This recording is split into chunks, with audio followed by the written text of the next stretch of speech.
This double eight changed Raymond Smith's life as he picked up the Series 2 title here at the Live Lounge in Portsmouth. 3 months on, we do it all again to crown yet another champion here on the South Coast. £20,000 will be going to one man come Saturday evening. It's game on here at Champions Week.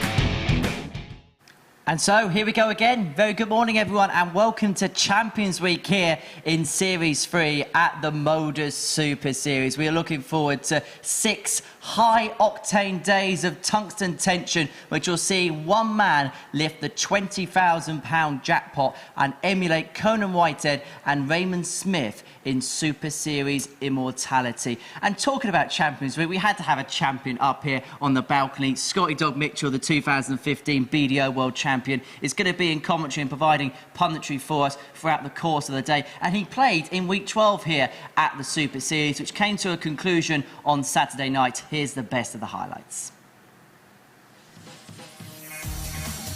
Well, Andreas Harrison was eliminated in the most extraordinary circumstances. 3-0 up against Darryl Pilgrim. He takes out this 97 as a flying eagle to send himself through the group in an eliminator match. As for Justin Smith, his campaign ended quite early, and it ended at the hands of Matthew Edgar, who won by 4 legs to 0. When it came to the semi-finals, Darryl Pilgrim got his way past Jim McEwen to earn a spot in the finale. Whilst the other semi-final went all the way, Matthew Edgar missing 3 match darts to get the better of Colin Osborne until our final was set in stone.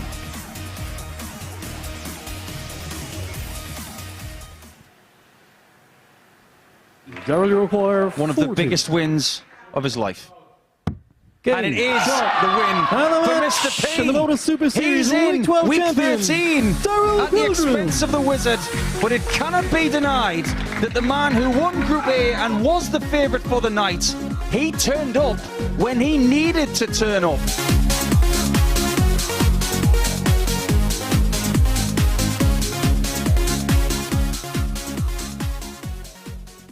It was the Flying Eagle that landed glory in week 12 here at the Live Lounge in Portsmouth. Scott Mitchell played in that week. It was your first time on that stage. Just describe what that's like from a player's perspective. Well, obviously, I've been here doing a bit of this, so I've had to wait me go, but it was just the most delightful throw that I've ever thrown on.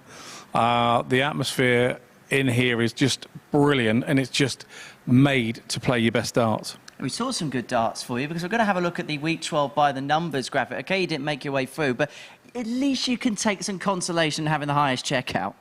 Yeah, absolutely. You know, it was I was struggling to hit a double 10 with 3 darts in my hand, and then up popped a 156 from nowhere. So, look, that's the game. That's how it goes, and it just wasn't my time. An overall average of 85.63, checkout rate of 32.83. It's a roundabout par for the course, so that was how week 12 panned out. But this week is all about Champions Week. It's all about the 12 winners that make their way through to this week and the chance to win £20,000 in cash. These are the 12 runners that are in the race for that place. In Group A, we've got the 6 best winners determined by the averages throughout the course of the week that they won. And in there, you've got players like Jelle Klassen, Matt Clark, who's been here and worn the T-shirt before, and the exciting young talent that is Luke Littler as well.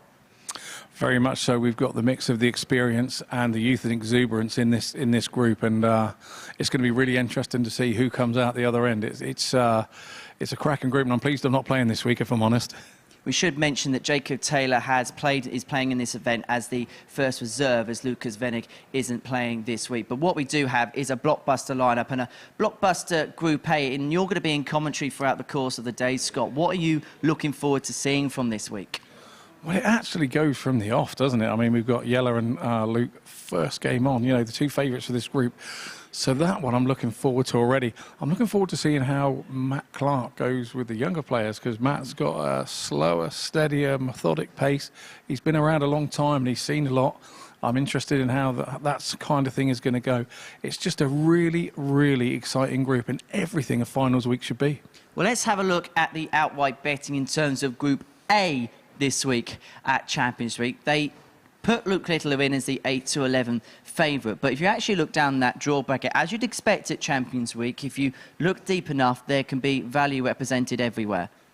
Yeah, I think so. For me, I think the value there is Matt Clark at 13-2, and you know his pace of game and the way that if he's hitting, he is a very difficult player to beat because of his pace. So, you know, 13-2 is value. Scott Taylor's value there, 15-2. I mean, there's a bet there for everybody. Can the players that won the earlier weeks go under the radar? Because it's been a little while since we've seen them on the screens. Yeah, very much so, because obviously, you know, because it's a 12-week long thing, you can hit your patch of form, and 12 weeks is 3 months ago. So the guys that were winning early doors, are they going to still be in that form come finals week? Well, let's see what Scotty Dog Mitchell thinks about today, because he knows darts. These are Scotty Dog's tips for today, a 9.5 to 1 treble. Just talk us through those selections, Scott. Well, Warburton's a big 180 hitter, so I've gone for him with the most 180s against Matt Clark, and obviously Littler Taylor, they both hit 180s, so I'm looking at total 180s as a good bet there, and I'm expecting Clarkson and Hood, they're good finishers, and we're looking for a high check out there and a 95 average from those two. And a reminder, if you are having a flutter throughout the course of the week, it is 18+ and begambleaware.org. Well, as it's Champions Week, we want you to get involved in the coverage. You can tweet us throughout the course of the week at MSS Darts on Twitter. And today we pose the Tungsten teaser for you, the first of our bumper Champions Week coverage here at the Live Lounge in Portsmouth. And I want you to name the only 5 players to have appeared twice during Series 3 here at the MODUS Super Series. Tweet in your answers to @MSSDarts on Twitter, and we'll give some shout-outs at the end of the day. But Champions Week is about to get underway. It's not a bad way to start either. Jelle Klassen up against Luke Littler. Absolutely not. This is a mouth-watering tie, and what a way to open up finals week. Shall we get it on?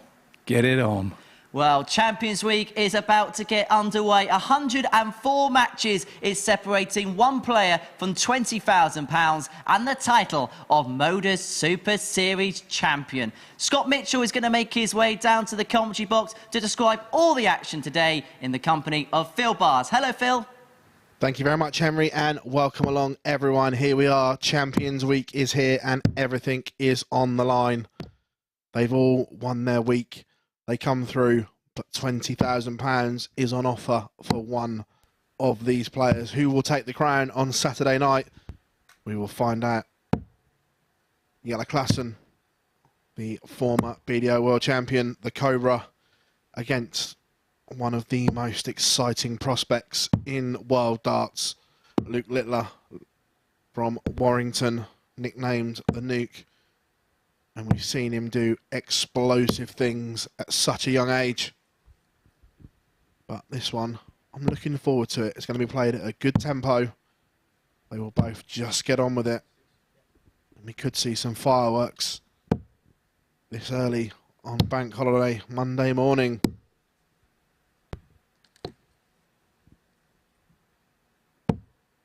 Final practice darts. Lovely angle of both throws.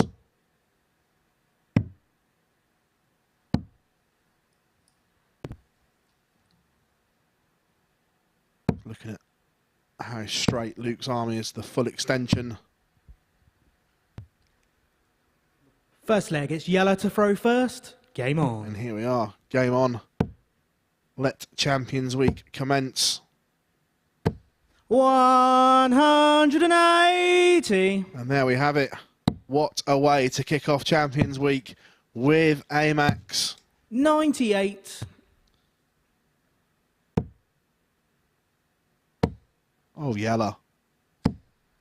180. What is going on here? Leg one. 84. Jelle, you require 141. Hold your breath. Oh, what a way that would have been to start Champions Week. 83.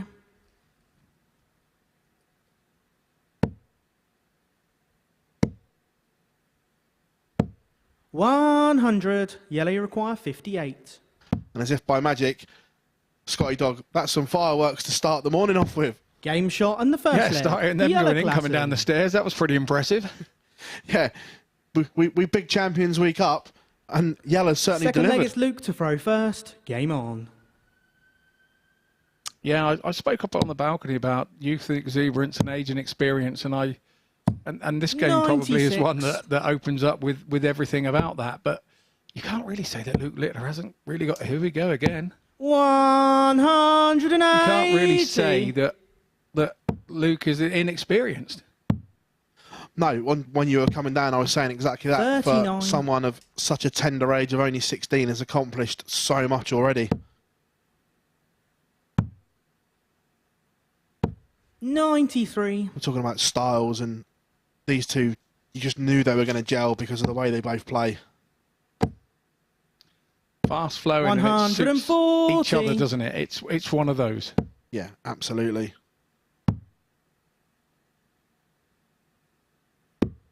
89. And Yellow Klassen has the Luke Littler throw under a little bit of pressure here. 140. Yellow, you require 139. Luke has just eased some of it, but Yellow is going to get a dart at tops. Game shot and the second And leg. that is Yellow absolutely Klassen. majestic from Yellow Klassen. A 139 finish to break the Luke Littler throw. The Cobra leads 2-0. Third leg, it's Yellow to He's throw purring first. along Game here, on. averaging a mere 125, Scott. Oh, is that all? He's going to have to up his game. Oh, he's just upped 140. it there, 140. So that'll up his average a little bit. I mean, this is just a fantastic start. I found last week when I played that 59. it very. I know, although you're playing here as an individual, it very much you play it like a team game because you're on and on and on. 44. And you build your own momentum. You need to build your momentum early to put your points on your board, and it's like playing in a league game, really. And so it's a strangest thing to try and get 140. used to, but Yellow's come. He really has hit the ground running here. Yeah, 41. that's a slip. He's human. Yeah, you don't want too many of them. They slash the averages. You'll be me next if he keeps that up. 58. You know it's one of those when 14 points drops off your average for one throw. 134. Another thing about Yella, he is a superb counter as well. When he first sort of burst onto that 96. video scene Yellow, and you require started 142. doing his counting routes, he was one of the first to start doing all these strange routes. 62. Something we've Luke, you seen more and require more. The Dutch, the 148. Belgian boys, the way they fly around the board is like nothing else. Yeah, absolutely. I mean, the more Yellow, you require traditional 80. British way of lots of shots have gone out of the window for the foreign players. 40. Luke, you require 90. Chance here for Luke to break back. He's going to get 2 darts at double 15. Game shot and the third but leg. only needs Luke the one. Littler. Composure from the young man. Yellow Klassen has thrown the kitchen sink at him in the first couple of legs, but Fourth leg, it's maturity Luke to throw beyond first. his young age. Game on. Very much so. That is a massive, massive shot in comparison to this match 58. alone, let alone the week. But he now has to back that up, and Yellow- 96. Yellow's gone off with a 96, which will be enough, but you never count this boy out. 140. When you saw the odds, were you surprised that they had the young man as 134. such short favourite, being the quality and the calibre of player that is in that room? No, not at all. I think that Littler 59. has shown, particularly in the last 6 months, there's been big game after big game for him, and he keeps coming through them. And I think quite rightly he's the 83. favourite here. He'll be disappointed though that after breaking the Yellow Klassen throw, 58. he hasn't backed it up, and Yellow's got his throw under the cosh again. Yeah, and we were talking about momentum. It was all off of that start. He had the 100. darts as well to start this leg, Littler, and he really needed to go with the ton plus when he didn't. And Yellow has sort of jumped all over 82. that, turned the throw Yellow, you pretty require early. 88. But you have to feel that this has got to go for Yellow. 74. The width Luke, of you a wire require away 104. from 3-1. However, this 104 range is more than capable. That's unlucky, and he knows. You can see by his expression there. That's close. That's one of those darts that when it leaves the 48. fingers, you think Yellow, it's require in. 14. Yeah, you do, and you start thinking in your head that here comes the tops, you know. But No score. that's a big Luke, you slip. require Is this the 56. biggest turning point in this match already? Game shot and the fourth leg. Luke Littler. You would say so. Yellow Klassen should be 3-1 up. However, we're 2-all. Fifth To be leg is fair, yellow he to could throw have been first. 4-0 up Game and on. shaking hands and walking off at this particular moment in time, but you cannot think like that as a dart player. 180. And Yellow certainly isn't feeling that. I think he's feeling with his experience that he's let this slip a little bit, particularly that last leg with 83. 4 darts at a double. And the 180 is a sign that he is not going anywhere. 96. No, and when we look at it already, what a start to Champions Week this is. 4 maximums, 58. averaging 101 in game 1 of the week. The boys are setting the standards here. Yeah, big standards. 96. No chance to ease your way into Champions Week by the looks of things. You've got to be earning it from the off.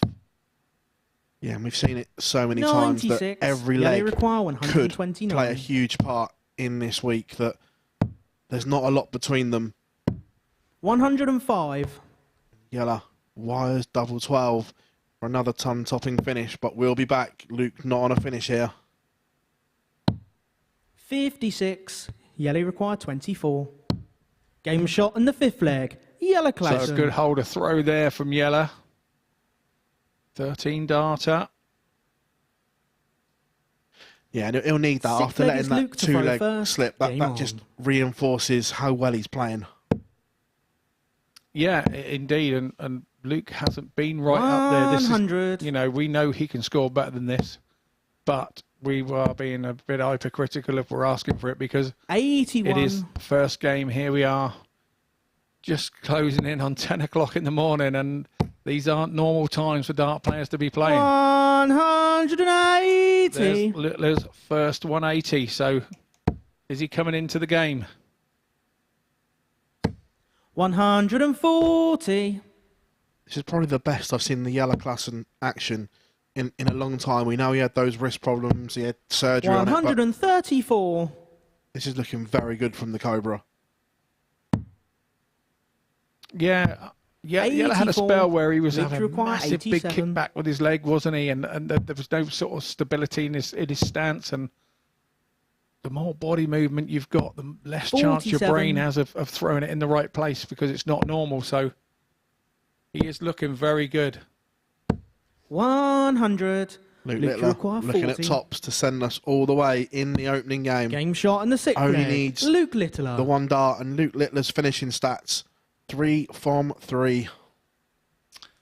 Seventh and final if leg. you're It's Littler yellow in this to throw situation, first. Game on. you would be saying, hang on a minute, Yellow's thrown everything at me here. He's thrown 4 180s at me. He's given me the odd 100. chance. And in Luke's head now, he'll be thinking, I just need to stay in touch, because he may give me a chance. Form should say that 96. Yellow should walk away with this because he's got the darts, but that's not how darts always works. Because the pressure is always on that player with the throw, 43. particularly when it's at 3-3. You talk about pressure. Has Yellow Klassen just blinked? Trebleless visit, and Luke Littler will want to pants. 94. And that last dart in treble 18 could be huge. It is. It's a partial swing, isn't it? And if he goes trebleless again, 93. oh, big save, but it's this partial swing. And if Littler hits another treble on this visit, then it would be a full swing of throw. 41. But he hasn't done that. So he's gone backwards, in fact. So now Klassen 133. asserting that mistake, really jumped on it. However, 140. Here we are. Yellow The require champagne shot. 132. for Yellow, that's a perfect guide if he hits the 57, but he won't. 60. And the 130 Luke, you is a require finish that you 130. guys love, because it's only 1 treble for a dart at the ball. And he's going to get that dart at the ball. 105. He is the width of a Yellow, you wire require away. 72. If you'd have had fatter points there, Phil, that would have been in. It's tops for Klaassen. 52. And same goes for him. Luke, you They require have 25. both missed match starts in the opener. Luke Littler going the Michael Smith way. 1 dart left. 20. Yellow, you require And it's 20. gone. Klaassen breathes again. Surely that's a good guide. 10. And he can't take it either. Luke, He breathed you require again and he 5. thought again. You've got to see the finishing line here. Game, shot. There and we the have match, it. Luke Littler breaks the throw in the opening game to seal a 4-3 victory over Jelle Klaassen. We can see there the shake of the head from Klaassen. He knows he should have bagged those points. Multiple match starts went begging in that final leg, but it is Luke the Nuke who takes the opener 4-3 with an average of 87.20. Coming up in our second game, we're going to see Scott Taylor against Justin Hood.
Wow, that is some way to start Champions Week, isn't it? Starters we mean to go on as Jelle Klaassen took on Luke Littler, and it was the Nuke who took the points in the end, 4-3, in an incredible game. Jelle Klaassen hitting 4 maximums, nearly treated us to a 9-dart finish in the opening leg of Champions Week. An average of 94.73 wasn't enough in the end, mainly because of 11 missed darts at double. As for Luke Littler, 57% on the outer ring. Absolutely superb from the 16-year-old sensation. So that is some way to kick off our Champions Week here at the Live Lounge. Game 2 sees Scott Taylor, the man who won week 4 here at the Super Series, did so with an average of 109.31 in the final against Andy Bolter. He takes on Justin Hood. He was a breakout star when he won his week. That was week 8, around about a month ago. And early on this morning, I caught up with him to assess his chances here at Champions Week.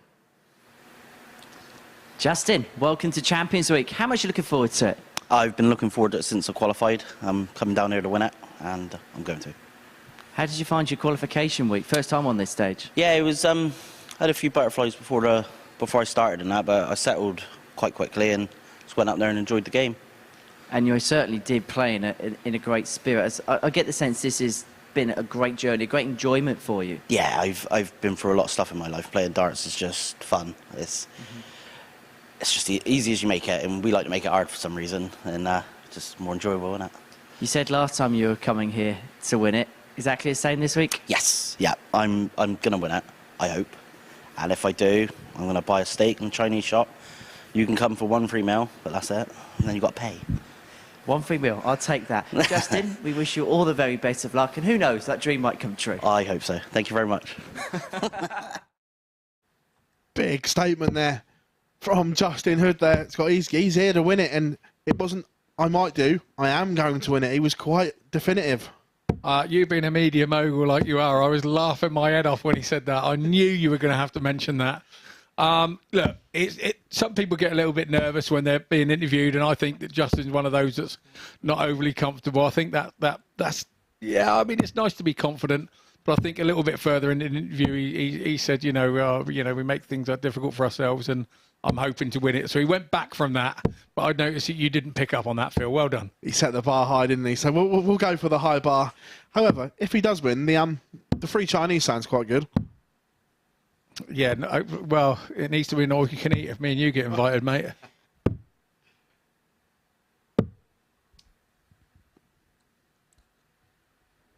First leg, it's Scott to throw first. Game on.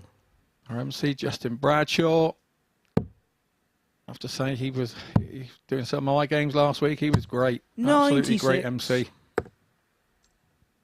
Yeah, and just looking back, Scott Taylor winning week 4, and it was just that final was unbelievable. Andy Bolton had been the best player all week, but in that final, Scott Taylor turned it on with that majestic 109 average to deny the X Factor. 45. Yeah, Scott Taylor's one of the most underrated players I think I've ever known. He is such a class act.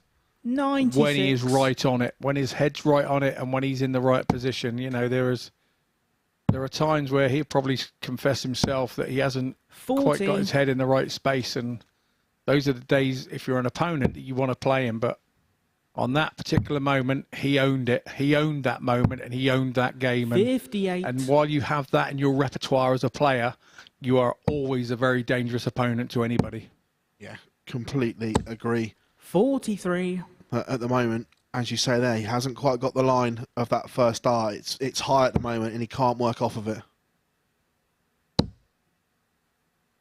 Yeah, the early games are very difficult. 92.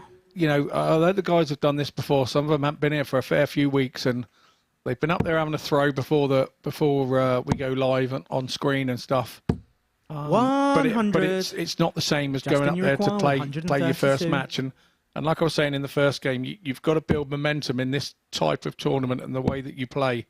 So you don't want to be losing your first game. It's very important that you don't put yourself on the back foot from the start, because it's very difficult to recover because of the standard of player that's actually here than you're playing. 99. And the format is relatively short as well. Justin, you So require you 32. only need to make one small mistake on a double or whatever in the next, and the next game can be gone from Game you as shot well. in the first leg. Justin Hood. And we have a breaker throw in the opening leg, and it is Justin Hood who breaks in 16. Second leg is Justin to throw first. Game on.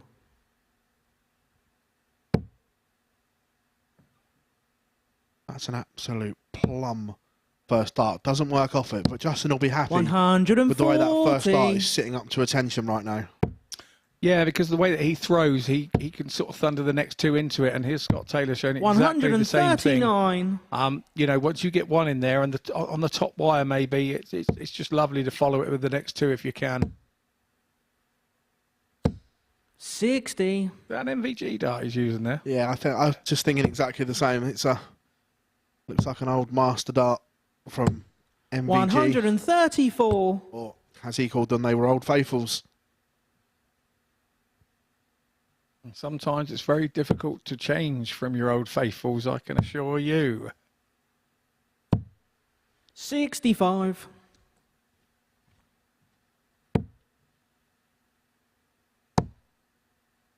Great recovery dart there 123. from Scott Taylor. The first one just lost the line into the treble one, but the adjustment was superb. 100. Scott, you require 105. And a great response here from Scott Taylor.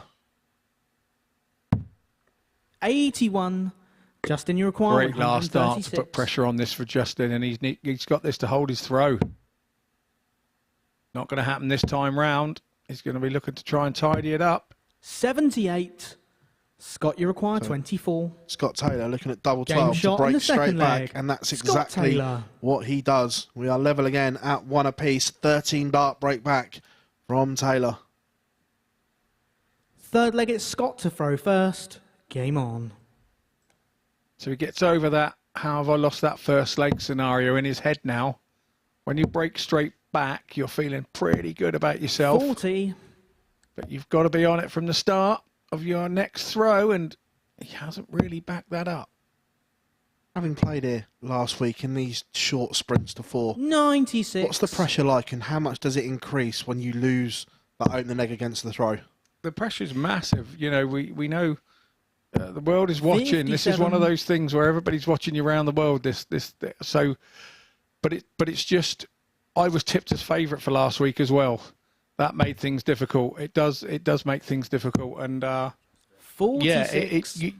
again, Justin said about in his interview about how we make it difficult for ourselves, and sometimes I think last week I made things difficult. But yeah, you need to win that first game and feel settled, and particularly when it's your first 60. time up here. I mean, I remember my first Lakeside. It was like I just wanted to get on that stage and hit my first treble 20 as quickly as I could to settle me to know that I could hit it. Then I wanted to get my first double on the board as quickly as I could. Then you want to get your 79. first set on the board. You know, it's just one of those. And here is exactly the same as a player. But when you're playing in this first sort of group of 3 matches, 95. you really got to get yourself off to a good start. And it's exactly the same feeling. But it's so short that one mistake with dart at double 10 can cost you a leg. And you're trailing and chasing all the time then. 140. Yeah, and both these players so far have actually looked more comfortable against the darts here.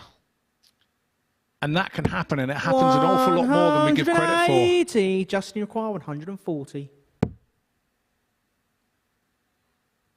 But that maximum may have just rescued the situation for Scott Taylor 60. because up until then he was under Scott, the you require cosh. 69. These 69, Scott, they're never easy. These ones that don't guarantee you a dart at double. You may only get a dart at the bull or something like that. You have to keep shot on the straight, and third straight is leg. what he does. Scott Taylor. And I think Scott Taylor actually went that way because he hit the 24 the leg before. So that can dictate where you Fourth go. leg is You know, Justin to throw sometimes first. Game on. you'll do that sort of thing, and a friend or a team member at home will go, he never goes that way. And it's 9 times out of 10 is 30. because you feel really comfortable about the double you've just hit and think, get me back there, get me back there. So maybe another time he would not have gone 69 that way, Scott Taylor. 96. But he does hold. And Justin Hood will be thinking there was an opportunity there, and that opportunity to break against just passed me by. Yes, it was brilliant from Scott Taylor, but 125. you just those little moments stick in your mind, don't they? You think, oh, that was a chance. Yeah, now Scott's held his throw. Justin's throw is under 134. massive amounts of pressure. And like you just said before, you are more comfortable as a dart player when you haven't got the throw because a little cog goes in your head that 60. you're not kind of supposed to win that leg. So you try and you relax a little and try and get yourself a dart or two at it and try and back yourself. 89. I was going to say Justin Hood needed a maximum there. It's not going to happen. 96. But Scott Taylor now has 6 darts for 182 and a 3-1 lead. 65. But those first 2 were kind of safe darts, as I call them. You can look at the scoreboard and make that mistake as well and think, 60 would be enough here. And 9 times out of 10, you'll hit 45. You know, you can't think that as a player. You've got to keep attack. Gonna get a dart at tops. 77. And he wires it. Justin, you require 50. But like in leg 3, it's almost an identical carbon copy here in leg 4 that Justin Hood looked out of the leg. Game shot and the but fourth found leg. a huge Justin score Hood. at the business end and then tidies up the 50 for 2 apiece. And we're back to the line of thought Fifth now. leg is Justin Hood's Scott to thinking, throw I've not really first. played my best Game here on. so far, but I'm still at 2-2 and I'm in with a chance. 134. Great cover shooting there from Scott Taylor.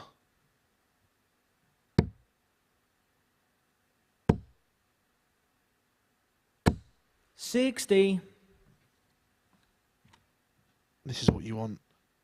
Just a comfortable holder throw to put you within 1. 58. But then can't follow up the 2 treble visit. I love this angle from our production team, seeing the darts just 86. come over and land. And you see what angle they're going in the board as well, and then that gives us as commentators a rough idea of where the player's standing on the oche. 139. Just seeing him there from Scott Taylor, sitting up to attention absolutely perfectly. And his maths there, absolutely on point to leave the fish. 180. Scott, you require 170. Nice 180 there from Justin Hurden. Oh. This is... 145. We'll come back to that in a minute.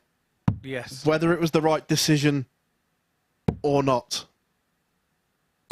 139. Scott, you require 25. This 25 is under huge pressure. If he hits it, it was the right decision. Game shot It in the was. fifth leg. But my Scott point being Taylor. that if he'd have missed that, do you just plonk one in 18 or 10 to come back for 3 clear darts in hand? See, I'm a fan of always going for the shot. I really am. It's something that I haven't always done. I think sometimes when you sort of 18 that up or whatever, you can bring massive pressure on the next 3 totally. You're saying, hang on a minute, I'm confident enough to go and hit these. 180. Taylor's back in again, and he's taken all the confidence from leg 5 straight into leg 6, and here comes Hood back at him. 180. Here we go. They have both warmed up now. It was a little bit of a slow burner in the first couple of legs. 59. But now the pair are motoring through the gears. The averages both around the 94 mark.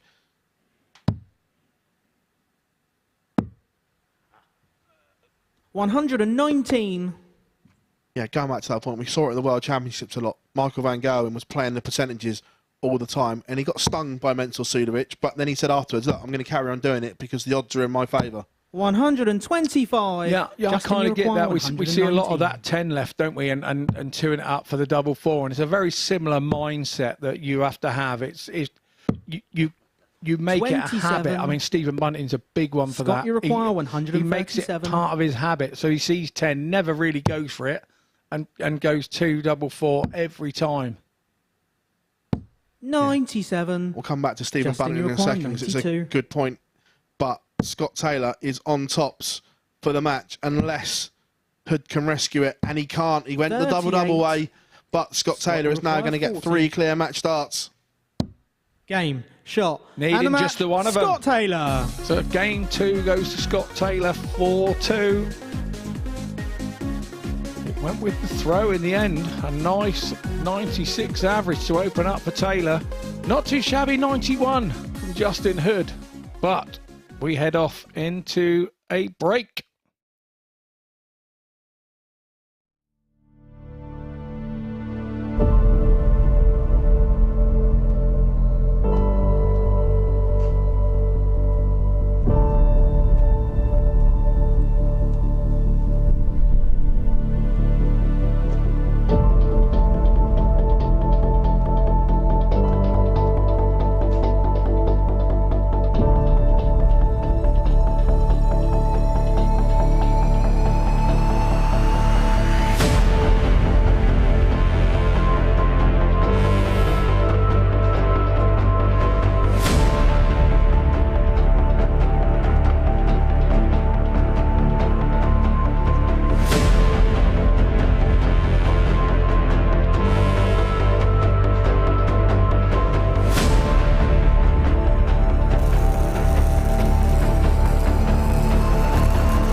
It's enthralling already, isn't it? Champions Week. Scott Taylor getting his campaign off to the perfect start, beating Justin Hood in a high-quality affair by 4 legs to 2. As you can see, 96 average for Taylor, 4 out of 6 when it came to the doubles as well. For Justin Hood, a 91.5 average and 50% when it came to the finishing. Taylor finishing things off with a 13 darter. Well, next up is a man who's been to Champions Week before in Matt Clark. He was also close to picking up the jackpot last time out. Mike Warburton is here at the Champions Week at the Super Series for the first time, and he did so in incredible style. Mike, you require 64. He's got good memories of it. He took it in 2. Can he replicate? Game, Mike shot, Warburton and the is Week your 5 winner of the MODUS Super Week Series, 5. Mike Warburton. He comes through Group C. He's been here all week. He joined us on Monday, Tuesday, Wednesday in Group A. Qualified through the Thursday, Friday morning, and then has been the star performer of the day. I remember that week very, very well, Scott. And before we come on to this game, just a mention to the lad that might beat Conor Heenahan. For me, one of the most exciting raw talents I've seen for a while. Not been playing that long, but has taken to it ridiculously well and hitting 9 darters for fun here at the Super Series. Yeah, he certainly has been. I noticed him at the Challenge Tour and the Q School this year, and he was hanging around with the likes of Dylan Slavin and people like that, and they've got on to do good things as well. And it's lovely when your mates are doing great things around you. You get dragged along with the momentum of that, and yeah, he's been great every opportunity he's had here. Yeah, and it's only a matter of time until we see him here at a Champions Week, I think. But Mike Warburton, one of the silkiest throws that we've seen. It is so reliable. It is unreal. But quite a conflicting styles here. Look, Matt's a very good player, but he can be tough to play against. Game on. Yes, he can. He can try. Without, because I'm good mates with Matt, and I've known him for a long time now, and I was able to sit with him when he had a tour card. And I was actually from the Challenge Tour at #1 in that COVID sort of period, and we sat on the same table, and we really didn't know each other till then, and we get on like a house on fire, and I don't want to see. It gets under your skin. 45. That's exactly what he does. He gets under your skin. His pace gets under your skin. It frustrates you when you're not going well and when he's hitting everything, because Matt doesn't do this to get on anybody's nerves. This is how 85. he throws. This is just how he does it, and this is what makes him concentrate. So it's very easy. I'm a very similar player myself. I'm not the fastest in the world, but it's done for me. It's not done to upset any other player, but it does get under players' skin. You said you've got to know him and you've become good friends with him. How much will he want to put Series 2 right? Because he was in a whisker of winning it. Obviously, Raymond Smith went on to win it. And he's here again. So how much will he want to put that right? I think he's old enough now to know that, you start trying to back those things at the start of the week. That's far too far away to be thinking at this stage. He's just concentrating on this Group A and doing what he needs to do to get through this one. And he knows that if he finishes in the top 3, then on most normal weeks, Group B is the better one to get through because it's 3 from 5. Game shot. So he'll be concentrating on making sure that he's in that top 3, I think. That's the way that I think he'll be thinking as an older player. Second leg is Mike to throw first. Game on. As a player, would you like to play all 5 days straight into the final, or would you like the break, win Group A and have the couple of days off to rest, or are you one that likes to continue playing when you know you're playing well? I think I'd probably want the break, actually. I think if I was in Group A, I'd want the break if I could possibly get myself the break. Because I think that I've spoken to the likes of Mr. Mason and stuff who did the 5 days, and it's hard. It's hard. If you're a younger player and you're 20 years old and, oh, mate, you just want to be playing and playing and playing and playing. But I think it depends on what age you are and how your mental sort of game is at it. I mean, we saw Darryl Pilgrim last week win Group A, and you'd think he's had a couple of days off, and he came back, and I think he was even better for the couple of days off on finals night on Saturday. 59. Yeah, nice, strong start here from both players. The averages both over the ton mark early in this match. But going back to that Mike 60. Warburton throw, it is silk, isn't it?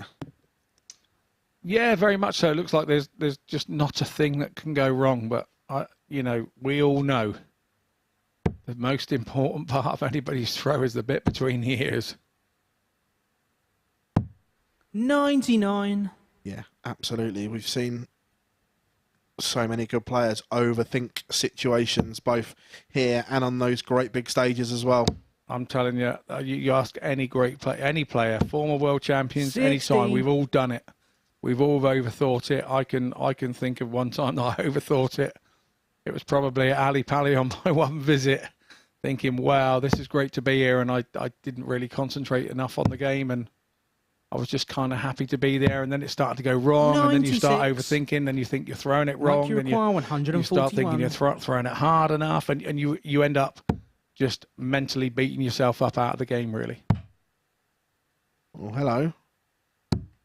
Game shot in the second leg. Absolutely stunning from Mike Warburton as he takes out 1-4-1 to level it up at 1 apiece. A moment of magic. Third leg, it's Matt here in match first. 3. Game on. Yeah, just a little 1-4-1 from Mike there to hold his throw. I know he's a big Wrexham fan, and we were talking about it earlier. And with a season ticket, I accused him actually of being a Champagne fan, and he said, no, I've had a season ticket now 5 or 6 years, Scotty. So I was there before Mr. Reynolds. Was he on the pitch singing Super Ben Foster in goal? He said he made the pitch. Actually, the last game he did say he made the pitch.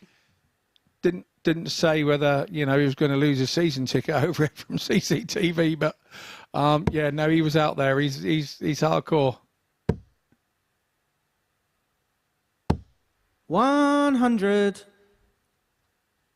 Fabulous game so far, both giving everything. The only surprise is that Mike hasn't hit a max yet. 95. We saw you obviously play here last week, Scott, and we see you've moved to the moulded flight and stem, the same as Mike's throwing. It's a very popular thing at the moment. We're seeing more and more 60. Move to it. What's your initial thoughts to the move to that new back end of your dart? Yeah, no, for me it was really more to do with a whole sort of 100. barrel situation change and a company change, and the company that I moved to, that's their chosen flight, and that's what they like to use. I've never really used one before, but like you say, there's lots of players out there who have moved to them and found them very successful. 83. And I'm hoping to find the same in time. You've got to give yourself a chance with these new bits of products and stuff. So, but I enjoyed using mine last week. They didn't seem to hamper me any, and then I use a spinny top version so that should you clatter into your flight, then it will move. But sometimes that can be a disadvantage as well, because when you're there trying to score on that treble 20, you can use your flight to your advantage to drag it into another treble 20. 42. So there's series of throws for it, and I think again it's all got between your ears. If you're happy with it, then that's good. But yeah, I'm becoming happier with them, and game shot. The longer you play with them, the better it gets, I suppose. Yeah, and the first big moment in this match, and it goes to Mike Warburton as he breaks the throw in 14 darts, and he just looks unflappable at the moment. Matt Clark's level has dropped slightly, but this level from Mike Warburton just continues as the average is around the 101 mark. 100.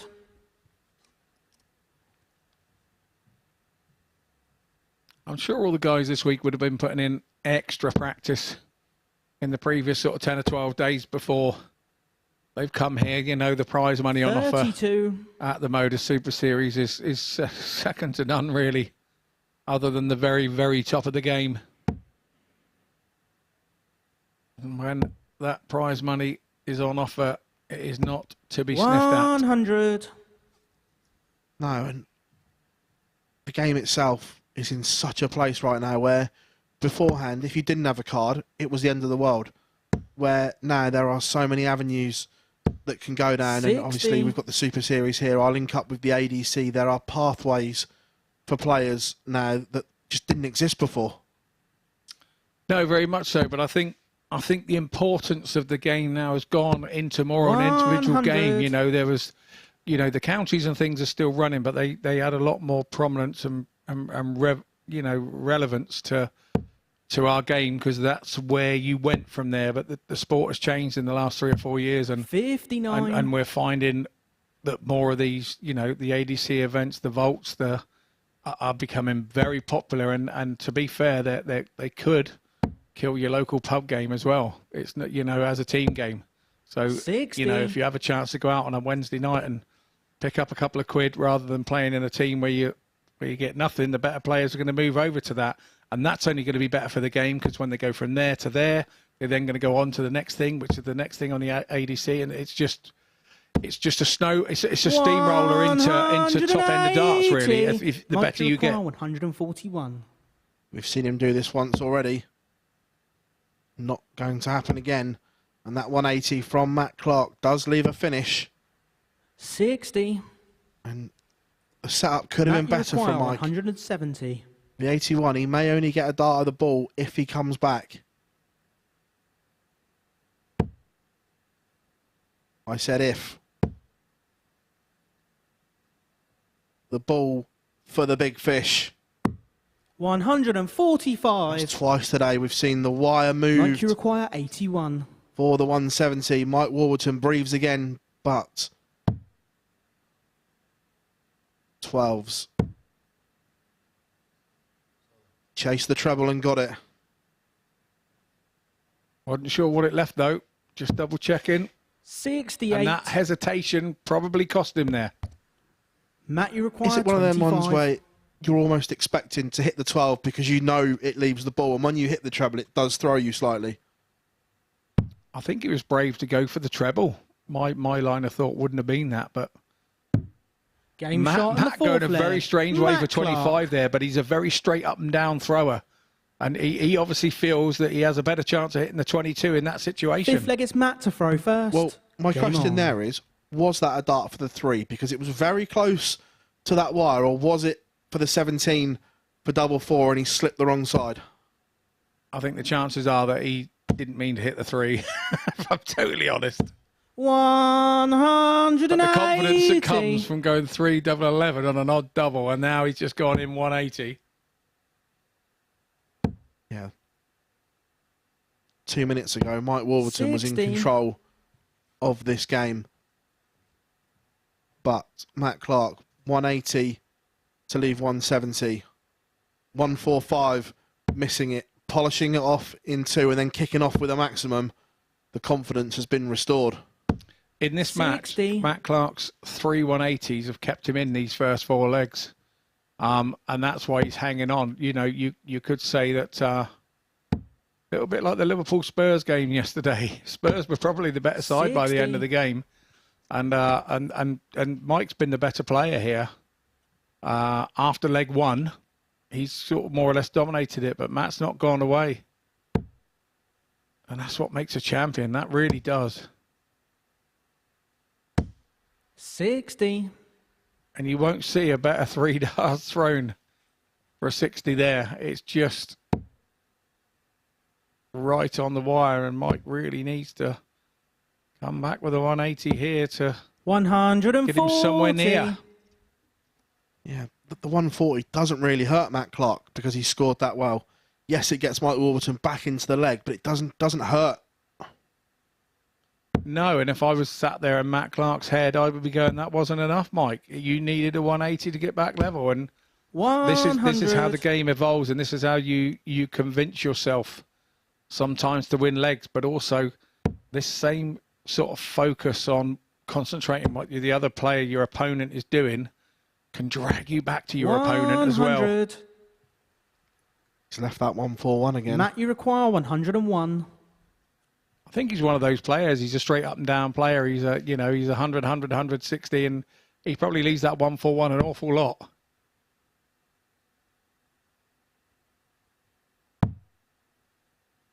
going to get a dart at 12s.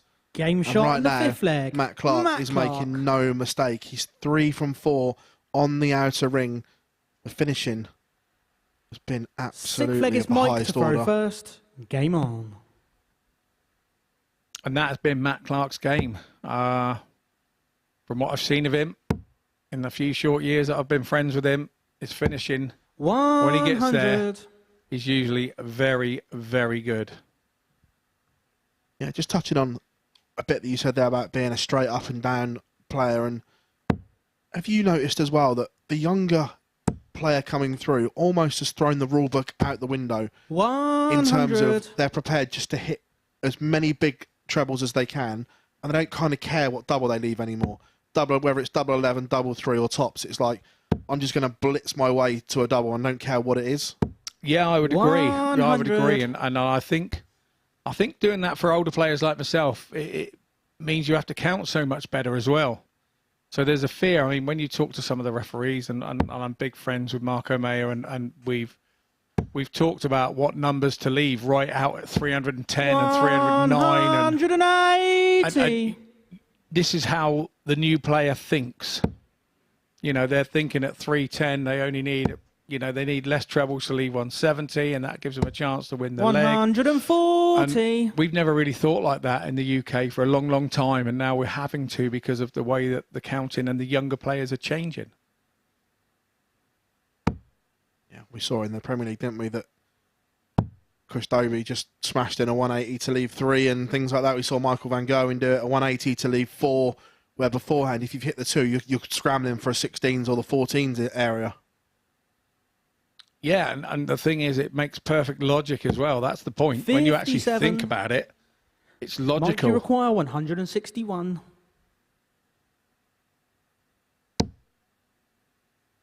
Big moments here. A visitor going, Matt Clark with that 180 65. went favourite, but then cut it in half by the troublous visit. Matt, you require 164. But Warvey is making a bit of a mess of this on his own throw. But that's a slip. 99. 122. It's just brilliant. Mike, you require from Matt Clark. 96. Can Mike Warburton rescue the situation and send us all the way? Is it double-double? That's the way he's gone. 80. It had to be where the first dart was, and ironically, he then goes back there with the last dart Matt, and you gets require past the first. 42. Gotta love this game for messing your head up. But Matt Clark should get 2 match darts here if he keeps the first one straight. He's going to get 2 at tops to seal a 4-2 victory. Game. And there shot. we have it. Matt And the Clark, match, his Matt finishing Clark. was absolutely sensational in this match. 4 from 5 on the outer ring, averaging 94.87 as Superman seals the points. A 4-2 win over Mike Warburton. We'll be back after this short break where we will have Luke Littler against Scott Taylor.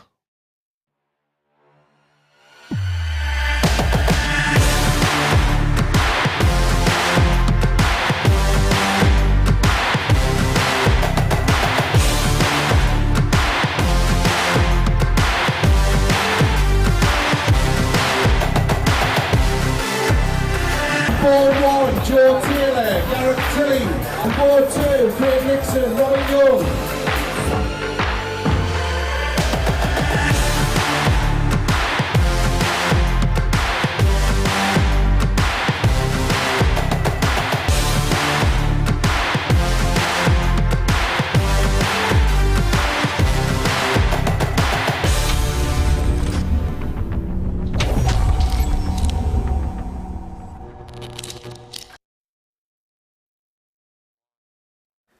Welcome back to the Live Lounge here in Portsmouth, where the MODUS Super Series Champions Week really is hotting up. Matt Clark in the winners' enclosure, getting the better of Mike Warburton to round off the first round of fixtures here on the South Coast. Doing so impressively, an average just under 95. 4 maximums in that match, and 4 out of 5 when it came to the checkouts, including 2 ton pluses in there as well. In fact, over our first 3 matches, there's only been 1 average below the 90 mark. Coming up next is the beginning of round 2, and it sees the return of Luke Littler to action. He beat Jelle Klassen 4-3 in his opening game, and early on this morning, I caught up with the Nuke to assess his chances at Champions Week.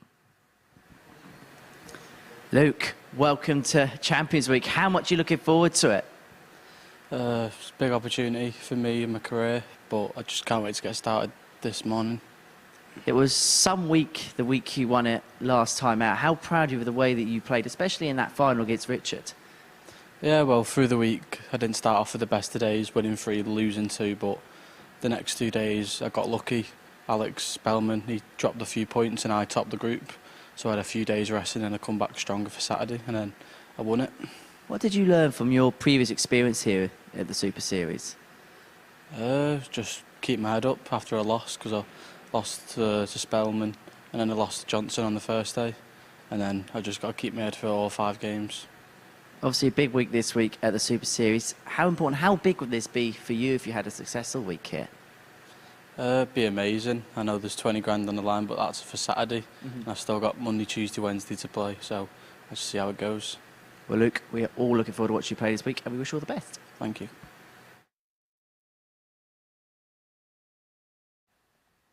Just listening to him talk there, Scotty, a very mature man for such a young boy. Absolutely. You know, he spoke on the big money at the end of the week, but then sort of counteracted and said, you know, that's the end of the week now. We're at the start of the week now. I've got to kind of get there. The bookies are made him favourite, and maybe they've seen that sort of interview in him before and know that he's, for the age of 16, a very mature head on very young shoulders. Yeah, both these two won their opening games, so someone's O in Champions Week is going to go.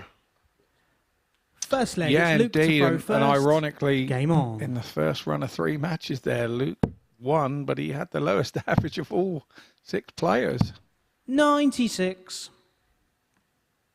Yeah, it was one of those games where he just hung on to Jelle's coattails until the opportunity presented 96. itself, and he jumped all over it. Another example, kids out there, if you're watching, averages do not mean everything. 52. Do we make too much of averages in the modern day? Absolutely, but it's not a new thing. This is coming from the county era. I remember my first games in county 24, 25 years ago, 23, or whatever it was. The averages were everything about trying to get into the county. So it's easy saying, 54. yes, we make a massive thing of it now, but it was always there back then. But it was not so prominent on the TV, maybe. It was more about getting into your counties and things. Well, beforehand as well, we only had the averages from Super League, and people of mine and your age, 139. the red pen, Scott, the young kids 85. will never know how important that red pen is and was. Exactly, on those Game Super League shot in the score first charts leg. and everything, Scott to see a red Taylor. pen, you'd go and count how many red pens you had. And that would be you judging your average. This week I had 8, last week I had 7. So, yeah. Second leg, it's Scott to throw first. Game on. Fabulous start to this one as Scott Taylor breaks in 11 darts.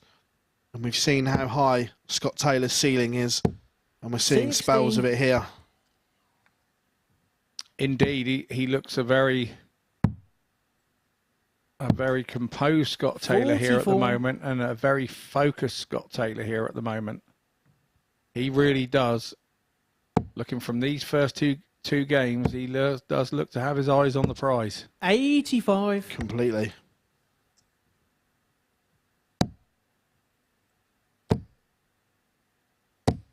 $100. He's another one that feels like he's been around for a long time, Scott Taylor, through the county scene and stuff, but still only 31. When you look at others' 100. careers, like myself and Duzzer, we came to the game very late, in our late 30s, so before we started doing circuits and stuff 58. like that. So, the game is changing. There's no two ways about it. And we've got Luke there at 16 years old who really has done and achieved an awful lot at such a 58. slender age. Yeah, and you say it's changing. We're seeing people travelling from all over the world to come and play here in the Super Series, where 127. beforehand you'd only travel for the Lakeside or the PDC World Championships. Now players are travelling every week in just that chase of a dream and the pursuit of glory. But it's the 81. popularity of the game again now. I think it is right back up there with its popularity of the 80s, really. When you think about it, when you know, TV companies are wanting it, the viewing figures are great. Scott, you I know the require seniors had 117. fantastic viewing figures on Channel 5 a few weeks ago. You know, 3.5 million. That is just amazing. Those are the sorts of figures 51. that I think Luke, back in you require 2015 when 129. the BDO was still up and running on Lakeside, they were the sorts of figures that they were getting back then. 104. Luke Littler Scott, you misses a require dart 66. at the ball to break back Scott Taylor. These 66s can be tricky, but he's attacked it. He's been aggressive. Just work off of that for a 2-0 lead, Game and that's shot on the second exactly what leg. he does. Scott Taylor. And that's the third time that he's hit 24 on the 6 legs that he's won this morning. Third leg is Luke to throw first. He's Game definitely on. found a favourite on Monday. And it is that double 12. 100.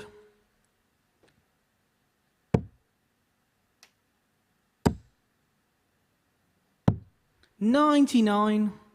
Well, fabulous news that Champions Week here this Saturday is officially sold out. 57. If any tickets become available, we will re-release them on dartshop.tv. But as we stand right now, Saturday night is a sellout here at the Live Lounge.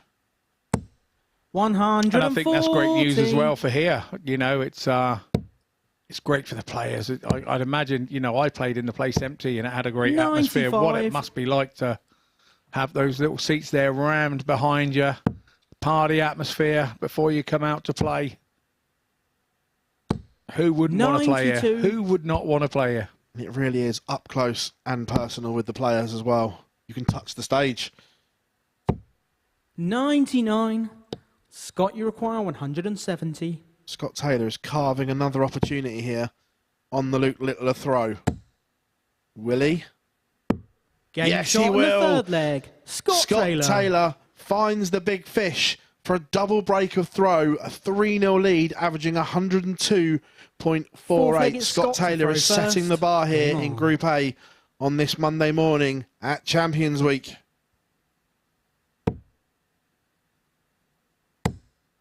He sure is. He's a very focused 60. person this morning. And that was the third time we've seen that 170 gone for, and it went. But this is Champions Week.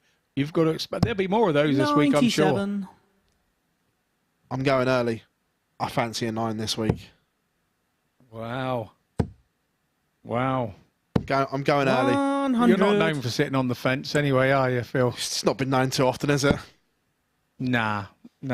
Not many. Not too many fences that could take it, to be honest, mate. 57. Nah. Just go through the fence. Hot fuzz style.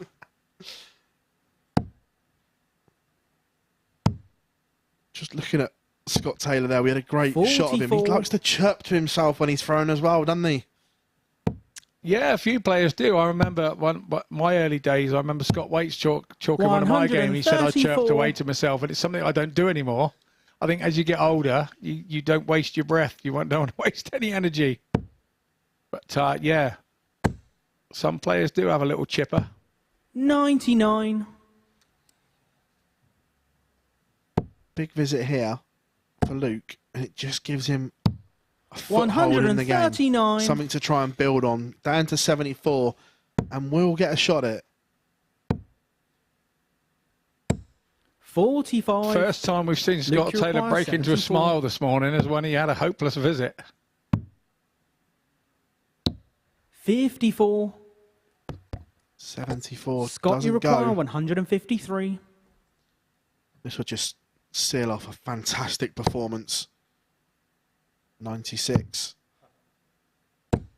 127. Set it up Luke, you though. require 20. That's case in point what we spoke about earlier. Game shot on the fourth leg. Luke Doesn't get a go Littler. at it because Luke Littler tidies it up and does get one of the breaks back. But that's the exact point that we said, that hit travels and I Fifth don't leg care is Luke what to double throw we leave. first. Game on. It's all about exerting the pressure on the shot of your opponent, and yeah, we are seeing increasingly more of that. And 96. I kind of like it actually. Because sometimes they actually get to go back, and you see the look on their faces when they're going back at double 17 or 80. double 13 or whatever, and they don't really want it. It's like you left it. Yeah, you got yourself in it. I think sometimes you have to say to yourself, you got yourself 16. in it. I'm good enough to get myself out of it.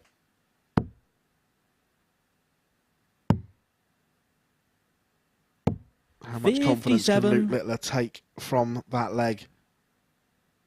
We saw him 2-0 down against Yellow Klassen and find something. 95. Can he do the same here? But coming back from 3-0, it's a lot different. The pressure is huge because you know you've got no wiggle room. 81. Yeah, no wriggle room whatsoever, but Littler's looking good here, but he really needs to find a big treble. 46. And he hasn't done so. So, Scott Taylor's just taken another breath, coming a little slower than he usually does to try to make sure, and he's on a double treble visit, but it's 83. not the two that he wanted, just the one of them. Needs a treble. 59. Doesn't get it one. That's 2 trebleless visits now from Luke Littler. And has just handed the momentum back to Scott Taylor in this match. 140. One would say yes, he has, but 145. he's more than capable of this, but it's not this time. 45. Scott, you require 60. So Scott Taylor is going to get 2 match darts. He's going to have to move across, open up the bed. Game, shot, And the he match. does that. Scott Taylor makes it 2 wins on the spin as he beats Luke Littler 4-1. 94.14 average, the one maximum, but that stunning 170 finish. And on the outer ring, 80%, 4 from 5. That has been the feature of Champions Week so far. The finishing has been absolutely on point from 6 of our players. Coming up next, we're going to see Mike Warburton against Yellow Klassen after this short break.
Welcome back to the MODUS Super Series, where we've seen another impressive performance from Scott Taylor. A 94 average and a 4-1 success against Luke Littler, including that big fish 170 checkout. So for Taylor, it's 2 from 2 in terms of this group. Well, match 5 sees Mike Warburton and Yellow Klassen go toe-to-toe on the oche here at the Live Lounge in Pools. The 2 legends of the Super Series, and were very impressive in their qualification. As we can see there, the overall stats. Well, Yellow Klassen is one of the few Group A winners that have gone on to win a week here at the Super Series, and his checkout ratio is really impressive as well. 40% over the course of the phase prior to today's action. A series average of 90.23 is as high as anyone in the competition. Meanwhile, for Mike Warburton, he's won just under 60% of all of the legs that he has played so far in this series, and a high average of 88.31 in terms of the average throughout the course of the phase. So it's Warburton against Klassen. It's our 5th game of the session. Watching this one in the commentary box, Scott Mitchell and Phil Barnes. Thank you very much, Henry, and welcome back, everyone, to our viewers on Sporty Stuff TV and, of course, the MODUS Super Series YouTube channel. Looking forward to this one. Yeah, this one's going to be a very interesting one. Obviously, Mike will be looking to bounce back from his loss to Matt Clark. And interesting stat there that was put up before the game. I love the fact that Jelle Klaassen basically hits a 180 every game. It was 1.05 per game, which is just game on. Astounding, really. And he's one of those ones that if he gets on a roll, he won't just stop at one either. Well, he didn't in his first game. He hit 4 180s in his first game. Him and Matt Clark actually topped the 180 stats for today so far with 4 apiece. But 100. It's nice to have that in your repertoire, to know that a 180 at any point in any time can get you right out of the stum. Yeah. 57. We saw Jelle win here, but since then he's gone away. He's qualified for a couple of Euro Tours, and a couple of weeks ago in Austria won his opening round game against William O'Connor, and then only just lost out to Johnny Clayton in round 2. So he comes here in good nick as Mike Warburton finds the first max of this game. And like you say, with so many places to play now without a tour card, it's very important that you take these opportunities to keep your game rolling forward, because the ultimate plan, I'm sure, for Jelle at the end of the year is to get that tour card back. Yeah, he's made no secret of that. That's why he's still doing all the host nation qualifiers or the associate member qualifiers to carry on this momentum and play on these Euro Tour stages, come here, play on this stage, 81. and just do as much as he can. Yeah, no, agreed. No, agreed. It's I know my calendar looks busier this year than it has done for the last couple. 57. That's for sure. But Jelle off the pace in this opening leg. 43. Mike, you require 24. I don't think he'll be too worried about that. I think he'll know that he hasn't got the throw, and to come out and hit the ground running is always very difficult on that first leg. And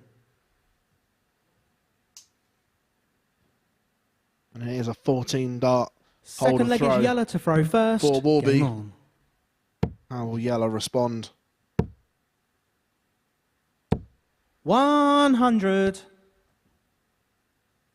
Jelle's always used a similar style of dart, hasn't he? That sort of bulbous bit in the middle and quite a front heavy dart. He's played with some 45. weird variations of it. We see some of the ones where it had some very strange grooves and whatever, but these look more accustomed 91. to those first World Championship darts that were very much a Dennis Priestley based dart. Agreed. You know, they were a very front-loaded dart, weren't they? And I can see the centre of balance on this one if you compare 121. When did he win it? 2006, wasn't it? It was. So, you know, it's a long time between, you know, we're now 60. 2023 and again, yeah, still only 38. It's shocking, really. Makes us feel old, doesn't it? Oh, ancient, I think is the word I'm looking for. I know I spoke to Tony O'Shea and Daryl Fitton a few weeks ago at the Seniors Tour, and with them being closer to the 6-0 than the 5-0, both of them were hoping that a Super Seniors Tour would start with the over 60s. Jelle back in the groove. Slow first leg, but down to 116 after 12. 100. I thought you might use the ball in that last start there, Mike, just to level it up. But that's a slip from Klaassen. 40. So Warby's got away with it a little require there. 135.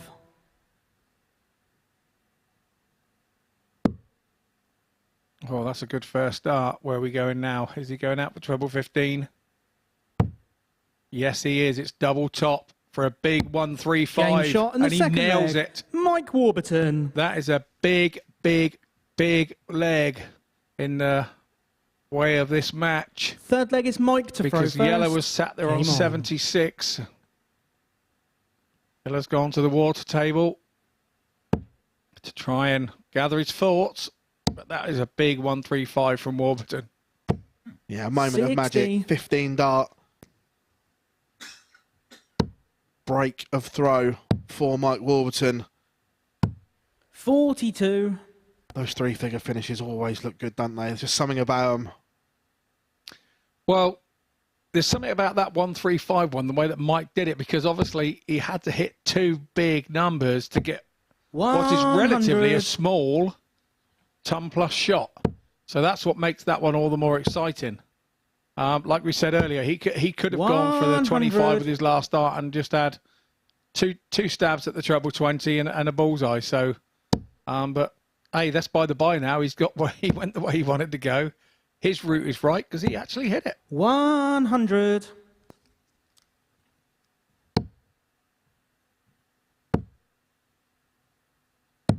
$99.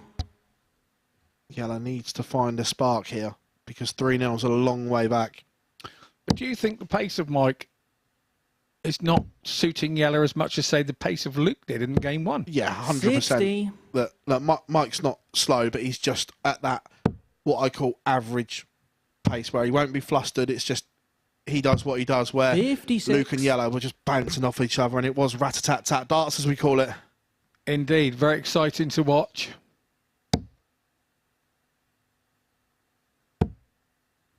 Mike's throw is a lot more deliberate than most. It's still silky, but 100. it's very...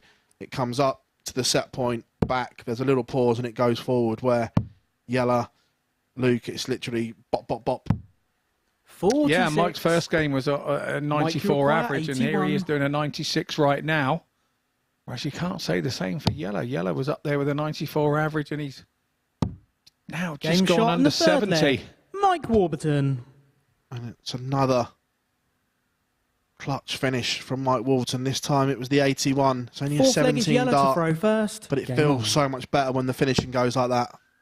When you're nice and clean in those mid-range finishes, you know, it's your 60s to your 85s, 90s. 59. They're your killer blows. They really are. And if you can be right on it and start nailing those, then you are in business. But Mike needed this because obviously he missed out on his first game to Matt Clark. 60. To get some points on the board as quickly as you can is the aim of the game. 98. Yeah, right now, Yellow's just thinking get some legs on the board, because although a defeat is damaging, 4-0 could be catastrophic in that leg difference. It most certainly can be. And again, these are all things that come into your mind when you're up 60. there playing, as I found last week. You can overcomplicate things a little if you're not too careful. I'm sure as well your fellow 100. group members let you know that as well when you go back into the practice room when it's not gone your way. To be honest, I don't think there was too much of that. There was, it was more the camaraderie. I was very surprised at, 140. because obviously in most tournaments you go anywhere and nobody gives a monkey's really how you're doing and how you're not. And out the back, most of the guys were like, you know, oh, you were 48. unlucky there, mate, or you. And it really was good, considering your thrust with all that testosterone in one small little room and a couple of practice boards. I was pleasantly surprised. I'm disappointed to hear that. 140. I'm fully behind the Peter Manley, the Dark Arts. I'd have let you know. Yeah, you know, I've been on the end of that. So I've been in a practice room with him for 4.5 hours. I knew every treble 20 he hit, every Mike, you bullseye require he hit. 101. Yeah, there is that. But I was lucky I wasn't with a bunch of those guys last week. That's all I can say. You'd have had the full repertoire. I'd have learnt things that I'd forgotten years ago. That's 49. what I'd have learnt. Yellow, you require This 132. 132 almost has to go for Yellow Klassen. 57. He's not going to get a dart at the ball. So Mike 60. Warburton is coming back for 52 Mike, you require and a 52. whitewash. First bagel of Champions Week. Is it going to go the way of Warby? Game, The answer to shot, and that the is match, yes, Mike it is. Warburton. Mike Warburton with a 4-0 win over Yellow Klassen. Warby averaging 95.43, one maximum. Again, the finishing numbers are superb, over 50% 4 from 7 with that stunning 1-3-5 finish for the Welshman. Coming up next after this short break, we're going to see Justin Hood against Matt Clark.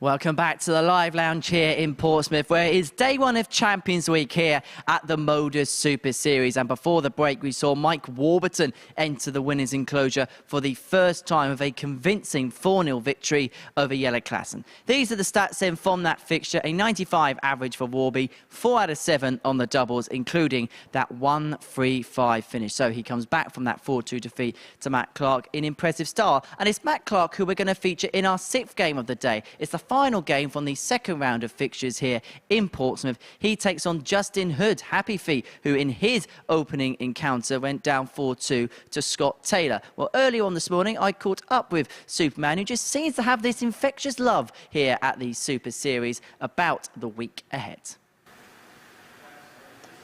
Matt, welcome to Champions Week. Back here again. Yeah, it's becoming a habit, this. Can't say I'm enjoying it, so it's always good. What is it about the Super Series that seems to bring the best out of you? I actually ask myself the same question, how comes it's just so good? I think it's because you know exactly what time you're on. You don't have to try and wait an hour or 2 hours or when you're going to be on next. You know exactly what, when and where. You can just gear yourself up for it. You came so close last time. You were within a leg, obviously, of beating Raymond in that final. Does that give you extra motivation and extra incentive to try and go one step better this week? I've actually got some extra motivation this week. A very good friend of mine has just passed away. But he's the guy that took me to my very first World Championship qualifier way back in the day. I qualified and then the rest is history, as they say. So I'd like to do this for him as much as, obviously, for myself. And I suppose that bit of inspiration will just give you that extra little bit, I suppose, on the hockey? I'm hoping so. If he's looking down, going to get it done. Well, Matt, we wish you all the very best this week. We look forward to watching you play. Good luck. Thank you very much. Welcome back, everyone, to our viewers on Sporty Stuff TV and the MODUS Super Series YouTube channel here on this Bank Holiday Monday. Champions Week is certainly living up to the billing so far. 5 games in. And it's been super stuff, Scotty. It really has. You know, if you're not doing a mid-90 average, you're not winning games here this so far this morning. Interesting to see there that Matt can't put his finger on why it goes so well here for him, but obviously his thoughts are with his friend's family, and this is his extra motivation for this week. So let's hope it doesn't turn into over trying, but Matt's been around a long time and he tends not to do that. First leg is Justin to throw first. Just seeing a really good shot there. That Matt's actually got, by the look of it, some sort of wax or grip in his hand at all time. 54. Which is interesting. I thought he might have used it for his practice darts and then put it back on the table, but he didn't. It's an interesting one. Yeah, no, there's a few players that actually just see it there in the corner of his hand. You see it? Yeah, it looks like a wax grip or something like like that. Wax grip. I know Scott Waits is a big fan of it. Justin's first score was 54. Scott Waits does exactly the same. You'll see him toss it from one hand to the other when he goes to the board to take his darts out to get plenty of grip and purchase on the barrels, and Matt's obviously doing the same.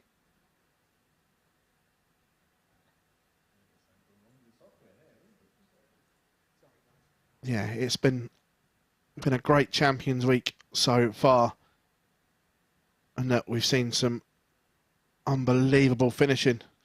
We've seen some unbelievable finishing, Scotty. The 135 finish was sensational. The 170 was unreal. It's just really exploded so far at Champions Week. Indeed, and that's exactly what Champions Week is all about. You know, there's been 139, 140 players do this whole series, even myself, trying to get here, and you've got the best of the best, and this is what we're going to see all week. I'm positive of that. Yeah, look, and we all know what's on the line as well. The other 6 that aren't here, that come into Group B and C, are they going to have one eye on this today, do you feel? Yeah, I think they probably will because it's Champions Week. I think, you know, they're going to want to know who's going to join their groups and at what point. So we know with Group B, obviously 3 from 5 go through, and Group C, it's 2. So, you know, you're going to be wanting to know who's coming in with you. Yeah, and the dynamic of this group as well. We've got older pros from Matt Clark, and at the other end of the scale, we've got young Luke Litt. We've got a mix of just about everything at the moment. Yeah, we have. We seem to have sorted our little problem out on stage there. 96. Slight clerical error, and away we go again. But yes, definitely, it's Luke Litt has got a bit to do mentally, I think, now. He's lost his first 2 games. Oh, no, he won his first one, sorry, where he should have lost, maybe. 100. And that could turn out to be an absolute bonus for him as this group goes on. Yeah, it's one of those ones, but when you're not playing well, whether it's Luke or whoever, it's like the days that you don't play well, can you still amass points? 100. That is absolutely right. I mean, I thought I played superb the other week on my first day. After my first game, I thought I was okay. I was right there with the averages, but I wasn't picking up points in the table, and that's crucial, you know. And the longer you go on, not picking up points, you really can't go 2 games on the bounce without winning. 180. Because it destroys your confidence too much, and then you're really, really chasing. First maximum of this game goes to Justin Hood, and right now it's looking like a comfortable hold of throw as he leaves 71 after 12. Justin, you require 71. Not sure about the happy feet shirt. That's a blocker. He's got to move along and open up the angle.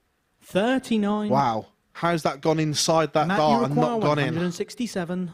It looked, in all intents and purposes, that should have bounced off the barrel and right in. But now Matt Clark was a bit of clever thinking with that last 57, gave himself a chance at the 167. It's obviously gone away begging 27. now. And Justin Hood will come back under no pressure and just pop this 32, surely. Over adjusted. 16. Was Matt, that you first require dart too close? 140. It possibly was, but you'd rather have it there than too far away. Now Matt's getting a second chance, which he didn't expect to get. Now he's got to get by that first one. 100. That's a nice dart. It must have come off the ceiling, that one, to get over those 16. 2. Now the 16's under pressure. Game shot, and this the time first he hits. leg. Justin Hood. Justin Hood takes the opener. Look, it could have been. No, he's just said it there himself. He's just given the tap Second on the leg head is to Matt say to throw first. that should have been Game better. on. Even though he's won the leg, he's not happy, is he? No, but I think he's not happy solely because of the amount of darts that he took. He felt he should have closed it out earlier, and I'm a firm believer in once the 59. leg's gone, let it go. You know, you can't do anything about it once it's done. Well, that's the thing for me that separates the elite from a good player. It's being able to forget what you've done and just go to the next one. 54. Yeah, and the elite players, the mindset is kind of right on a bigger percentage than it isn't, and that's why those top players are top players. Some players can get it right on a one-off game, and then you'll go and watch them 20 45. minutes later and they've got it wrong. And it's not because they don't know how to do it, it's because they just thought slightly wrong at the wrong point in time. And maybe this is why you see sometimes these one-time 59. world champions not winning anything else after that.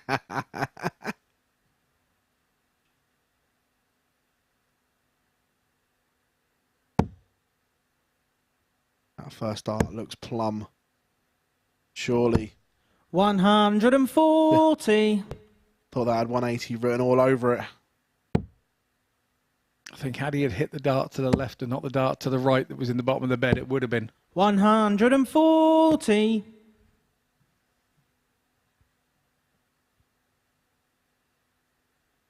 Does Justin wear oversized shoes so that he can call himself Happy Feet, or are they the actual size of his feet? Because he's 100. He's vertically challenged in stature, isn't he? Yeah.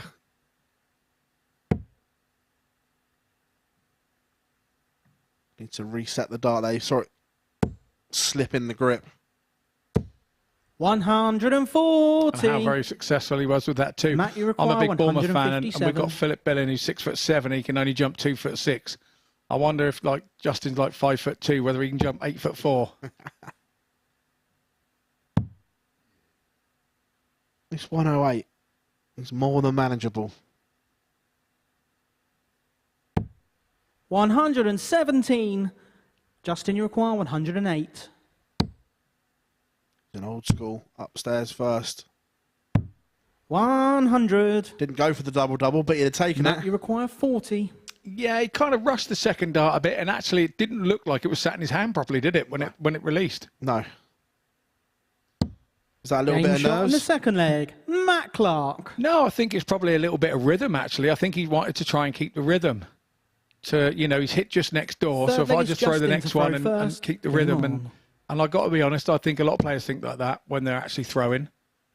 That's the way to hit the one next door, but yeah, he 57. just didn't look to release it in the same way that he did the first one.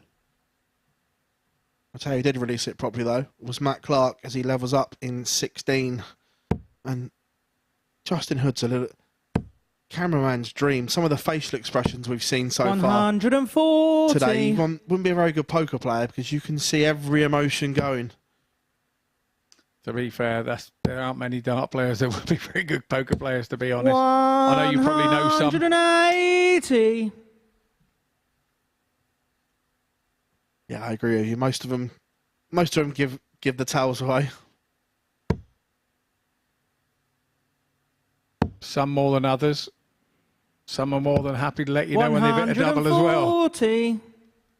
I can't wait for finals night because we get all of that. And one of the best for that obviously went on to win his tour card in Adam Warner the night he won here when we had 100. half of the university and everything here and his mates, and he lived life on the edge, and when he hit we knew. Yeah. I mean, in a pub or an evening league or whatever, that can absolutely brass everybody off in the whole place. It's sometimes can be frowned 45. upon. Justin, you require 164. Yeah, I've got one player in particular I know that does a bit of it, and he is constantly getting slated, but he won't stop doing it. 92. He's a young man. He won't stop doing it, and I'm sure one day we might see him here. I'm all for it. It's exciting, isn't it? It's exciting. It's funny when you're watching it. It's just horrible when it's happening to you, when you're stood behind it doing it, when he's doing it. So 100. So Justin, you require 72. 72 to go back in front. It's going to get 2 darts. A double 12, Game but he shot only on the needs third the leg. one. Justin And we Hood. said in his opening leg that he won, he mucked around a little bit on the outer ring. This time, Justin Hood made no Fourth mistake. leg It Matt was to throw clinical first. for a 2-1 lead. no, absolutely.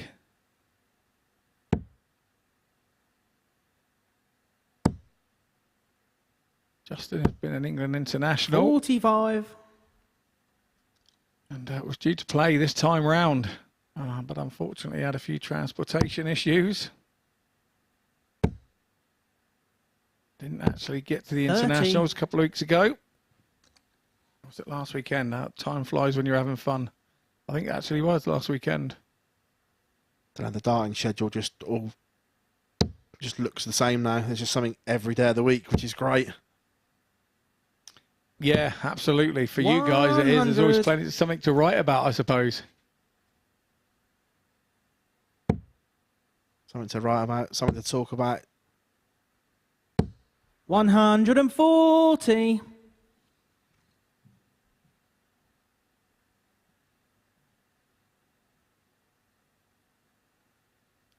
bubbling along nicely right now. Very competitive game.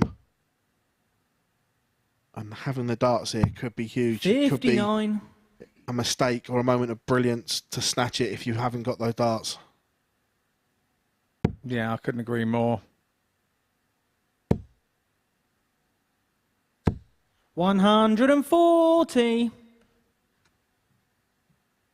Potential opportunity here, and I say that because Justin Hood, although it was a great 140, doesn't leave a finish where a 2 treble visit here from Matt would give him an outside chance. Obviously, that's not going to happen now, but that's the kind of margins we're now talking about where those big 3-figure finishes become a chance. And as Group A goes on, that's just going to get more relevant, more relevant, and more relevant as the week goes on. And Happy Feet here's got his little tail up in this leg.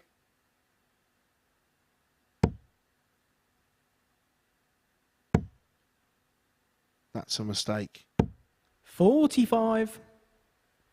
Are you Justin, you old require school 94. or new school on 94? I'm new school. And that's the reason why, because going that way, 54.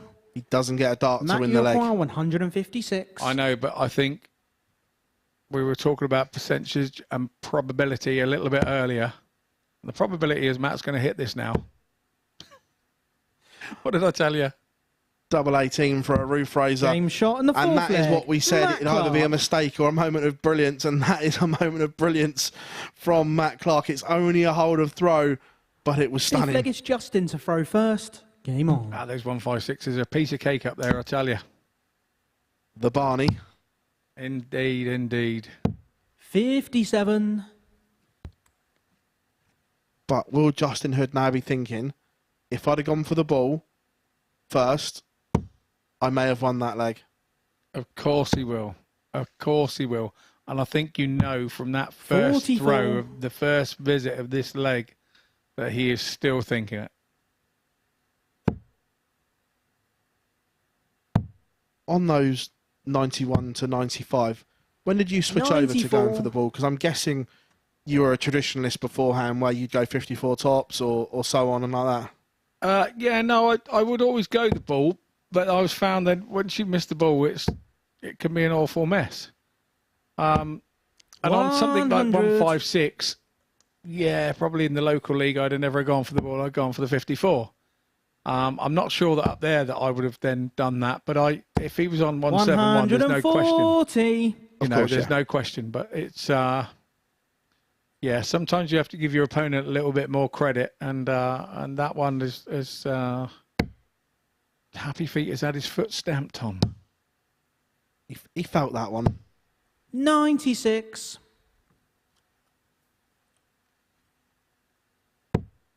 Be looking to set this 210 up to a nice finish. 58. Again, has that just opened the door? Because a 140 leaves Matt Clark on a very handy 121. Hitting a 140 when you absolutely know you have to hit a 140 is not always the easiest thing to do. But Matt's nailed it with the first two. That first dart was perfect for him, and he's going to go in. 140. Aim for that right-hand corner, but the 140 is Justin, there you and require now. 152. Justin Hood is in trouble again. Clark only needing one treble to get himself a dart at something.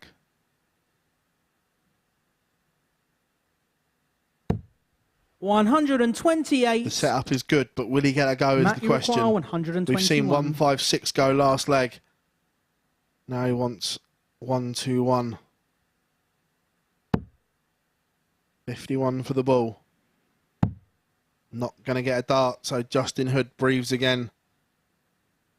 Part of me really wanted Matt Clark to pop that and do a 97. Johnny Clayton and point left. Justin, you require 24.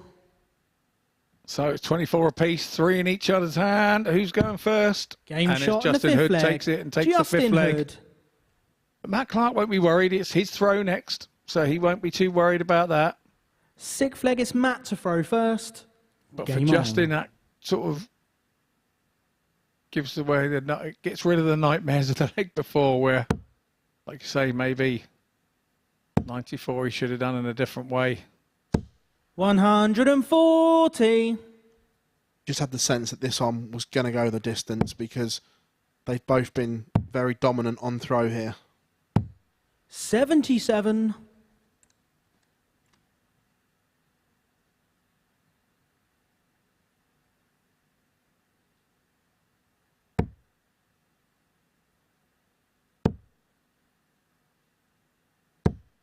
Trebleless from Matt Clark undoes the 2 treble visit in the opener. But that first start from Justin Hood is just starting to drop 58. below. The last leg and a bit is just, his cover shooting's got him out of jail. And that's when you're not quite sure of what your confidence is at that point in time. You're asking the dart to go there rather than telling it it's going 60. there.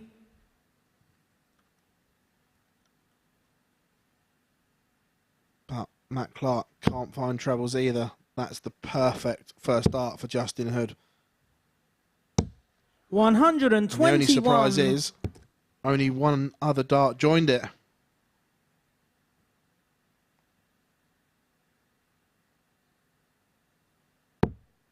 Matt Clark needs a response here. 92. That is a huge, huge last dart because 3 trebleless visits and it's almost game over. And Justin would have been stood behind him, 57. watching and hoping that last one wasn't going to go in. Require And 149. it's sort of like a dagger to you when it does. Hoping and wanting. Yeah.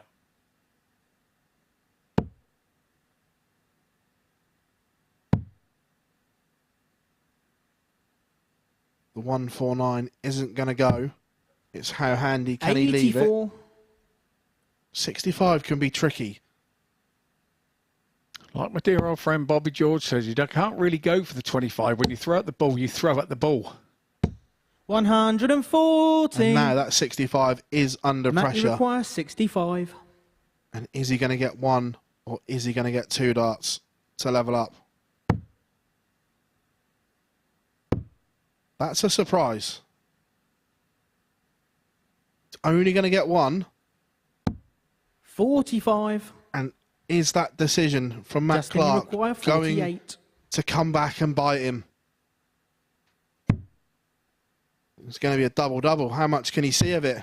Game. Enough shot, is and the the word. match. Justin Hood breaks in leg number 6 to seal a 4-2 victory. Matt Clark, will he be ruining the fact he didn't go for the 25 on the 65 to only give himself 1 dart at a double? But Justin Hood averages 92.44 in a 4-2 victory. Coming up after the next break, we are going to see the return of Luke Littler and Mike Warburton.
Welcome back to the MODUS Super Series, where we're enjoying a fantastic start to Champions Week here at the Live Lounge in Portsmouth. The 2015 BDO World Champion Scott Mitchell has been watching all of the action down in the commentary box. And as we have a look at the results from the first 2 rounds of fixtures, we've seen some sublime stuff already.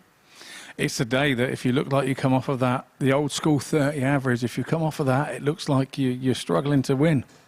Champions Week really is living up to its billing so far, isn't it? It really is. There's been some great checkouts already. We've seen the 170 been attempted 3 times. It's gone once already. My co-commentator Phil is predicting a 9 going this week, and he would bet against that. Well, we nearly saw the 9 in the first leg of action from Jelle Klassen. I know I was still going down the stairs from here, so I kind of missed those first 2 throws. But yeah, it's the way it seems to be going. It really is hotting up. In terms of standout performers so far, Scott Taylor's really been the one that's got out the traps and is flying on all cylinders. I said it in commentary, he looks really focused. He's one of those guys, and you can kind of get a feel to when he's really feeling it. And so far today, he really is feeling it. Well, let's have a look then at the league table following 2 rounds of fixtures for all of our players. And it is Scott Taylor who's the only player to pick up 2 victories. But Jelle Klassen, the only player yet to pick up a win. Yeah, and that's surprising because he is a big 180 hitter, and we've looked at his stats, and we noticed one from up here in the last time we were up here that Jelle hits a 180 every game he plays. And ironically, the next one he didn't. And that was probably his downfall, that he bounces off of his big scoring, and that's what wins him his legs. Well, we'll continue our preview for the rest of the day in just a second, but as it's Champions League, we thought it'd be in a little bit of reflective mood here at the Live Lounge in Porto. And we look at some of the quickest games we've seen so far involving the players this week. Perhaps not a surprise, Scott, to see at the top of the list a game involving Jelle Klassen and Danny Lauby. It's making my eyes ache just looking at that screen, thinking about it. That must have been pretty rapid. I mean, Moreno blocking Jelle Klassen at the bottom there. That was 6 legs done in 8 minutes. Yeah, you're not going to get that sort of thing from me and Matt Clark, that's for sure. I'm glad that was you that said that and not me. Well, next up for us, we're going to see more rapid-fire darts because we're going to see Luke Littler in action up against Mike Warburton. And Mike, in his previous match, was ultra impressive. He was. He set his stall out. He plays his game in such a way that he's not trying to get up anybody's nose. He just does it his way. He's been away and practiced this a lot, and he's looking good again today. Ready to make that sprint down to comms? It's downhill. It's okay from here. Hopefully the action will be going uphill at the Live Lounge in Portsmouth as Scott goes downhill to join Phil Bars. Thank you very much, Henry, and welcome back, everyone, to our viewers on Sporty Stuff TV and the MODUS Super Series YouTube channel. Looking forward to this tie. Luke Littler against Mike Warburton. Not seen the best from Luke yet, but we know it's in the locker where Mike has played some decent stuff. The 4-0 win over Jelle Klassen, where he averaged 95.43, and that stunning 135 finish. As we were saying earlier, Wrexham season ticket holder. Is he going to sprinkle some of that Hollywood stardust on the Super Series?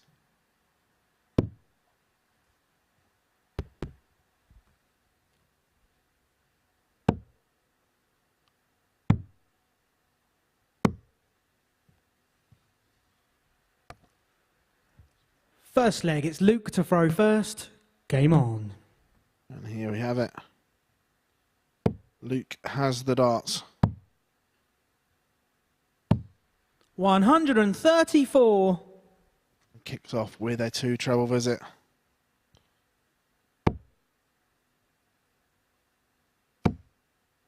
Get the feeling this is going to be 140. a good game. Both in the groove.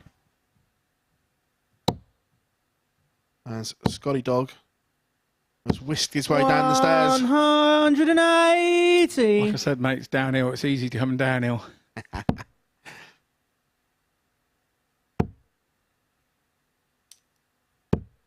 100. And it's an interesting thing for me from Luke is 96. the fact that those big big numbers weren't there, but he's found a maximum in the opening leg. And also, just looking at it, 100. I'm a bit of a geek Luke, for you this, require 91. but I think he's changed the back end of his dart. That flight and stem combination looks different. 51. Mike, you require 161. Yeah, I think he has. I think you're absolutely right. I did see him in there earlier, having a little tinker with some points, I think, on the way through before we started today. 137. Luke, you require 40. Tops to hold. This is under pressure. 35. And that last dart, he's dragged it. And he's Mike, you dragged it require by 24. quite some distance as well. Is he going to be punished? Game shot and the first The leg. answer Mike is yes. Warburton. Yeah, definitely. Warby break a throw, first leg. Second leg is Frown. Mike to throw first. Littler Game stood on. behind. Like we said earlier, he won with a lower average that first game of the day. 140. He could have been in an even worse position than he is now in the table. 78. And I think, look, we're paying Luke a huge compliment here because we're judging him on his standards and those standards that he's set over the last year, even when he was only 60. 15, picking up JDC titles everywhere, and that his A game, his ceiling is absolutely unreal. But things like 98. today and this week is part of his apprenticeship that money can't buy. More than part, and I'm sure there are lots of 16-year-olds up and down the country watching this and wishing they had some of the opportunities that Luke has had. So, you know, the bigger picture is exactly what you've just said 96. for this young man, because the future Mike, you is require long 161. and very, very bright for him. Yeah, and days like today where it doesn't go his way, that's where you learn so much. 99. It's fine when you're winning in any sport. When you're winning, you don't really learn anything. It's when it's not going your way and you have to find the answers. You learn so much about yourself, your character, your temperament, and everything like that. 180. Indeed, and he just strikes Mike, you back with a require 180 there 62. to put Warby under a little pressure for the 62. It'll be 12 now. Oh no, he's gone 20 for double 16. 46. And he's missed it, so that pressure did Luke, you require 49. maybe play on Warby's mind. It's 49 now for Littler as he comes back in. He too goes for Game the double shot in the 16 second route leg. and nails Luke it. Littler. And that will settle him down again because it's another breaker throw. Both guys looking at the scoreboard thinking, I don't want to throw first. Third leg, it's Luke to throw first. Yeah. Game on. We've had two identical legs in the fact that the person throwing first was in control, and then a big visit from the man chasing has pressured 101. those darts, and that's forced the mistake, forced the error. Yeah, it sure has. There we see the averages. 140. Super stuff. We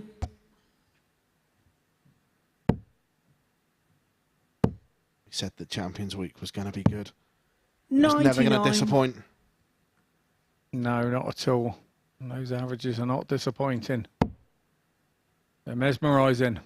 I did say up on the balcony with H that 60. you go under that 30 average in old school money and you're in all sorts of trouble with this group. You've got to be in the 90s or be very lucky to 140. be winning games in this group.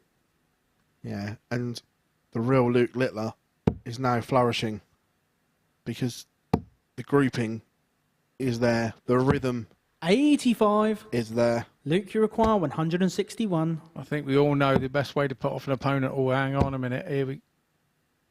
I like that. That's 99. maturity. I like that. That is he maturity. knew what his opponent was on there. Yeah. Yeah.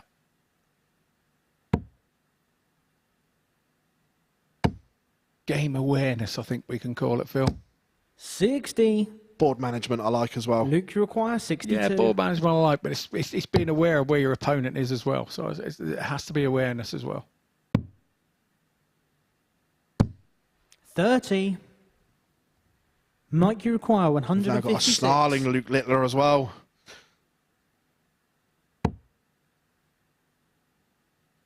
He's going to be back. 60. Luke, you require 32.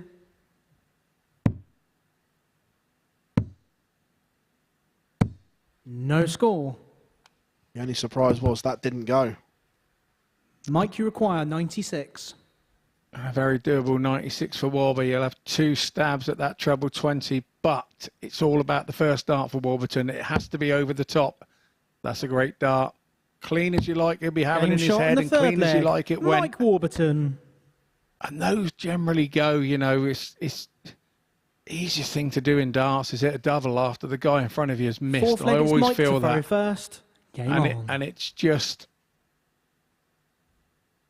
another breaker throw, and Littler will not be happy with the outcome of that one for sure. No, five darts to 81. to seal that one. Went begging when the scoring phase of that game was world class. And we've actually seen him win 134. tournaments and legs and things 5-0 and only have 5 darts at a double. So he'll be more disappointed than anything, but Warby will take a bit of heart from that. 140. But going back to your point, it was all about the first dart, because if that goes low, then that's 76. You've got a decision to make. You're either going double-double, or you have to try and force one over the blocker. Well, we saw it in the game before, didn't we, that he had that problem, and when he was going for 96, which is why I brought it up. And he funny enough, went for the double on that occasion, went outside, and then came back to the treble 20 and hit it. So it makes you wonder why he didn't stay there on that occasion and hit it with his second dart. But 104. That is fantastic from Luke Littler. That's what you call knowing the numbers. 160. That third dart, he was making sure he was nowhere near those other 2. Indeed. Oh, my. 142. Oh, what a little passage of play 20. we have just had here. And is it finished off? Game by shot Mike on the fourth Warburton? leg. Yes, Mike it is. Warburton. It's a 3-1 lead, but that little passage of play was stunning from both players. Fifth leg, it's Luke to throw first. Game Indeed, on. it was.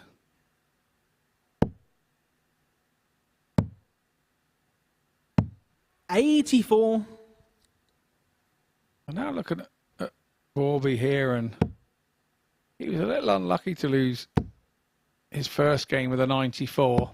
140. Wins his second game against Yellow with a 95. And now he's right up there with 101 140. Yeah, and look, we've seen Warby produce here, and I thought he was a very generous price at the start of day. 45. Almost bordering on a little bit disrespectful. Yeah, I can see where that's coming from. 81. And maybe that's the sort of thing that he looks at and takes heart from, you know. It's always difficult being the favourite. When you're not maybe tipped as you'd hoped you would be, sometimes it puts the bee under your 100. bonnet. Yeah, we've seen that from many a player over the year. That grouping is 180. nothing short of unbelievable. 3 darts in the treble 20 on a pinhead. 60. Luke, you require 16. It's a side of the board he's been having trouble with so far in this match. Game shot on the fifth leg. Luke Littler. Maybe that was a good switch up to be going inside there and head off to double 4 for a different target. Occasionally, this is more of a technical thing here, but the way his darts do sit and slide a little bit, they do block that left-hand side of the board when they're on the outside. Yeah, they do. And I wonder, 180. we'd spoken about, you know, we think he's changed his setup a little bit. 98. maybe that could be the reason that he's trying to avoid that. And maybe the change of setup has made his darts do that, but 100. doesn't seem uncomfortable with it. Again, though, just shows you that a 16-year-old making changes to his equipment 180. during play, knowing that he needs to change something, is a trait that is just way above his years. Yeah, I mean, I think most players will know that how it feels to throw on a short throw with a normal dart, and you grip the dart slightly different and maybe a bit shorter, so it goes a bit flatter. You learn how to deal with your dart like that. To be able to change it, 85.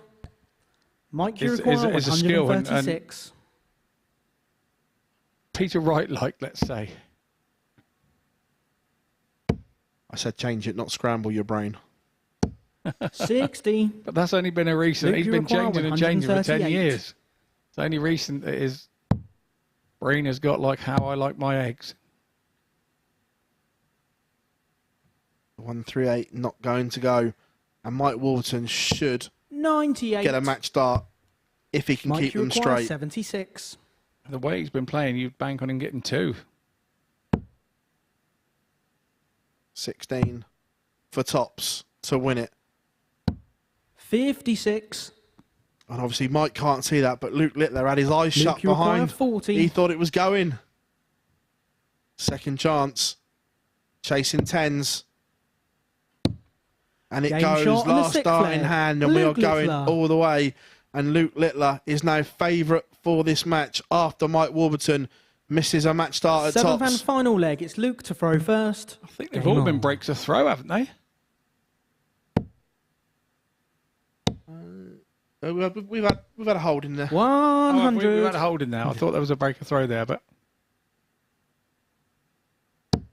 Littler's up his average to 99. Warby's still there at 97. Plus these. 140.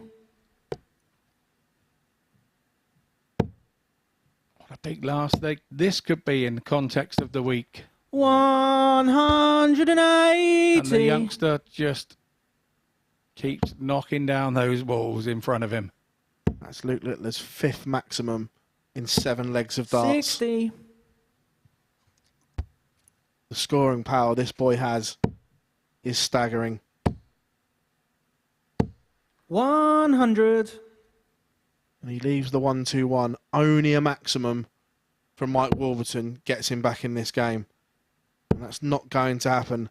And earlier, Scotty, we said that 60. Luke's averages weren't there. Luke, you require But he's put it right here. 121.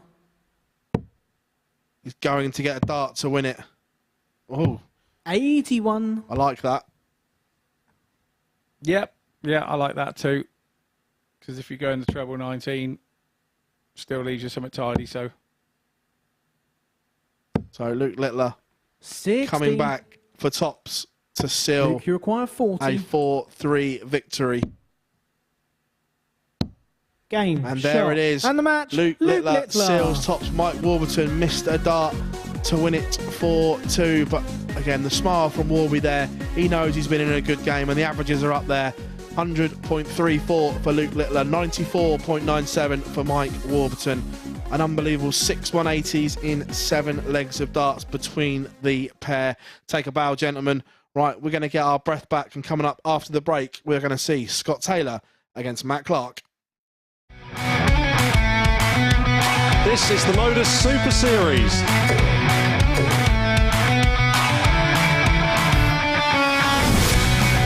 180.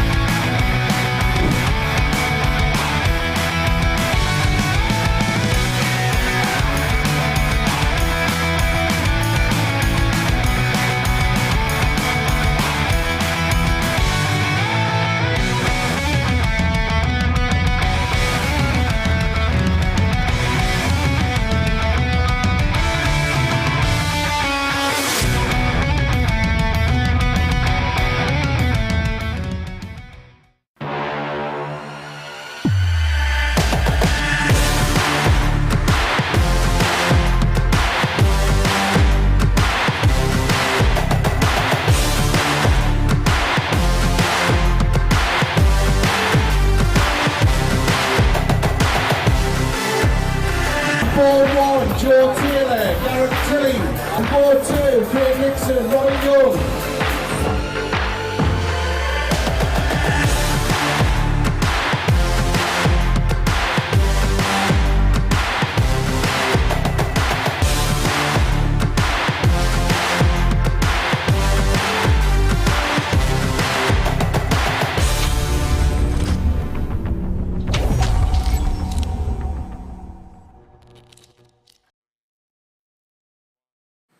And in Series 4, we are going to see more ADC qualifiers than ever. ADC Europe have been announcing their lists on their Twitter page over the last week or so, and we got some really impressive names in the running. Talking about impressive, let's talk about that last game between Luke Littler and Mike Warburton, because that was one hell of a contest. Luke Littler coming back from 3-1 down to still a 4-3 win against Mike Warburton. 5 180s. Ton plus average. That was spectacular from the new. We talk about the scoring power pack. That was just power scoring from the 16-year-old sensation from Warrington. Well, next up for us, it's Scott Taylor up against Matt Clark. It's probably one of the most evenly weighted battles of the week we're going to see here at Champions Week, because if we have a look at their head-to-head records over the course of the phase here at Champions Week, both players won through a Group C before winning on a Saturday night. Both are very dominant in doing so as well, both winning in excess of 60% of the legs that they played in. In terms of checkout percentages, there's hardly anything to split them. The same if you have a look at their series averages and 180s a game. Effectively, what we're saying here is this match is a little bit of a coin flip as Scott Taylor takes on Matt Clark. In terms of today's reckoning, though, at the Super Series, Scott Taylor is the only player to preserve 100% winning record. He's still going to go 3 from 3 with victory against Clark, who just seems to have this love affair with the Super Series. Watching this one in the commentary box, Scott Mitchell and Phil Bars. Thank you very much, Henry, and welcome back, everyone, our viewers on Sporty Stuff TV and the MODUS Super Series YouTube channel. And yeah, top of the table, Scott Taylor looking to go 2 points clear at the top of Group A. Just following on before we look at this match, on the last game, just popped into the players' room because we're next door to it. Yeah, Luke changed the whole back end of his dart for that game from the first two. Well, you couldn't let it lie, could you? Your reporting head had to go and find out, didn't it? Correct. No, you were great to notice that. Yeah, I like I say, he's obviously realised that that's exactly what he needed to do, and maybe why things weren't kind of going great, and yeah, and he just pops in 100 average there, and things were all good again in the Luke Littler camp. But the prominent thing for me was the fact that he missed 14 darts at a double there. He hit 4 out of 18 darts at a double and still does 100 average. That is frightening. Yeah. The rest beware. Because if he starts hitting doubles, then we're going to see some crazy averages. But it does also show you that he builds his game off of the back of his heavy scoring. 96. Yeah, all of a sudden, Group A is looking a little bit congested. And the rest 140. will be cheering on Matt Clark here as well, just to keep everything nice and tight and compact. They won't want anyone just nudging in front. No, indeed. And there's Yeller at the bottom, really chomping at the bit to get some points on the board. And he's having to wait the longest between each game at the moment. So, yeah, interesting times. 140. Day one of Group A. Yeah, leg one in match 8 is being dominated by Scott Taylor on throw here. Down to a 3-figure out after 9. 100. Scott, you require 164.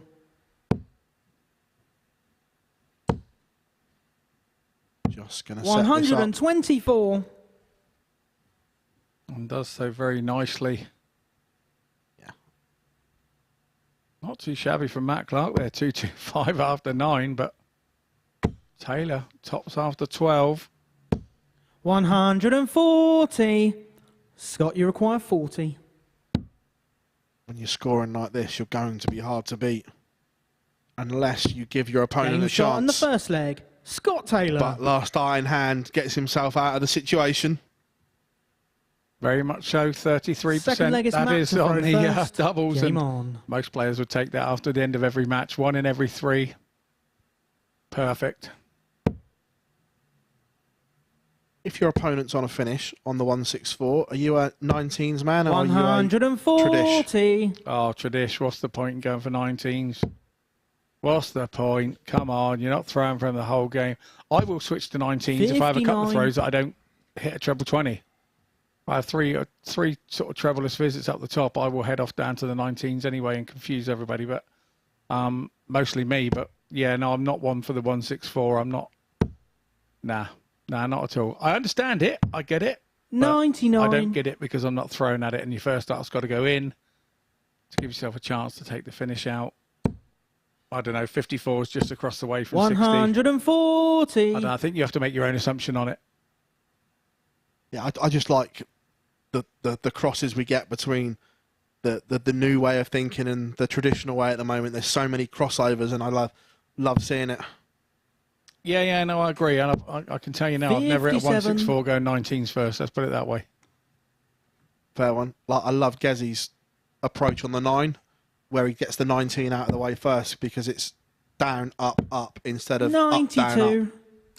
Yeah, I've missed a couple of 9s on double 12, and I say a couple. I missed about 5 or 6 in 1 year. I remember on back in my BDO days, and I've never actually hit one in a match, not even in the pub. So it's one that's getting on my nerves now, and I've started to do exactly the same and head the 19s route. Maybe, I don't know. Just trying something different, because you get to the point where you've missed it a few times going one way and you just think, I need to change it up. 115. It's just a modern way of thinking. We saw players start it at the World Grand Prix when their starting double was double 16, and they used to go double 16 up, and then all of a sudden it was like, hang on a minute, I'm going to go double 16 to 57 because it's the same eye line. This is something that Alan Norris used to do this all the time in the BDO. He'd have 151 left and go to 51 first. It was something he would always do. Yeah. Going to get a dart to break. Game shot on the second leg. Scott from Taylor. Matt Clark, a 110 finish to break the Matt Clark throw.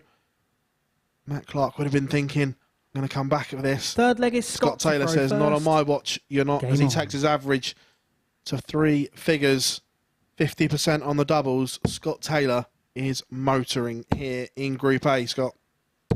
He is, and I think we spoke about momentum and things early on this morning, and who was going to appear quickly, and Scott Taylor's done all of that. He's won those first 2 games. He's got his tail between his legs. He's really going for it now. He's attacking the board. He's ultimately 46. super confident, and you can see that now in this game, because just the way that he's focused and the way that he's telling that dart that it's going there. I'm not asking you to go there. I'm telling you to go there. And I love the second dart as well, because it would have been easy to run to 18s, but it was like, no, I'm going to use the lie that I've got. 134.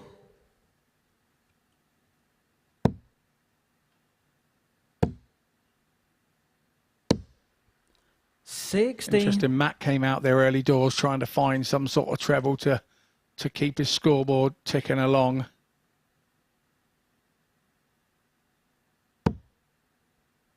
Grabbed a bit of confidence of hitting those 2 and then go straight back up the top on the treble 20. 140. And that's experience for you. Almost just a mind reset, isn't it?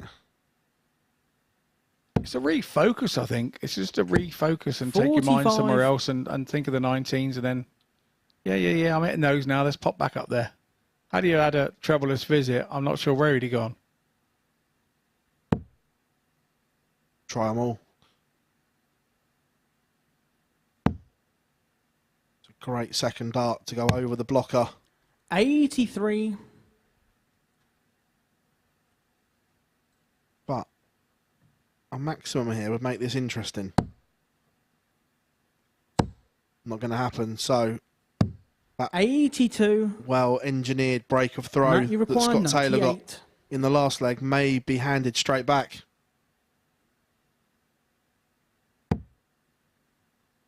Switch over to the 18s. Finds treble 18 for double 12. Game shot and the third leg. Matt Clark. There's a tidy little finish that gets Matt Clark back into this game. And it was the finish in that Fourth leg is Matt we to spoke throw about first. earlier, and Game on. he just backs himself with one dart, doesn't he? He has done so far this morning. He's just every time he's had a dart, he just backs himself. First two darts blocking, runs for cover, 49. but slips in to the treble 3. But I just noticed last leg and this one, Scott Taylor's dart's 81. just starting to slide and drift across into that 5 at the moment. It's like they're being forced, isn't it? He's now trying. Could he be over trying now? Try and get, make up for that loss of leg. And when you start over trying and 93. overthrowing, the drifts do tend to come. Again there, it's just forced almost. 77. You won't mind me saying this, or better known as the Mardle Drift. Hey, the Mardle lateral drift.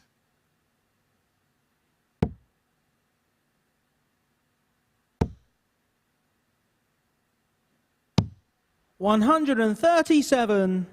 But Scott Taylor, from a position of power, now it looks as if we're going to be a level game again at 2 apiece as Matt Clark, 82.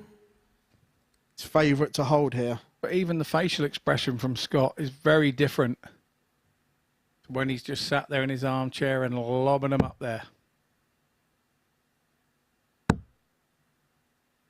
Fabulous second dart from Matt Clark. 140. And the third follows it.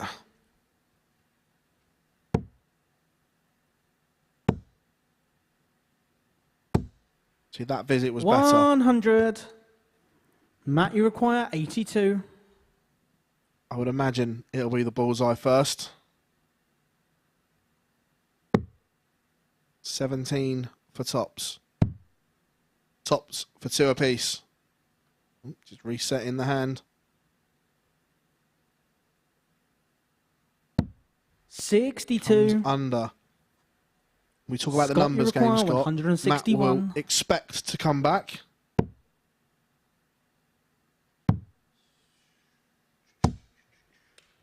$67. Scott Taylor, Matt, you require 20. a little bit disappointed with himself, to say the least, there after hitting the treble 20, but it's double 10 now for Clark.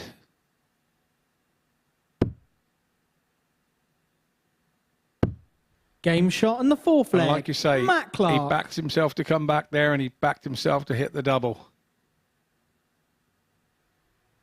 Fifth leg Spells is of Scott 2 to legs. throw first. Taylor led Game on. 2-0.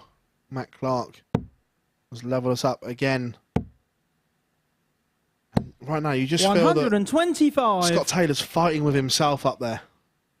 That can happen. That can happen, particularly when you're playing against an opponent like Matt, who he's 50% on his checkouts this time round. He was 50% on his checkouts last time round. He was 80% on his checkouts first time round. 60. So he's knowing that every time he's got 2 darts at a double, he's hitting with 1 at the moment. And Scott Taylor will know that. Scott Taylor knows that he's hitting 46. when he gets the chance. So now he's trying to not give Matt the chances. And that has to be a slip in this leg.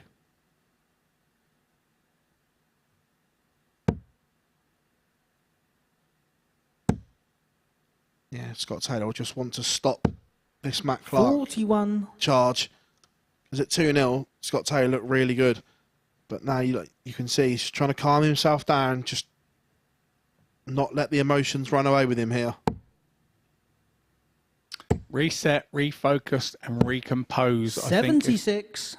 Our commentating buddy Dozza was here with us. Absolutely. I know he watches along. Hope you're well, Glenn. 140. And you can't argue that that would be great advice in this particular moment as well. I completely agree. 44. For me, Matt Clark has just gone favourite for this contest. Yeah, an elder statesman like Matt will be watching Scott giving everything away here and bouncing off and knowing that he's not happy. 140.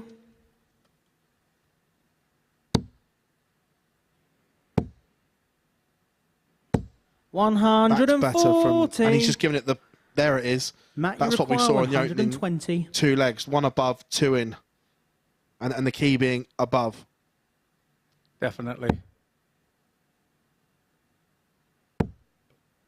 Anywhere that he didn't want that to go. I was going to say, sometimes you need 80. A little bit of luck.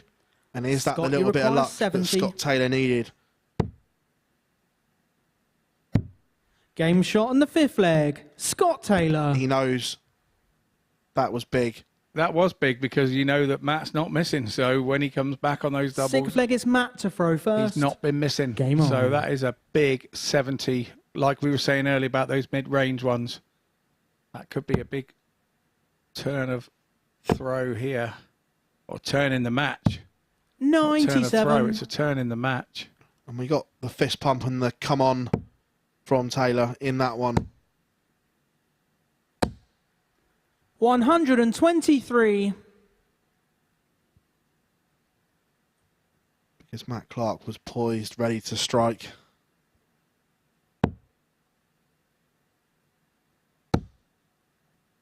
And now the pendulum has swung the other way. 99. And the pressure is now on Matt Clark to hold.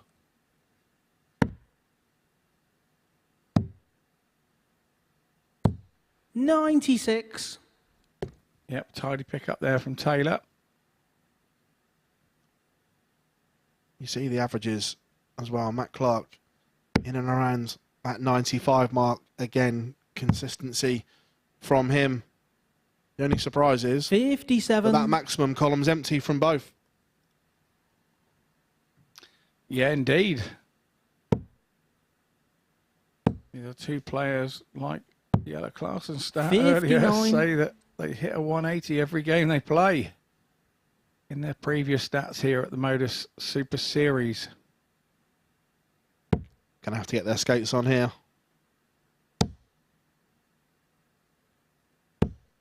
45. Getting down to tense, nervous headache time in the leg. Yeah, and a big visit here on Scott Taylor. He's carving out an opportunity on the Clark throw to win it. We've seen this once today already. We have indeed. Attempts at it 3, hits 1. 85. That's an unlucky deflection there from Scott, Clark. you require 170. There's 1. There's 2. 145. Matt, you require 118. It was close.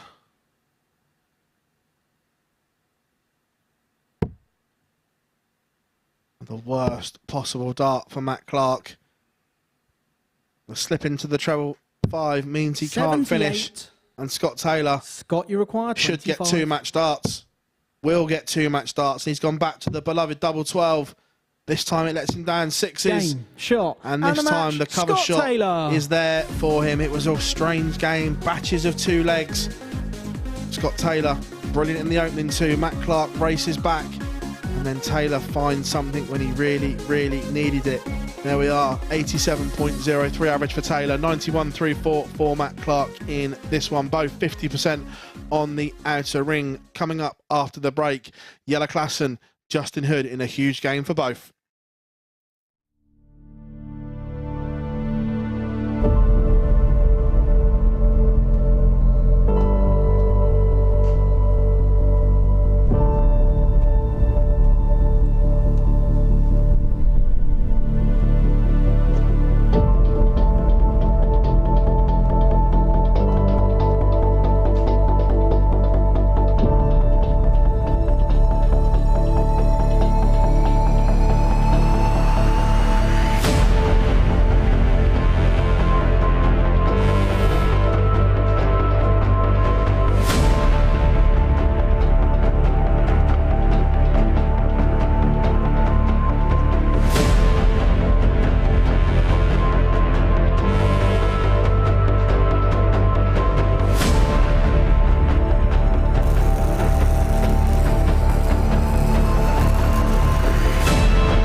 Welcome back to the MODUS Super Series, where Scott Taylor continues to impress. A 4-2 victory over Matt Clark makes it a hat-trick of wins for him to kick off the day. Next up for us, it's the middle match of the session. It sees Jelle Klassen take on Justin Hood. But before we look ahead to that, we thought we'd relive some of the best moments of the series. And if you like a little bit of bully, take a look at this.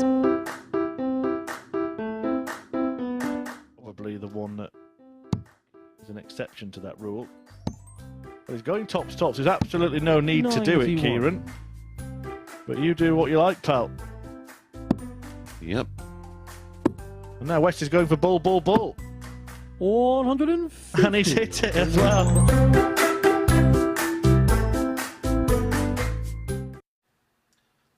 Only Steve West, Scotty. Only Steve West. Yeah, only Steve West. Yeah, what a shot, though. I remember watching that and thinking, wow, and wow. Of course, Steve West will be joining us later on in the week. Good to see Steve back playing, and that we know he needs the hip operation, but it's just good to see him back. Yeah, look, he's one of those. He's always been there and thereabouts. He's longevity he's had, because he was around in the BDO times for a long time before. First. You know, he was one of the late switchers, you would say, and then a very successful run in holding the card for many years. I think it was 45. 7 or 8 years he must have held a card for. So, you know, if you're doing that, you're no slouch. And it's nice to see him back playing well. 180. Impressive start for Justin Hood as he fires in a max in his opening visit. 93.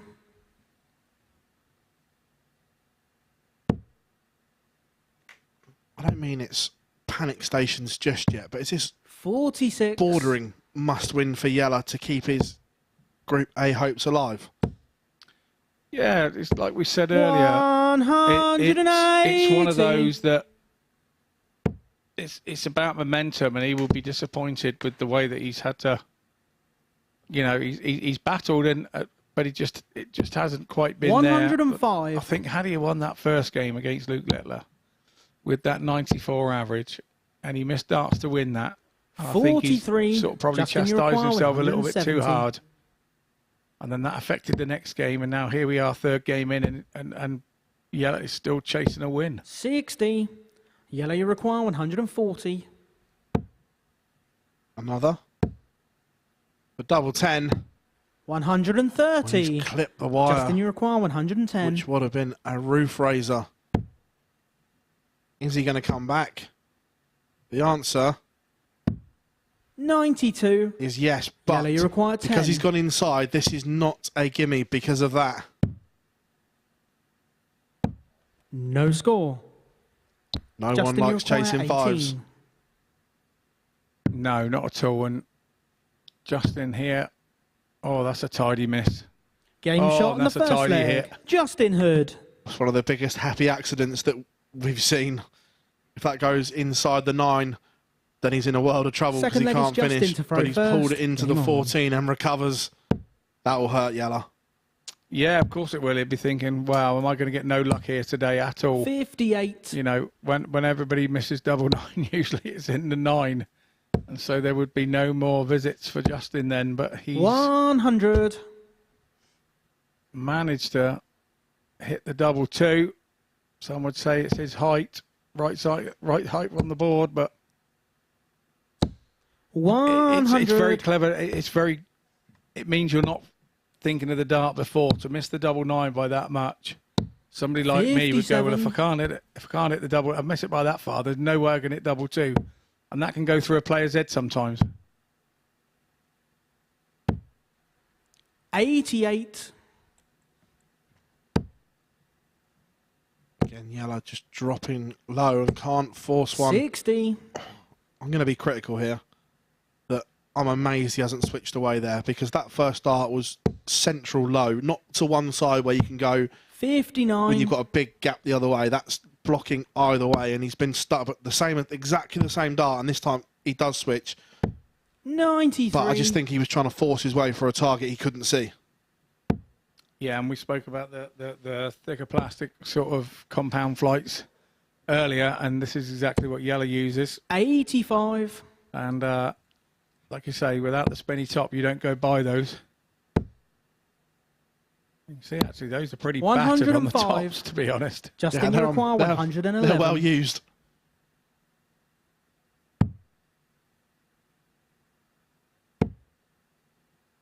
Double 16. And he's come 95. inside. Yellow, So you require class. 86. Will it be one at the ball or...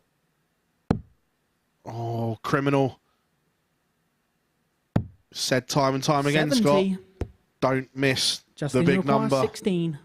Give yourself every opportunity. And you only missed the big number when you're going for the treble. And I can only assume that he was wanting the treble there with that one. It's now Hood with a chance to go 2-0. No score. Yellow, you Lifeline require for Klassen. 16. Double 8 to break straight back. Game shot in the second leg. I was going Yellow to say, when you're Klassen. 3-0 up, those ones fall in and they go out your hand backwards. When you've got a couple of wins on the board in your group, Third leg is they yellow come to out your throw hand. You can first. throw them Game on.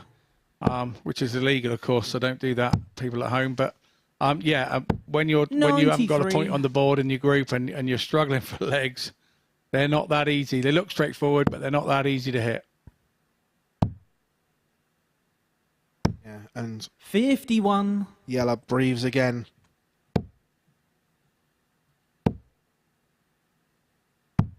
$99. Just think that with Yellow, that 100. he'll be the one that the others fear if he's in Saturday night. Because of the crowd being there and everything like that. We've seen him play some 59. great stuff on the Euro Tour this year. So I think that if he can get to finals night, he's the real danger. 100. Yeah, I agree. Yeah, I agree. His pedigree tells us that before he starts, but he's got to get that first dart right. 134. And that first dart just is not quite flowing for him at the minute. It's got to be just above the treble 20. And sometimes you have to take a conscious 100. effort as a player to Yellow make require sure you throw it 116. over and pitch it over the top. Game shot in Brilliant. the third leg. Absolutely Yellow fabulous Klassen. from Yellow Klassen. He rode his luck in the opening couple of legs, but that was a sprinkling of stardust. 116 finish for the Fourth leg is Cobra, and he Justin leads. to throw first. Game on. And you can tell when there's a spring in his step. There's a little bit of pace when he takes his darts out of the board when he's playing well. He's one of those players you can tell. You can keep your head down and not have to look to know how well he's playing. You can just tell by his mannerisms and the way that he's throwing and the way that he collects his darts how well he's playing. 140. Again, it's like a switch here that he was struggling. The throw wasn't there, but just winning that scrappy 57. leg, the 160 now there's a zip, there's a purpose to the throw. And to be fair, Justin's upped his pace just a little bit. And 59. it's actually suiting Yella more than it is Justin currently. Took a wicked deflection. See the 60. angle it's gone in at. It's clipped the flight on the way through.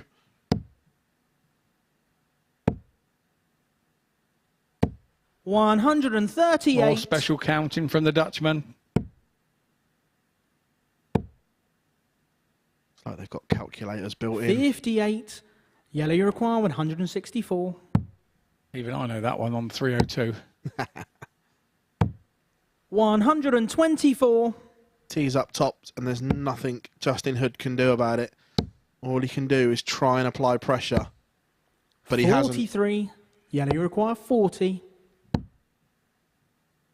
Tens. Game for shot in the Klassen. fourth leg. Yellow Klassen. And Yellow Klassen from 1-0 down, possibly should have been 2-0 down, has rattled off 3 in a row. And if he can seal this here, a 4-1 is Yellow to victory for throw Yellow first. Klassen would Game be on. absolutely huge in the context of this group. It would lift 96. a lot of weight off his shoulders without doubt. And the confidence would be back, having had a win. 41. Yeah, it just puts him back in with the chasing pack. 61.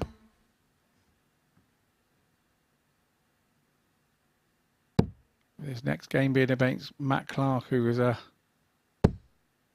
fellow 1 win or 2 point scorer. 125. Should Klaassen bring this home? It's a great angle. 180. Fabulous 180 to leave 164. The 2006 world champion 83. has gone through the gears here when he needed to. 164. The average is now over the 90 mark. 64.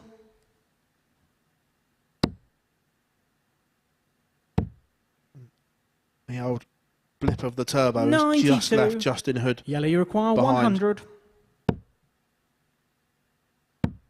was going to say tops now, just set this up. 60. Justin, you require 160. This will be a mighty, mighty save should he was able to get it, but it's not going to be this time. Hood's allowing Klaassen to 60. come back for 40 for the match. Yellow, you require 40. Chasing 10s. Game, shot, and double and the 10 match. has Yellow been his Klaassen. friend in this tie, and no more so than that moment there. Jelle Klaassen gets his first win on the board, first 2 points of the day for the Dutchman. 89.11 average, that 116 finish to break the throw. Justin Hood will need to go back to the players' room and regroup ahead of his fellow games today. But coming up next, we're going to see Mike Warburton against Scott Taylor.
Jelle Klaassen getting the better of Justin Hood was what we saw before the break here in the MODUS Super Series, a game that was completed within a space of 10 minutes. Klaassen the 4-1 victor with an 89 average and a 116 high checkout. Now that concludes the third round of fixtures here at the Super Series. Let's have a little look and see where the table lies here at the Live Lounge, because Scott Taylor is out in front, 6 points to his name, having won each of his opening 3 fixtures. As for Luke Littler, he's 2 out of 3 and finds himself in second place on 4 points. Elsewhere down the table is well uniformed on 2. Well, next up for us, it's Mike Warburton in action. He takes on Scott Taylor. He's been mightily impressive today and was even more impressive when he won his week back in week 4, beating Andy Bolton in impressive style. 48. Scott, 48 you require 48. for your biggest win of your career. Double 16. That's game, And it is shot, super and your week 4 Scott winner of the and MODUS Super Series. Scott Taylor. has produced an unbelievable performance to qualify for Champions Week. It is an average of 109 to get the better of Andy Bolton. Welcome back, everyone, to our viewers on Sporty Stuff TV and, of course, the MODUS Super Series YouTube channel. Get involved here at Champions Week at MSS Darts on all social media platforms. Come and say hi. But here we have Mike Warburton against Scott Taylor. Looking forward to this one. And this could be a big moment here, because Scott Taylor win, and he could move 4 points clear at the top of Group A. A win for Warby, and it gets interesting, Scott. Yeah, very much so. I mean, as long as the Bolton lad is not thinking that, can't think of that, he's got to come here and go, you know, the way that things have gone today, Warby has been very consistent today. Maybe a little unlucky on a couple of the results, but he's just there and thereabouts. He's doing his thing. He's making sure that he's not out of it on the opening day. And that's clever play. First leg, it's Mike to throw first. Game on. Scott's got to not overthink this too much. Yeah, we saw him potentially. I know he got the win last time out, but there was a lot of thinking going on. You could see that he was fighting with himself. 140.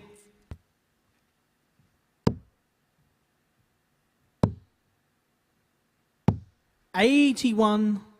Of course, he is going to have to find a breaker throw if he is to win this one.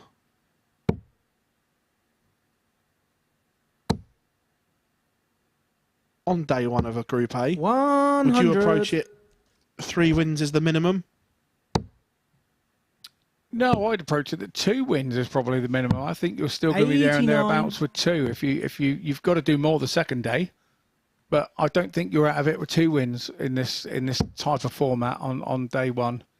Another thing that I find fascinating, I think all 3 groups are very different to play in 100. mentally. Group A, Group B, and Group C. Group B, I think you relax a little bit more with your mind because you think, well, 3 from 2, Mike, surely I can make 3 from 2. 161. That was my attitude, and I didn't make it. So maybe I got that wrong, but I think Group A, you should be able to relax a little more because 90. it's only 1 that goes through. So Scott Taylor will be the one under pressure if he has a good first day. 60. Mike, you require 71. Warburton coming back 71 for a hold in the opener.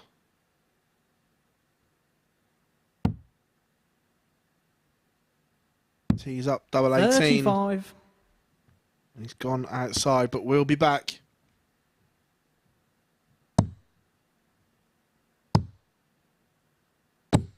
$95. Mike, you require 36. So, doesn't want to make a mess of this.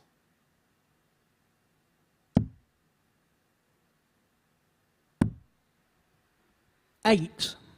The first 2 darts almost Scott, you felt require too 92. safe. Yeah, you could see that he wasn't want to hit that 18 with the first 2. So it's now Scotty Taylor, 92, hit the treble 20 60. and got further away on the double 16. Mike, you require 28. Game This shot time, on the first leg. Warburton makes Mike no mistake. He's Warburton. aggressive at the 14s. But yeah, going back to the fascination with leaving double 18 Second leg, that it's players Scott to have. throw first. Yes, Game the on. 18, double 18 is lovely. But you have to think more about what if, the consequences. 100. And we see people making a mess of it, don't we? Yeah, very much so. And one thing that's creeping in more with the double 18 is with the 18 left when you do creep inside of it. If you're in front, we're seeing a lot of people go 10 or 6 there at that top point, you know, and leaving themselves sort of double 6 or 58. double 4. I remember Stephen Bunting, when he won his Lakeside title, he had a very clear plan from the moment one. I'm never going for this double or this double. I am always splitting, and never once did he deviate from that plan. 100. No, he didn't, and he sort of kind of stayed with that plan from then on, particularly with double 5. 140. You know, they're like hen's teeth. How many times you see, you know, Stephen go for double 5? Although I've seen that he's having to do it more recently on what I've seen him. But 100. you know, I'm old school. All the doubles are the same size. You've got to be able to hit them all. 100. They're both coming down nicely here, but it's advantage Taylor in this leg because he has the darts. 103. 60. Scott, you require 100. Well, we just held on to that one a little too long, trying to make sure, didn't he? Yeah, the release was late, wasn't it? Yeah, very late, and the result was being dragged 2 inches under the treble 20. 43. Mike, you require 141. Taylor's not done the best job of setting that up. If he gets a go, will get a go. But the worry here is the dart that stands up, that 100. more players need to learn to throw the Darryl Scott, you Gurney require flatty. 60. Well, it's not just the Darryl Gurney flatty now, it's the Owen Bates flatty. He does it beautifully. Game shot in the second leg. Scott Taylor. I don't think he knew that was in. I think he's just thrown over the top and hoped there because he had to wait for Justin to call that as in. Third leg I'm is not Mike sure to throw that ends up first. being a great Game dart, on. but I don't think he knows anything about that. He's just gone over the top and hope. Yeah, absolutely. I think he knew not a great deal about that. But yeah, going back to throwing the flatty, you know, 60. obviously Darryl Gurney was the first one sort of to do it, and we saw it on the TV first, and it's something. And we were talking about the youngsters, and we've been talking about 180. you know, age and seniority and all this. And Owen Bates is one who I thought, I was commentating on that week that he was here, that he won it, and I thought that he had one slip out of his hand 100. on 60, but it didn't. He threw one Taylor-esque, and it went flat, and in it went. So even the youngsters are now 100. starting to pick up what the more seniors are doing. Yeah, I'm a fan of it as well. And it makes sense when you think about it. It's just having the confidence to do it under pressure. 41. If I tried it, I know what I don't. I think I'd try and. I think the technique is to hold it further towards the front. 140. So if say you're a rear, you know, a back holder of your dart when you go to throw it, and that makes it sit up. If you then throw it from halfway along the barrel, it then makes the dart go more 100. direct and flatter. Scott, you require 81. We'll pick this point up in a minute because there's a big moment here. That break of throw incoming. 69. And Scott Taylor's love affair with that double 12 just seems to be drifting a little bit. He's not found it the last couple of games where he couldn't miss it earlier on in the day. You only have to miss it once to start doubting yourself. When it's on, 60. some days it stays on a string all day. It feels Scott, like you you're just require sliding 12. them in on a wire. Game But he's shot been on the very good third on the leg. double six in his Scott fair. Taylor. You know, he's come back to double six on 3 occasions now and nailed it. We've not seen him on that double 3. And it is a 13 Fourth dart leg is Scott to throw break first. of throw. Game on. Yeah, going back to the flatty, that I've also seen players change their flight to throw the flatty 140. as well, where they normally throw a standard flight and they have a dart set up in their case with a pear or a kite because that makes it sit flat as well. Wow, I've not seen that. But 100. the way that manufacturing of darts is now, and the way that the top players are being picked up now, there just is no reason 180. we will not see more of that happening, because you know the darts are being made identical. You know, the guys get as many sets of darts as they need for the 45. season, and yeah, why not have that fourth dart set there? Are we going to now see cases, 4 dart cases, four dart cases? Why not? 93. Yeah, and this has been some response here from Scott Taylor because Mike Warburton bossed the opening leg and Scott Taylor wasn't really at the races. But since then, there's only been one player in this game, and that's been Scott Taylor as he looks to go 4 points clear at the top of Group A. Scott, you require 88. 48.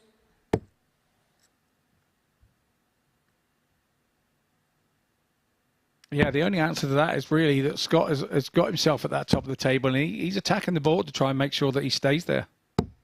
60. And here we are. Scott, you require 40. Tops for 3-1. Surely just comes off of that dart. 20. Is that a turning point? Mike, you require 116. It's a big turning point if Warburton takes this 116, but he's got to get that first dart above. He has space to the right, and he's not quite made it. He's going to have to adjust again because he needs to stay there. 60. You can see the shake of his head. He knows that's Scott, a big you moment require as well. 20. Game But shot this on time, the fourth Taylor leg. makes no Scott mistake, and we Taylor. see him giving the gesture. There you are, because he knows he could have lost that leg because of the previous Fifth visit. leg He is Mike to gave throw first. Warburton the opportunity, Game although on. it wasn't taken. He doesn't like giving them players these chances. It was a bit, why didn't I do that earlier type gesture, wasn't it? It was one of those. 140.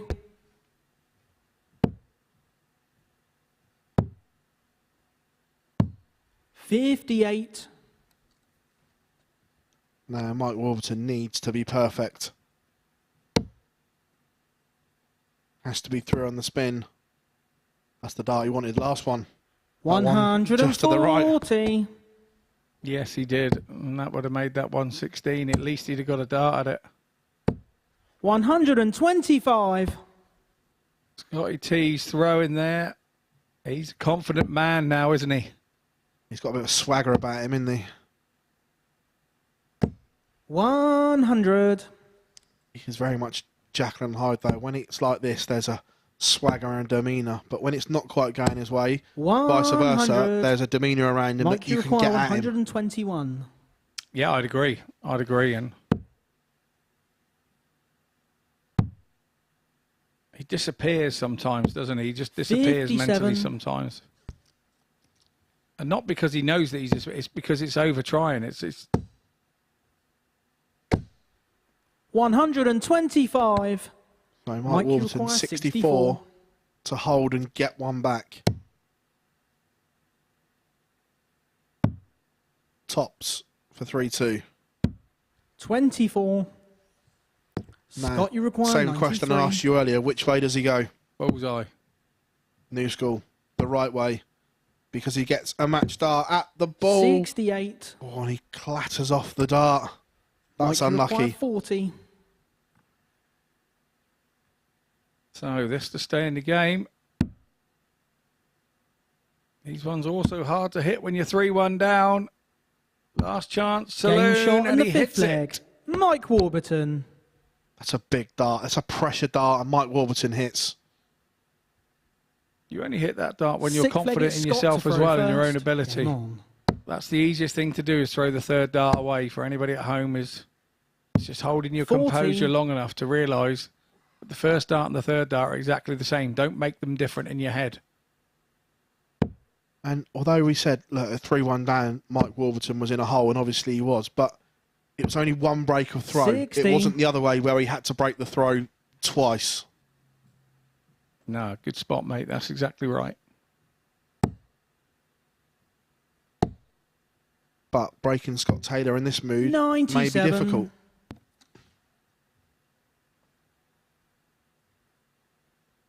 Seeing the Scott Taylor that they see every week in the Bolton area, I think. Yeah, on finals week. 100. The Super Series Day 1, Group A. Yeah, and Warby's in that position where tons aren't enough. They have to be 2 treble visits to create pressure. 86.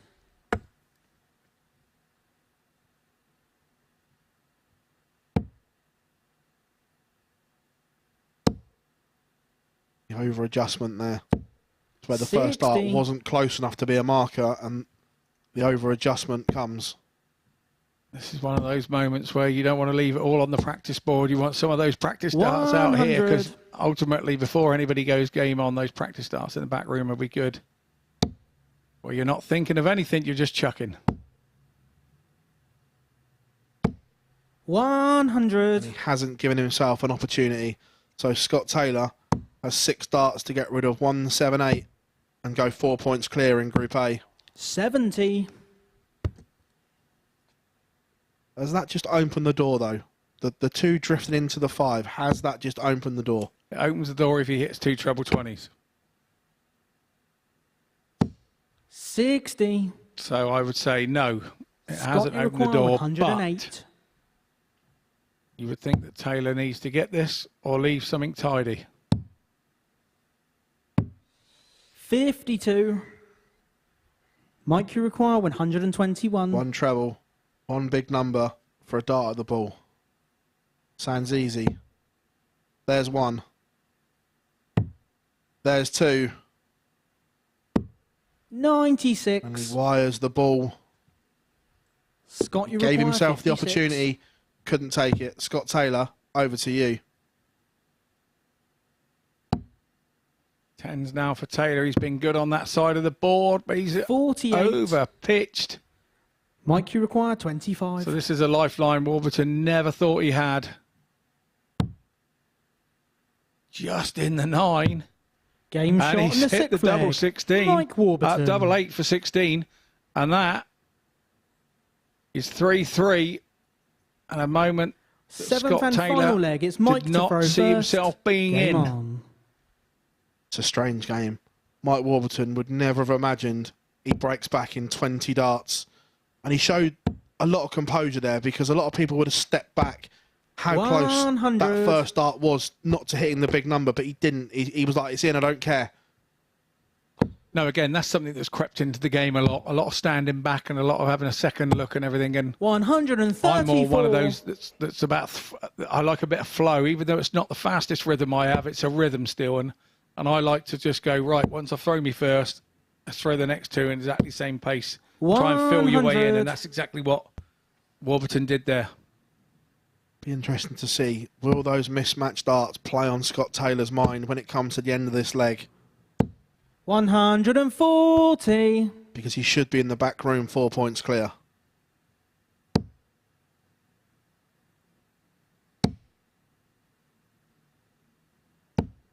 $100. Yeah, he should. Trying on his carpet slippers. I'm thinking, I've had a good day. 60. Again, that troublous visit just opens the door for Warburton. Another one of them. 140. Scott, you require 167. He sure is.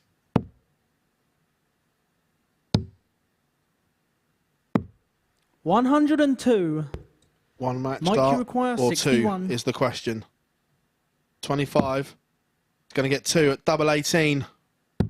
Game. And shot, Mike Warburton and the match. has Mike completed the Warburton. comeback. 3-1 down. Scott Taylor misses two match starts, and you can see there the look on Scott Taylor's face. Mike Warburton gives it the big one. He knows how big that is. Scott Taylor could and maybe should have been 4 points clear at the top of Group A. He's not. Mike Warburton moves into second place and is now chasing him down. Coming up after the break, Luke Littler against Justin Hood.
Welcome back to the Super Series, where we are learning that if you're going to be successful here at Champions Week, you must be resilient, dig in, and have a never say die attitude. And that was exactly the qualities Mike Warburton has just exposed in his game against Scott Taylor, coming back from 3-1 down to win 4-3 in a last leg decider. So a win there for Warburton condemns Taylor to his first defeat in the group. Next up, we're going to see Luke Littler and Justin Hood in action here at the Live Lounge. And we're going to have a little bit of a look now at their qualification process to get here to Champions Week at the Live Lounge, because both had quite contrasting journeys to get here, it has to be said. Justin Hood playing as a winner of Group B. Meanwhile, Luke Littler, a winner of Group A. One of the few players to do that. But have a look at Justin Hood's statistics, because they have been dominant. 67% of the legs that he's played, he's won. A checkout ratio of 42%. That can mix it with the very, very best in the game. But it's going to be a little bit of a contrast of styles in the fact that Justin Hood's finishing is as good as anyone in the competition. But as far as power scoring is concerned, there's not many better than the Nuke. Look at that 180s per match column. 1.68, a series average of 90.14, and have a look at those ton plus and 140 demographics as well. It's going to be high scoring, high finishing, high octane drama as Justin Hood takes on Luke Littler, and it's going to be watched in the company of Phil Bars and Scott Mitchell.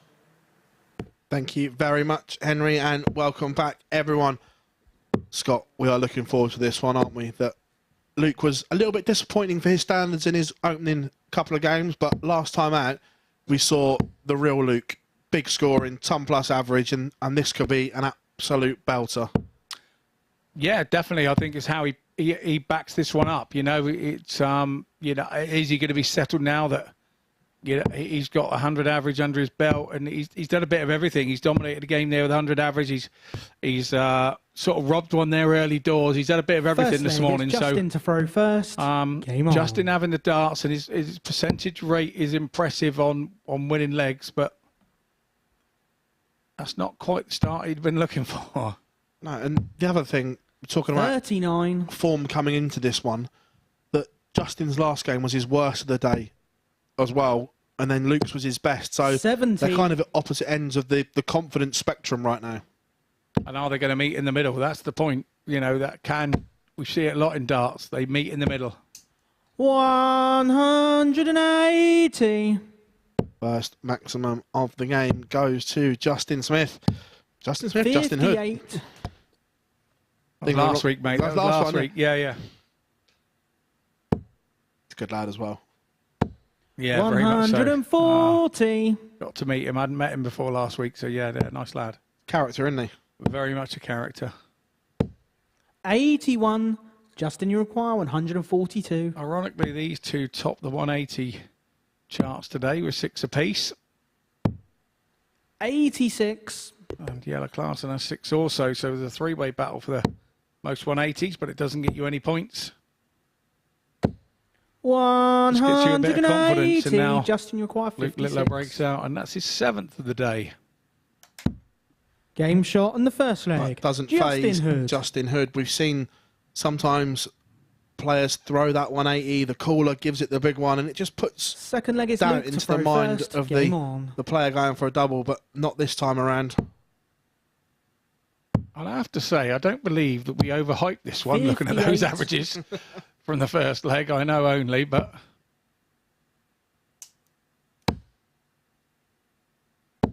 123. Yeah, Justin Hood didn't look himself in the last game, but whatever he's done in the practice room between games seems to have worked, because 121. he just seems to look more himself here. yeah, very much so. 125. Just getting his head down, and he knows he has to go toe-to-toe with the scoring with Littler 134. to have any success. Ooh, that's a very late release. Pulled ridiculously 45. low.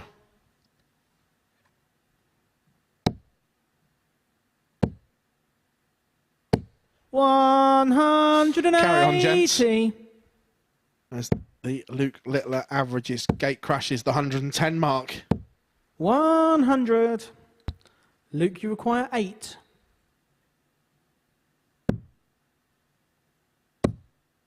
This is the bit that's been given Littler Game problems. shot in the second leg. Luke Littler. No such thing on this occasion. 2 legs Third in, leg, it's Justin 3 to throw maximums. first. Game on. We knew this one would be good. Maximum number 4. 121. Justin didn't read the script, did he? 100.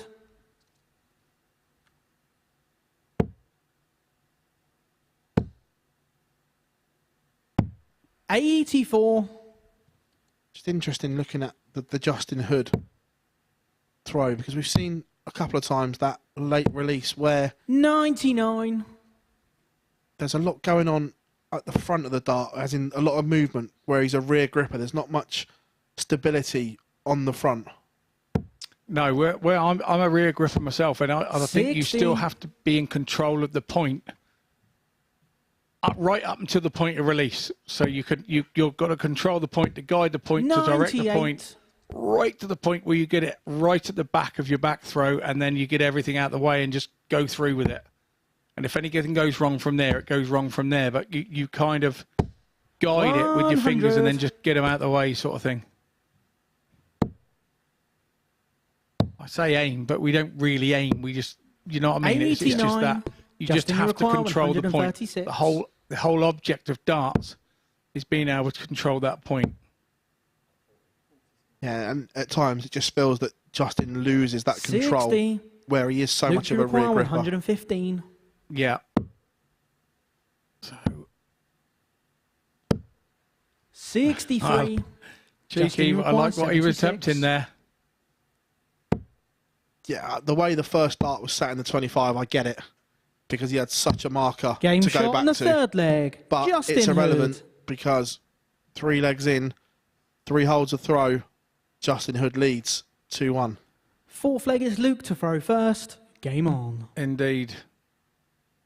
We talk about the old days to the new times, and I've been in pubs where I've watched somebody go tops, and there's been beer flying all over the place 30 years ago. It wasn't a done thing. It was seen as very disrespectful, but now it's just second nature. Of course, we've seen people chin before for less.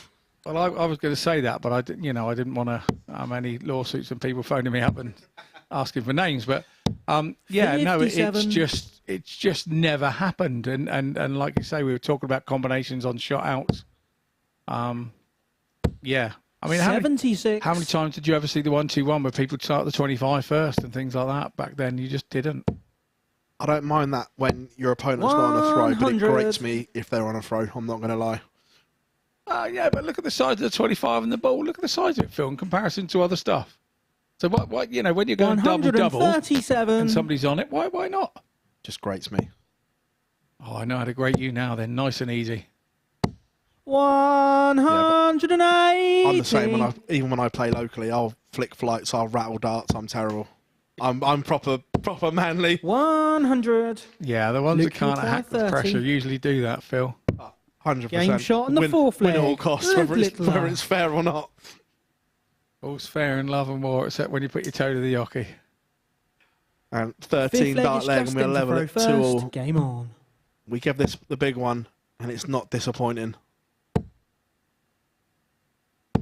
121. You think it's good at this level? You want to play in the seniors, mate? Oh, wow. We're great at the seniors. We've got more tricks in our repertoires than Paul Daniels, I'll tell you. Right, you saying Paul Daniels. Johnny Clayton confused everyone when he used that the other day. Everyone was like, all the younger generation was like, who's Paul Daniels? 99. Yeah, very true. Yeah, very true. I know, I'm with you. A bit of Paul Daniels, David McGee and Wisbit. Absolutely. 93.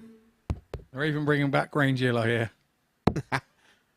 Biker Grove next as well. But these two rattling along 90 here. And is it going to be a mistake or a moment of magic that wins this tie? 180. You have to say that is another moment of magic for Luke Littler as he hits his 10th 180 of the day. 59. Luke, you require 88. Yeah, 4 in this one. But that's a rare mistake from Luke. 52. Justin, you require 132. The champagne shot. Not going to get a go. So Luke Littler coming back, looking at double 18 for a break. Champagne shot got corked there, and it's Littler back. Game shot on the fifth leg. Luke Littler. Okay, caught us out. Caught the spotter out. Didn't fancy double 18. Not seen that one before. First. Game on. My thought process to that is, why leave it if you're not going to... What? Because he hit treble 10 to leave it? 45. There were other routes he could have gone, exactly. No, it works for him. And he's found a 14 dart break of throw. Just confused us all. New age thinking, mate. It's the new age thinking. 100.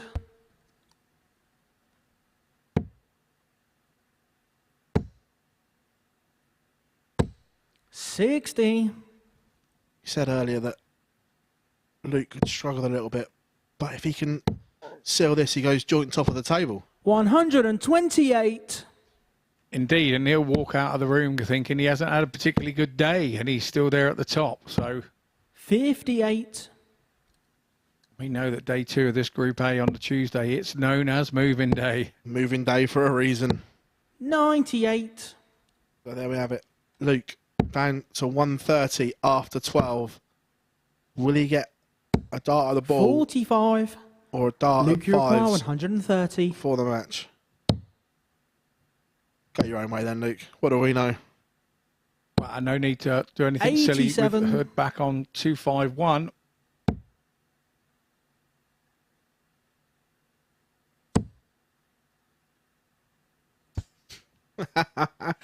I love that facial expression. 145. I think I've got a gnome in my Luke, garden you next to the require fish pond 43. that looks like that. 2 at tops to win it. Game. Only shot, needs the and one. match. Luke Littler. Very, very special there from Luke Littler. Trailed 2-1. But an explosive 3-leg burst for the young man from Warrington, averaging 99.14. 4 maximums, 57% on the doubles, 4 from 7. As Luke the Nuke goes joint top of the table on 6 points. Coming up after the break, we're going to see Matt Clark against Jelle Klaassen.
We promised high scoring, and boy, did that game deliver. Luke Littler has now hit 9 maximums in his last 2 matches to get the better of Justin Hood. It really was another incredible result for the Nuke, which now puts him right at the top end of the table. Well, before we get our next game underway, which is going to feature Jelle Klaassen and Matt Clark here at the Live Lounge, we thought we'd bring you some more top-tier stats from the series so far. Now, we showed you earlier on this morning the quickest games involving the players playing this week. Let's show you the top 10 fastest games altogether for Series 3 here at the MODUS Super Series. And perhaps not a surprise that at the top of that list sees Danny Lauby and Moreno Blom. 6 minutes, 2 seconds that game lasted. And just a mention for game 6, because that was the same meeting between Lauby and Blom. Lauby got a leg 1 in the space of 41 seconds in that particular affair. Also, quick games involving Chris Landman, twice on that list in 4-0 wins against Cam Crabtree and Ian Konterman. It's a very, very Dutch look, isn't it, on that screen? Bay Van Peer and Alexander Merckx also on that particular page. So that was some of the fastest games that we have seen here at the Super Series, and we've been seeing some quick-fire, high-octane action here today at the Live Lounge. Next up, it's Klassen against Clark, and it's going to be watched by Scott and Phil. Thank you very much, Henry, and welcome back, everyone. Scott, just looking at some of those times from those young men on that screen, it was like, blink and you miss it. Yeah, absolutely. It's amazing how some of these games go now, and more than impressive stats as well that go with them. And it comes when you've got, like we were saying earlier, about two rat-tat-tat players do complement each other very well, and it then makes it an amazing game to watch. It's just something about quick players making it look effortless. Yeah, you're having a stab at me there, or are you? Yeah. Not at all, mate. Not at all. I wasn't built for speed, mate. Look at the size of me. I wasn't built for speed. There'd be players that would give their left and right arms to have won what you won. That's very kind of you to say. Yeah, I'm very proud of my achievements, but there's still other things we still want to do. I've got a bit of life in the old dog yet. First leg, it's Matt to throw first. Game on. I'm interested to see Yella in this game because I think this will be uncomfortable for him. 44. But he's been around such a long time. He should have seen it time and time again, and there should be a way of dealing with this now. You know, it's 97. I see it a lot, sort of local league stuff. And I knew he was going to do it to me. Well, if you knew he was going to do it to you, do something different so that it doesn't allow to do it to you, if that makes sense. Yeah, Robert Thornton found a good way 58. of dealing with it here and in Southampton before we moved, that when he was playing someone that he couldn't get his own rhythm against, he'd stand at the back of the oche and he just looked to the side and just pick a spot on the wall and wouldn't even acknowledge what they were doing.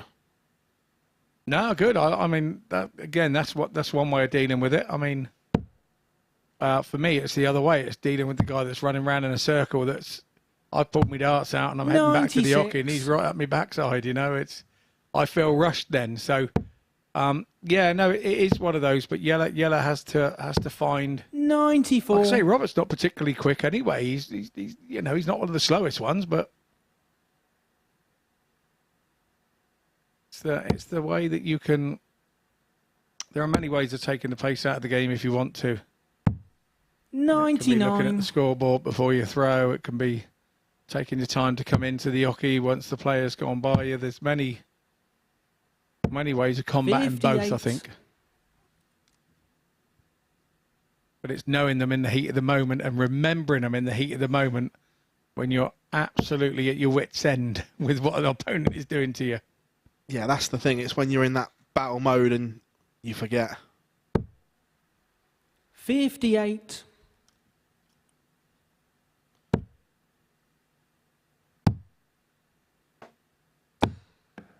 $39.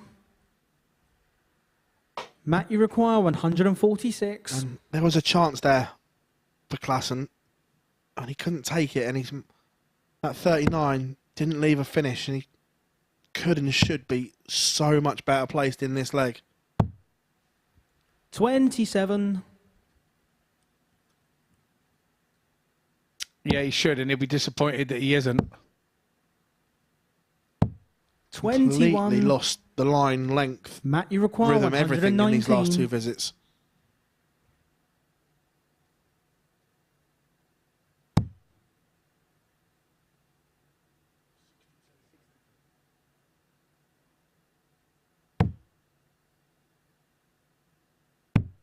Game shot on the first Calculated, leg. worked. Matt Clark. But brave. A silent assassin, I think that was. Second leg is Yella Yeah, to throw absolutely. first. Game Again, on. Matt Clark showing why he just loves this place. 69. If you're Yellow class and stood there, 62 with 2 darts, and you see your opponent not go 12 ball, that should fire you up, shouldn't it? Yeah, possibly. 83. Yeah. Yeah, why not?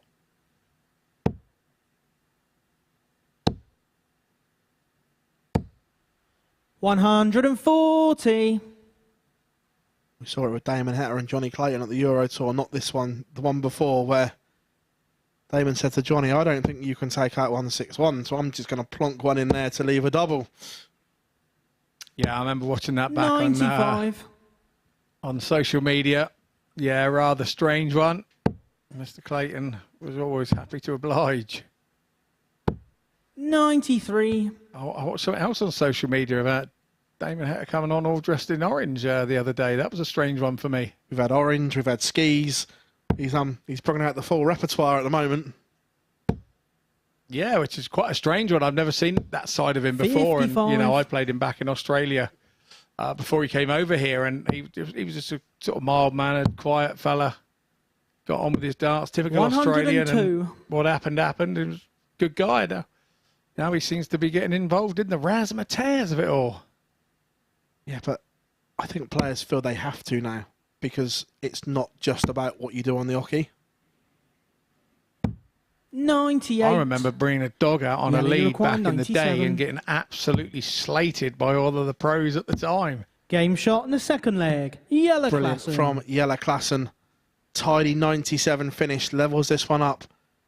And that's better Third from leg the is Cobra. Matt to It throw was first. an inconsistent first leg, but he levels it up. But you can see him shaking his head there at the back of the stage. He's not happy, is he? No, he isn't. 140. And he looks to be a watcher, so he likes to watch what his opponent is doing constantly, and it's the easiest way you get dragged in. 140. Yeah, just struggling with a little bit of grip on his darts there. Those last two that were thrown didn't look set or comfortable in the hand at any point. 180. But your mind, because if you're throwing that dart an awful lot, your mind will adjust to that. Sometimes there is a dart that you don't quite hold right, and it will just fly straight into the treble or double, whatever you want, and you think, how did that just happen? So your mind will adjust to it, a slight different grip, and still throwing it in the right place, or it could be just absolute luck. I think it's my mind adjusts to it. 100. Yeah, that downstairs first. 7 19s would have left the fish. 99. But in that instance, he was obviously Matt, you below require the treble 81. again. Slightly bulbous dart. Didn't want to risk drifting 3 or 7. I understand why you went back up the top there. Yeah. Again, we talk about ball management. That was a good bit of ball management. But didn't quite go the way that he wanted it to go. 49. This time around, Matt Clark can't pin the combination, but he will be back. How much pressure can Klassen apply? 140. A fair bit, but you've got to ask, you know, Matt, you Clark there had a require dart for 32. 12 darts. You know, he's kind of slipped along there with his 140, 180 and quietly went about his business, and now he needs his double business. So putting in front, Game and he's shot done on it the third again with the leg. third Matt dart. Clark. It's a very good dart as well, because that first one blocked most of the bed. It did, and it's a good breaker throw as well. Fourth leg is yellow Oh, to no, it's throw not a breaker first. throw. Game on. Sorry. But yeah, the first one was almost too close. Blocked the bed, 140. but he found a way to move across. Just open the angle. Because it's not a breaker throw, yellow won't be so worried about it. 45.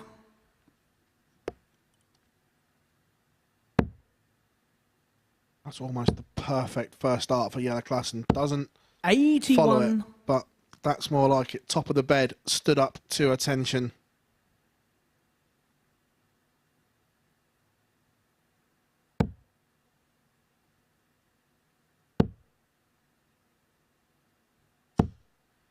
60. Only a 60 from Matt Clark. So Yella has some breathing space on his own throw here. 140. Which is exactly the recipe he wants.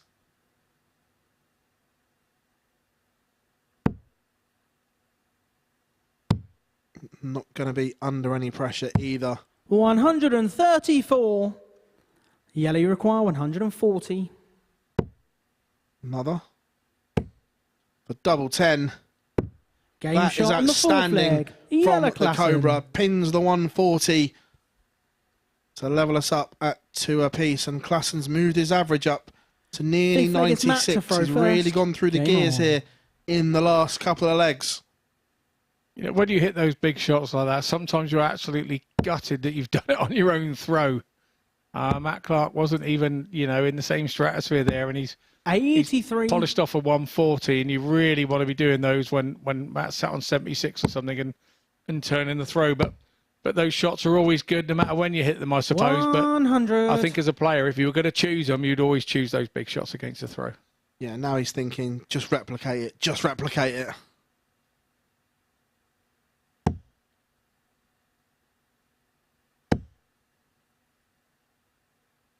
To be fair, you can't choose when they come. They 97. come when they come, and that's that. And yeah, if we were all good enough to choose when we used them, that would be very impressive. 125. We will have them on tap. Oh, I'll just pop out a 146 here because I need it. Thank you very much. Mind you, there was a time where Michael Van Gerwen, Phil Taylor, Gary Anderson, it felt like they had them on tap. Yeah, very much so. 100. Very impressive. They were indeed. 25. Again, Klassen will be cursing. He started off the leg, ton 125, and was in a position to mount some pressure on the Matt Clark throw. And then that visit undoes all the good work.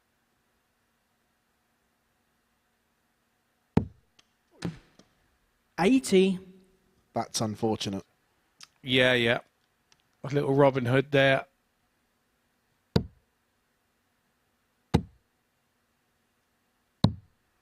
$97. Klassen finds Matt, you require a treble last 141. dart to keep him in this leg, but he still needs either a miss from Clark or a moment of magic. Which one will it be?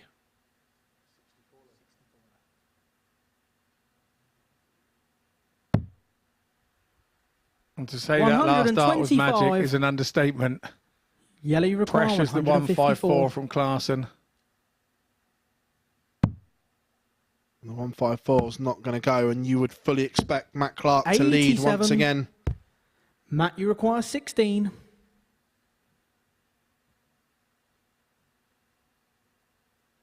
Looking at double 8 to retake the lead.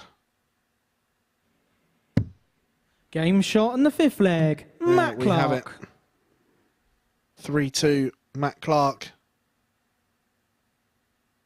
And Sixth leg is Yellow to throw first. 5 Game legs on. in, 5 holds a throw. Are we following a pattern? 95. This is always a pressure leg when you've got the throw and it's 3-2 and you're nearing the end. You know you've got to hold your throw. This is the leg that sometimes as a player you have a little bit too much thoughts about. And also, 96. for Matt Clark, is this a freebie that he can just attack the Klassen throw without any fear or pressure on it?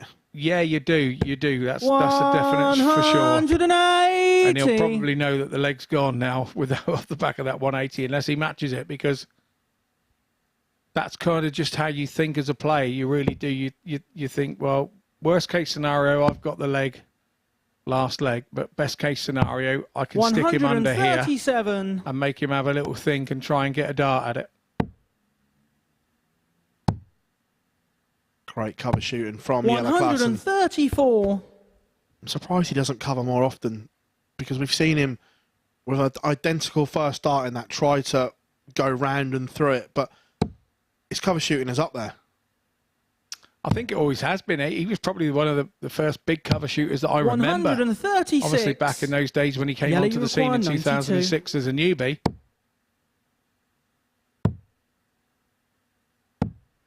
$52. We said Matt, you this require one may be decided with a 132. moment of magic. Are champagne corks about to pop? Are they? He knows that was close as well. 92. Yellow, you require 40. So it's tops for Klaassen. It's a perfect dart, surely. Game shot on the sick flag. Surely Yellow it was. Klaassen. So we go 3-3. The pressure now. Put Seventh back on and Matt final Clark leg. It's to Matt hold his to own throw first. Game on. He'll be hoping for a 15 dart leg here, just a straightforward 15 dart leg would be awesome because that means yellow will have to do a 12. 100. Yeah, on that 1-3-2, when that second dart left his fingers, he thought it was in, didn't he? That little smirk said it all. And would he have ever 30, 40, whenever Matt started, would he have ever gone that way for 1-3-2 back in the day when he started playing darts for Kent and everything? It would... Not a chance. You know, not a chance of it. It would never have been heard of. There'd have been glasses flying everywhere behind him on the floor. I was going to say, has to cover it. 59. He didn't want to. He was trying to find a way to go over. With those two darts, it was impossible.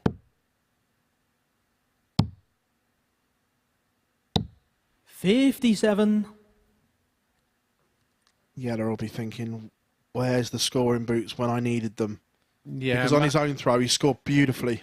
Matt's thinking there he's got away with one as well. That's what you're thinking there. 59. But he's done it again. He's been and done it again. So Klaassen gets a second stab at hitting a decent double treble visit. There's only so long these top players go without hitting one. Yeah, the only one treble though wasn't enough. Needed to find another treble 19 on the cover. Couldn't. So halfway through, it's advantage Matt Clark in this deciding leg. It is now, that's for sure. 180. As I said, these top players, they do not have these trebleless visits very often. And Matt Clark bounces 46. back with a massive 180. Matt, you require in the context 103. of this match. And has 6 minimum if he needs them for the 103 to seal the points.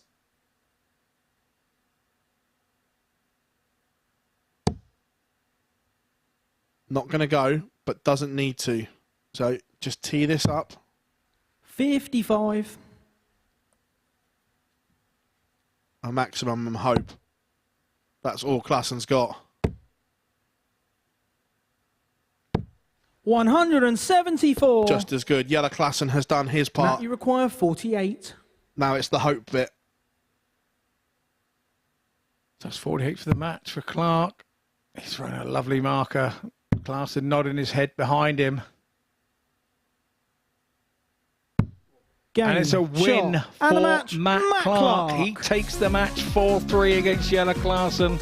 It was an 87.55 average against a big 94 average from Klaassen, but he was great on his own throw, Klaassen, but couldn't challenge the Clark throw. We now take a short break, and we come back on the other side with Justin Hood v Mike Warburton. This is the MODUS Super Series.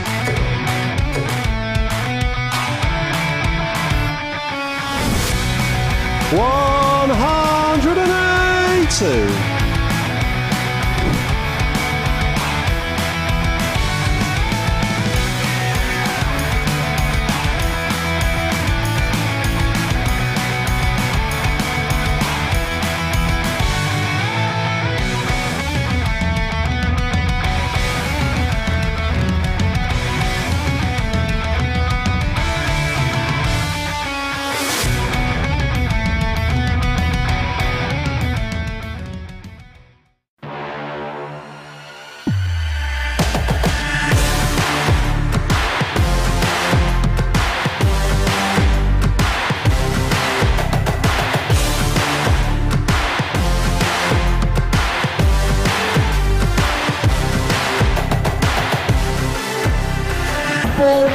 Joe Taylor, Garrett Tilley.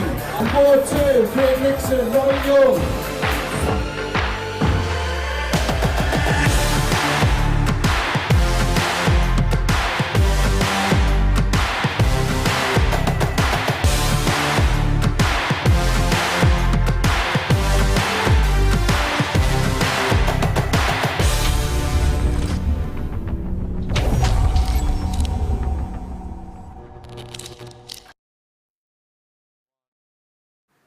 Matt Clark in the Super Series, hey, he just finds ways of winning matches with incredible darts, doesn't he? He got the better of Jelle Klassen by 4 legs to 3.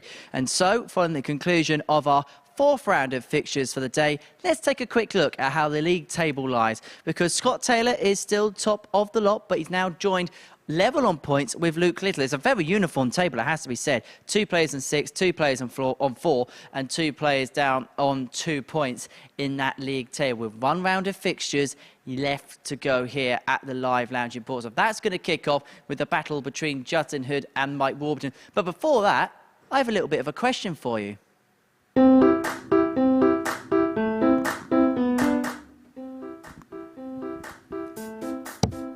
Does a grape count as a berry? No, it's not.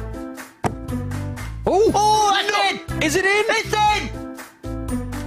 It's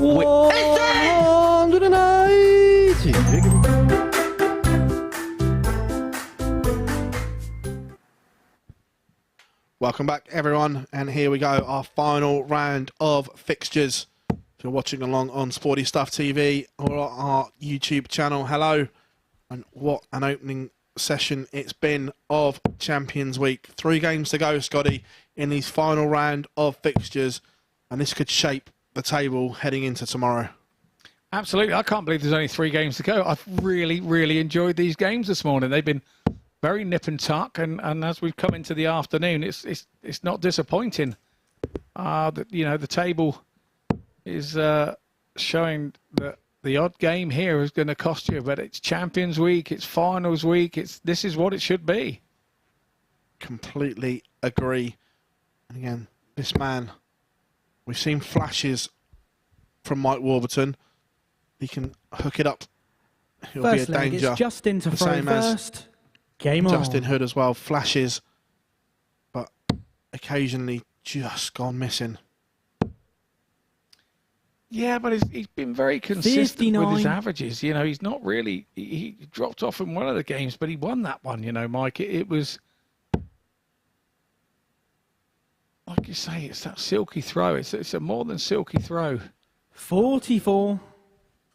When it's going right. And darts is an amazing game when it's going right, when you don't have to think and they're just going straight in the lipstick and you're not having... It's just the most... You can't wait to play your next game, and you have days where you just can't not, you know, you'd rather have a week off some games and not come back, you know. It's not like golf where you can have an awful round and then have a decent shot in and birdie the 18th and you can't wait to go back out next time. And darts isn't like that.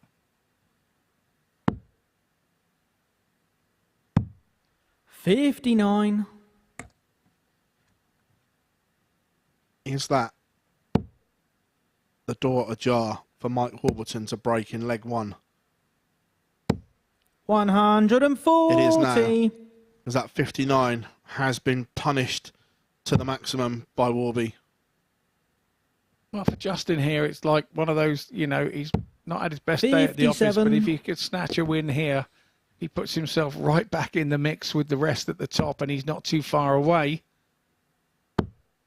So you'd say the pressure is on Hood here, but 57. Warburton's playing for the pressure to put himself on 6 points at the top of the table with Taylor and Littler. And open 58. a little gap, Mike maybe, Uruguay, 120. to the runners. Shanghai for Warby. Can't find the treble. 60. Leave 60. Justin Hood not on a finish, so just wants to apply maximum pressure.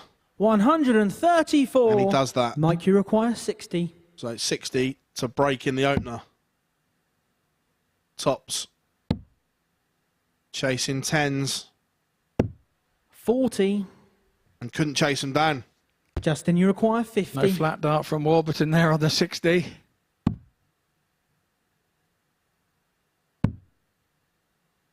How much can he see? Game shot Enough. on the first leg. Justin And it's Hood. a steal for Justin Hood. He wasn't really in that until the end. Warby made all the running. Second leg, it's Mike to throw first. Game on. It was that big 1-3-4 to put himself right back in it and made Warby think a little bit about the 3 darts that he had in his hand. 55. Now you expect Justin Hood to turn the screw. And he's turning the thumb screws and squeezing them tight. 140. But this is what happens in this game. You end a leg brilliantly, the momentum comes, and you start the next leg brilliantly 8 times out of 10. 60. When you're feeling confident of what you've just done in the leg before, but then it takes one silly dart, one silly throw to put your confidence back down in the gutter 137. where it was 10 minutes before. And I just don't know any other sport like it, where mentally you're topsy-turvy so much, and it can be within one leg, not just one game. It could be one leg. Absolutely. 60. And from looking $1 million, 3 troubleless visits at the start of this leg from Mike Warburton. 140. And his throw is in a world of trouble. Indeed, it looks like he's now relaxing because he thinks the leg's gone, and he's just 140. throwing. And there's been a slight 84. delay in those couple of visits before that. The speed between release of between the darts was not quite Game as quick, shot and we're on the only talking second a split leg. second. Justin Hood. But now Justin Hood really has stolen the throw there, and third leg, it's Justin to throw first. Game on. It's a fabulous 12 dart break of throw, 84 finish, and leg one, he looked so much out of sorts, and now he's looking $1 million. absolutely in leg one he looked like he was on the floor, and Warburton had his foot on his throat type thing. He was just down and out, and now he's taken that leg, and it's like a different game. 60. Yeah, right now, Warby's on the ropes and needs to find something.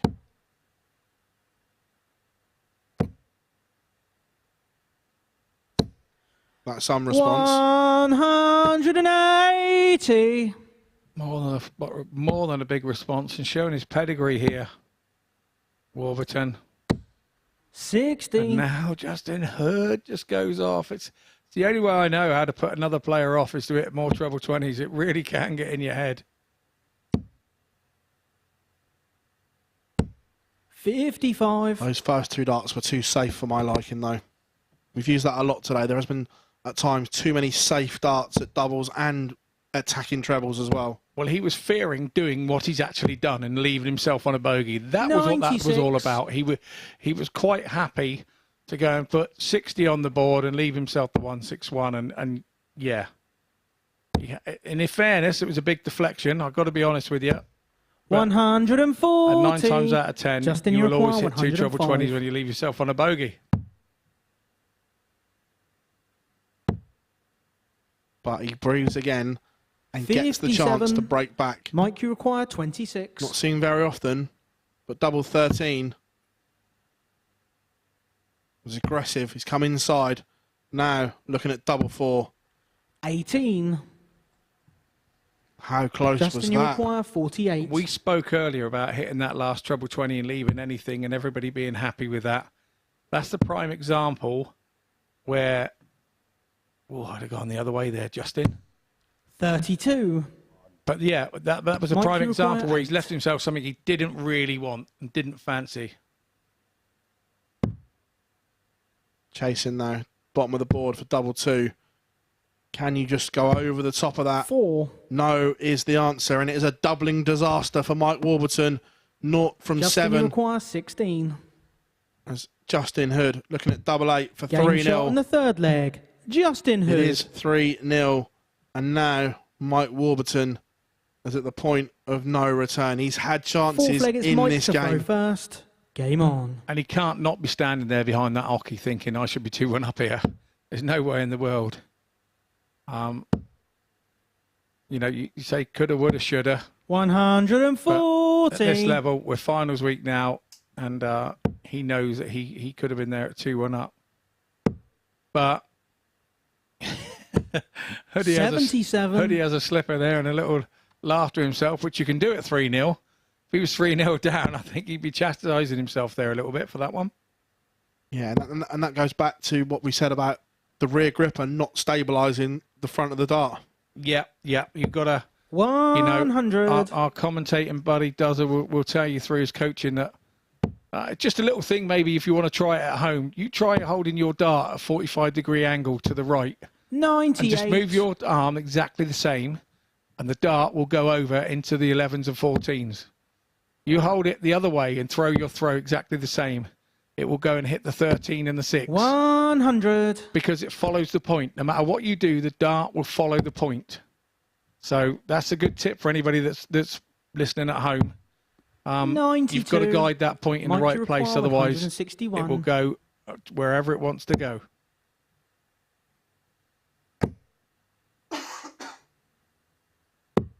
$90. Warby leaves 71 after 12 as he just looks to get a foothold, something to build on. It would still be 49. a remarkable comeback. Mike, you require 71. From here, but comebacks have to start somewhere. Tops. Game and shot this on the time fourth leg. it goes, and Mike inside, Warburton. he will be fighting himself, thinking, where was that in the previous legs? But it does get to a point where Fifth leg is where Justin you to stop throw thinking. first. Game on. You go, do you know what? I'm 3-0 down. If I can get a couple of legs there, help my leg difference. He won't be thinking about trying to get and win the game. 134. He will be trying to think about one leg at a time, one leg on one, and trying to get himself back in it.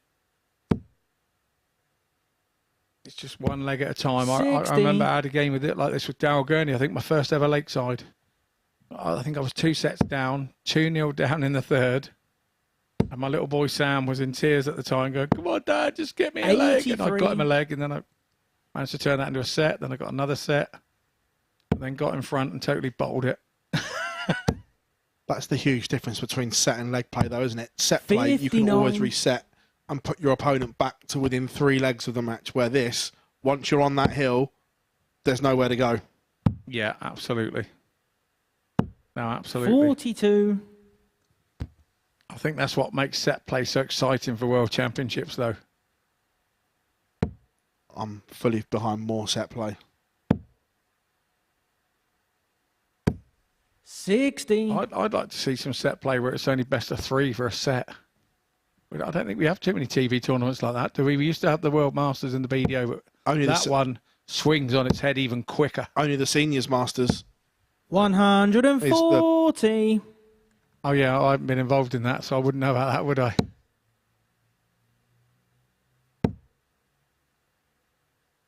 Match starts. 100. Incoming for Justin Hood. Justin, you require 102. 102 to seal a 4-1 win.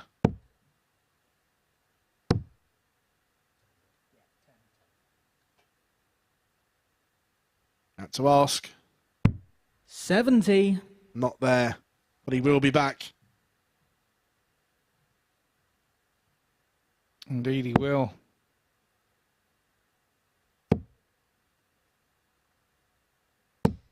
$140. Mike Wolverton has applied the pressure. Justin, you require 32. However, to seal victory for Justin Hood, how much of that can he see? It's blocked. Got to go over the top of it. Game. And shot, over the top, and the match, he does Justin go. Hood. Justin Hood seals a 4-1 victory over Mike Warburton. It was a doubling disaster for Warby, and Hood punished him to the maximum. That concludes Justin Hood's day, and he moves on to 4 points and moves on to the pack of players chasing the top 2. Coming up after this short break, we're going to see the return of Jelle Klassen and Scott Taylor.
Welcome back to the MODUS Super Series, where Justin Hood has rounded off his day with a 4-1 victory over Mike Warburton. 2 more matches to go then on the opening day of Champions Week. We begin with Jelle Klassen up against Scott Taylor in the company of Scott Mitchell and Phil Bars. Thank you very much, Henry. Our penultimate game on what's been a fabulous opening to Champions Week in Group A. Scott Taylor looking to move to 8 points, guarantee himself a share of the lead overnight. Jelle Klassen looking to join that group on 4 points. And if Klassen can win here, Group A is bunched nicely ahead of moving it's day. Jelle to throw first. I was just about to say absolutely the same thing, but my mind is telling me that Scott Taylor has 100. been far too classy for what we can only say is an underperforming Klassen today. 140. Yeah, Jelle will be thinking, I haven't performed today. If I can get to 4 points, I've got away with 79. And I think for him, it all stemmed from that really tight first game with Littler right at the start of the day. I think if he'd have won that, he'd have been the Scott Taylor of the day. I really do. Confidence is a funny thing in this sport. 134. But we've also seen Scott can be fragile. If Jelle can apply some pressure, that drift into the fives, it has been there today. Good setup there from Taylor. 96. Scott, you require 164. Looking already to be to Klassen's preference. 83. Jelle, you require 92. So 92. He's gone the aggressive route. Game shot in the and first pins leg. it. Jelle Klassen. Again, super stuff from the Cobra. One of those ones, it goes in. We say well done. Second if it leg, doesn't, it's Scott to we throw debate, first. was it the right way to go? But it's a commanding hold of throw in 14 darts for Jelle Klassen. 85. Yeah, and he knows the way that this table has gone so far. You know, he has underperformed today, Klassen, 78. but he puts himself right back in the mix in this group on 4 points. And let's say, for example, 84. Matt Clark can turn over Luke Littler in the last game. Oh, my word. It really is. Put all the names in the hat. Let's see who comes out. 96. Completely agree. One can only presume and assume and try to predict. 174. Stunning from Taylor. I predict his favourite for this leg now with that visit. 86. Scott, you require 158. Is he going to go for it? 98. Thought it was in. Thought it just nestled alongside it. But tees up 60 with Klassen 60. not on a finish. Scott, you require 60. Here comes our 60 conundrum. See, Taylor likes to throw the dart high. Game shot And in he the second actually leg. used his Scott first dart Taylor. there to be able to hit double top with his second dart. Yeah, for me, the important thing about the first setup dart, Third it leg wasn't is Jelle to throw first. central. Game it on. was to one side, so it did open up the bed. That was the one thing, and when I was 129. extremely confident I would throw the dart to the left, so put it on the 5 and 20 wire. Sometimes I would miss 85. and hit a 5, but 9 times out of 10, if you can just slot it over to one side and take half an inch to the right, you can get by 81. comfortably for a right-hander. And I'm sure that left-handers, and I'm sure I've seen James Wade do a very similar thing, throwing to the left-hand side, or the 123. right-hand side for the left-hander on the 20.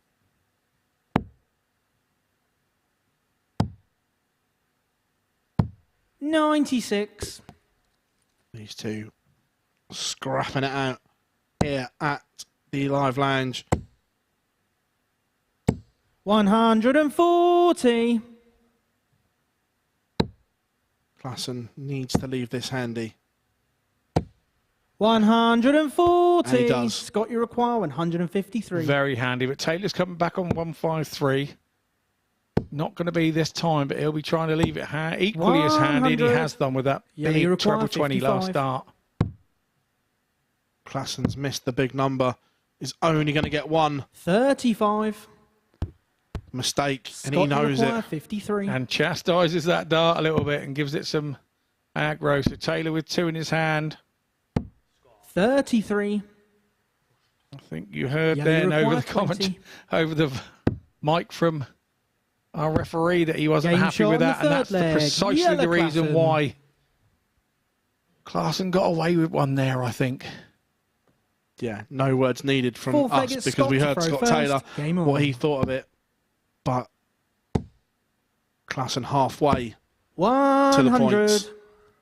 And sometimes you need a little bit of luck. He made the mistake, but didn't pay the price. 30.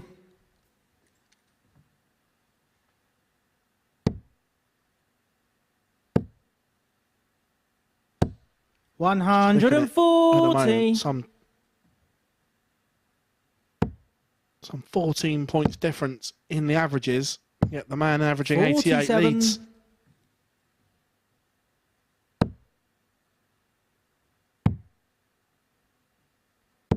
He 91. won't continue to lead if he don't find some scoring boots. 4-2-4 after 6.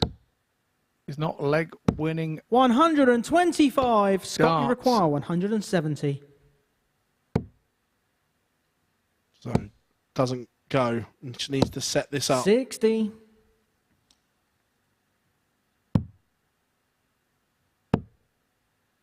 So Taylor, 57. all the time in the world Scott, you to require make this one 2 110. apiece.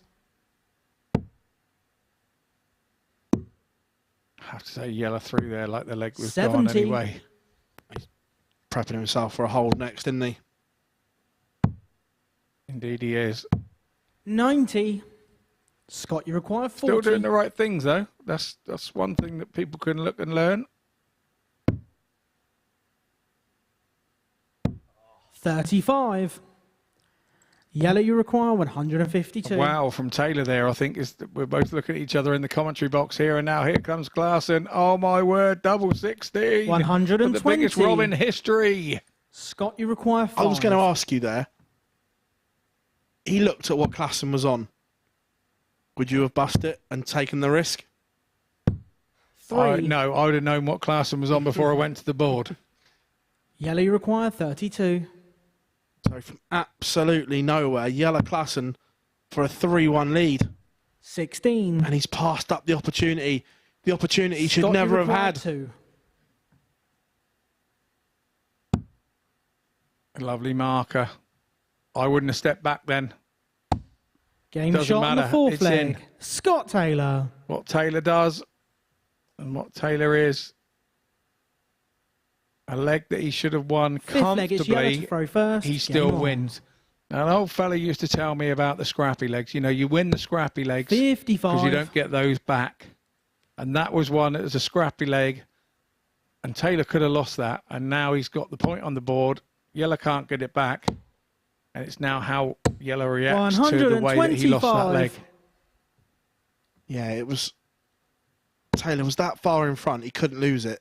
And then some 99. questionable board management.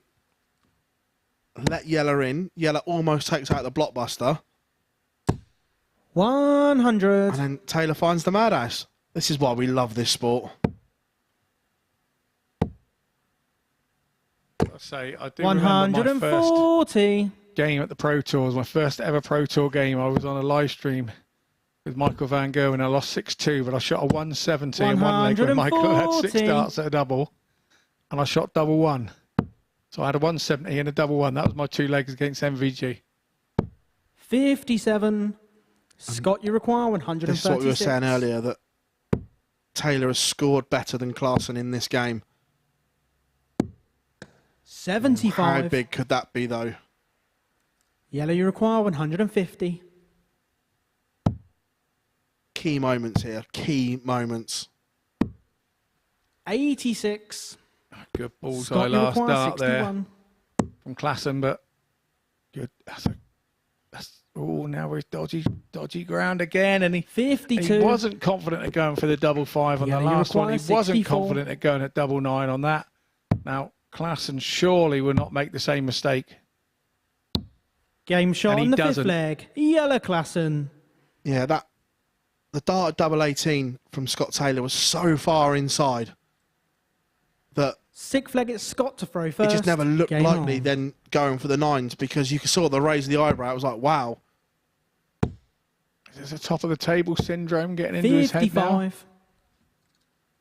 I'm not sure. I think he's just frustrated with himself, because although Klassen leads, you'd say 135. across the first 5 legs, Taylor has been the better player.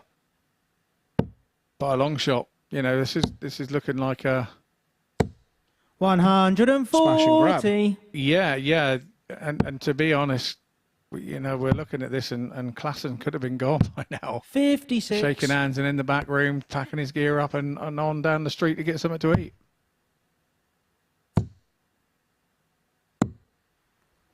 $125. Yeah, it's a great game, a confusing game, and sometimes 100. just a game of madness.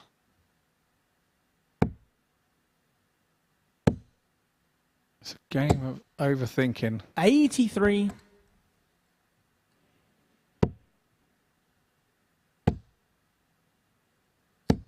$100. That's an unlucky time. Scott, you require 98. Very unlucky ton, so it's Taylor coming in for 98. Had to go that way.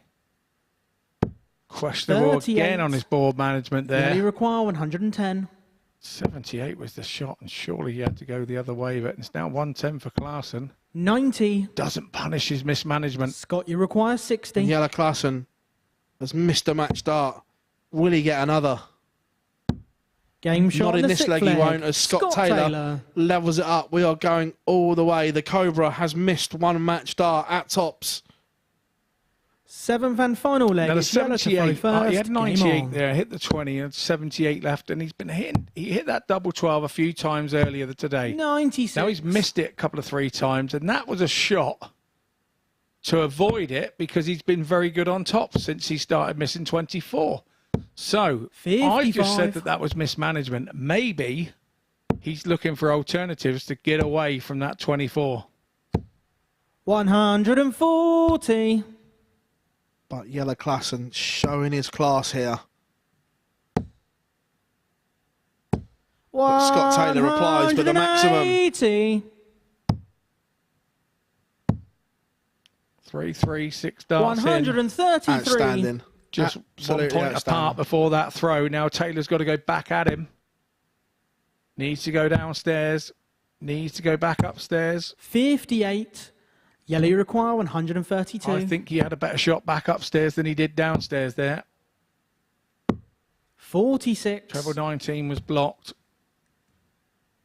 That's not the best setup from Yellow Klassen. Can Scott Taylor apply pressure? Oh, yes, he can. Oh, yes, he can. 180. Indeed, Yellow, you indeed. require 86. 2 maximums in the deciding leg.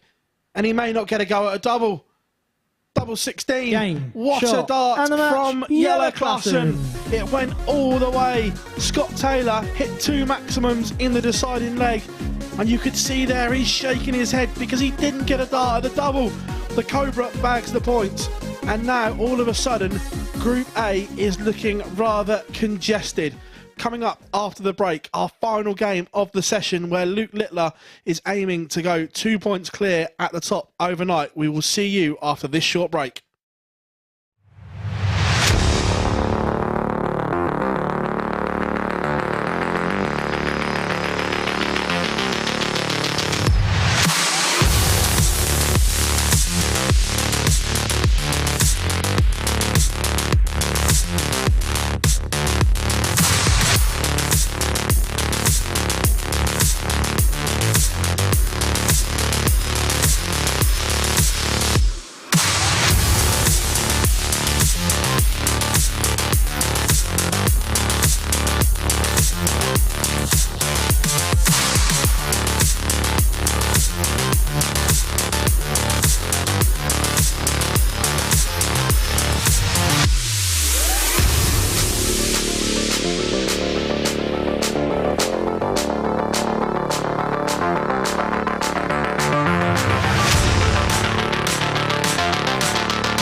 Welcome back to the live lounge here in Portsmouth, where Champions Week really is hotting up here at the MODUS Super Series. And before the break, we saw Jelle Klassen round off his day with a 4-3 success against Scott Taylor. Taylor, who raced through the first 3 games, 3 from 3, lost his last 2 at the end of the day, which has opened up the door of opportunity for Luke Littler in our final game of the session up against Matt Clark. We'll preview that one in just a second, but first, it's time to reveal the answer to the Tungsten Teaser.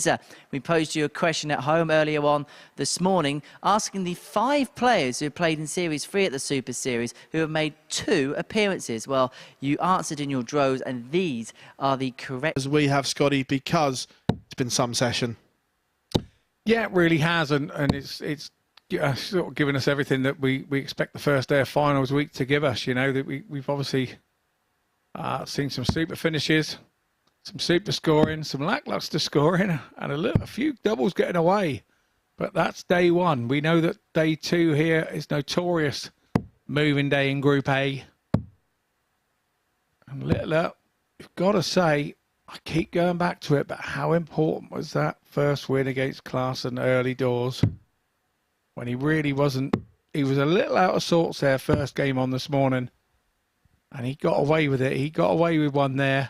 First leg, and it's that Luke one's to going to throw contribute first. with a very Game good on. chance of him being top of the table now. As we finish Group A on day 1. 140. Yeah, and Jelle Klassen survived a scare in our previous game to bunch up this table. And 59. will we have nothing between them, or will we have Luke Littler 2 points clear at the top in 10 minutes or so? 134. And let's not forget Littler had a little tweak with his setup to get it working right. Brave move. 140. Yeah, we said it earlier, it just shows maturity beyond his years, knowing what he needs to do. Something that wasn't quite working, where most players would just 43. go with it for the day and try and fix it overnight. Not Luke.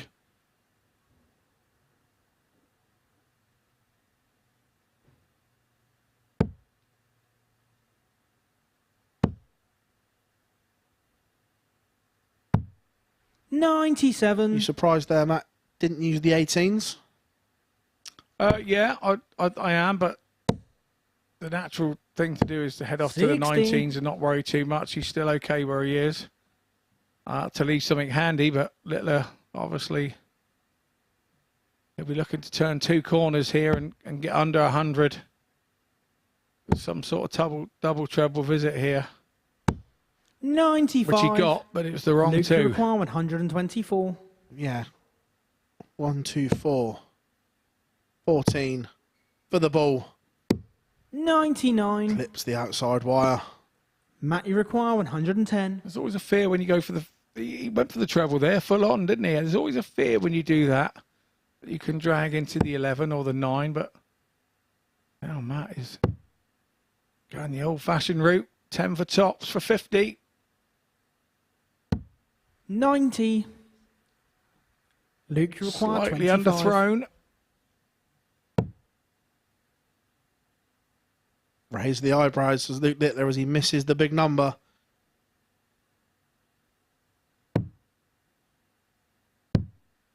$23.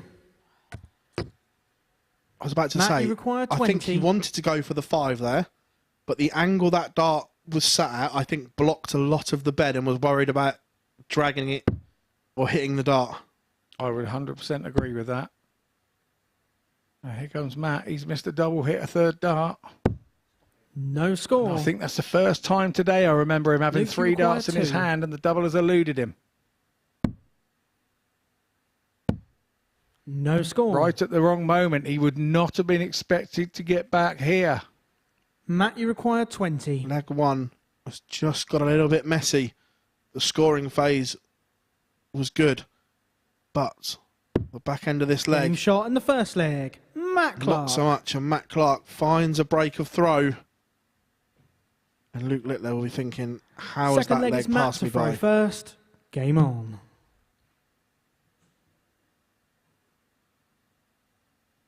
Where the little mind frogs come in and start telling you, how did that one go? Little demons. 44.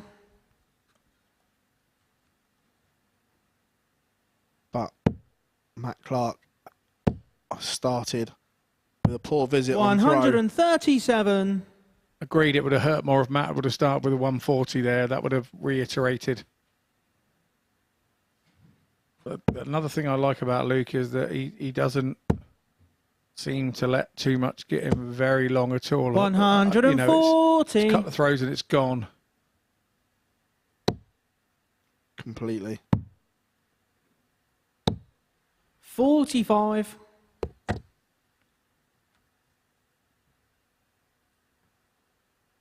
But Matt knows he really has to jump on this. Love the side angle our team have given us here of the throw. No moving parts from Matt Clark at all. 140. It's solid as you like. Just raises his elbow as he retracts the dart, doesn't he? Just a little raise of a couple of inches 128. so that on release he's thrown from a bit higher. Good visit there from Littler to keep up. So he goes from there and then just raises up a little bit. Body just slides forward an inch or two. But that's what works for him. 99.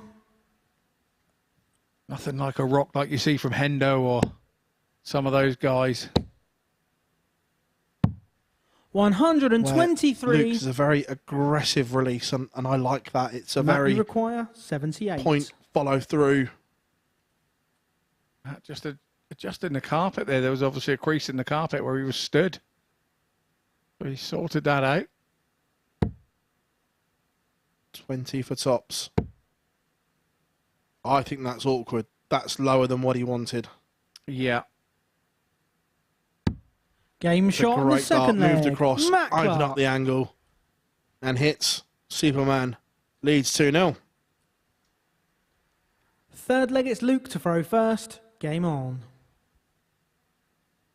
Should this continue, the group will be opened right up. But Luke is now 180.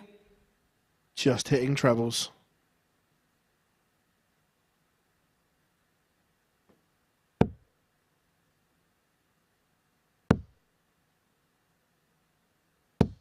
Thing is, with 140. Luke's scoring power, he will feel, just carry on doing what I'm doing, I will get an opportunity on the Matt Clark throw. He's a little bit similar to Josh Rock for me, 100. where once that scoring power's there, they are very difficult to knock off their throw. And Josh is now doing it with the very, very best in the world. And I see the same sort of kind of path for Luke, really. 59.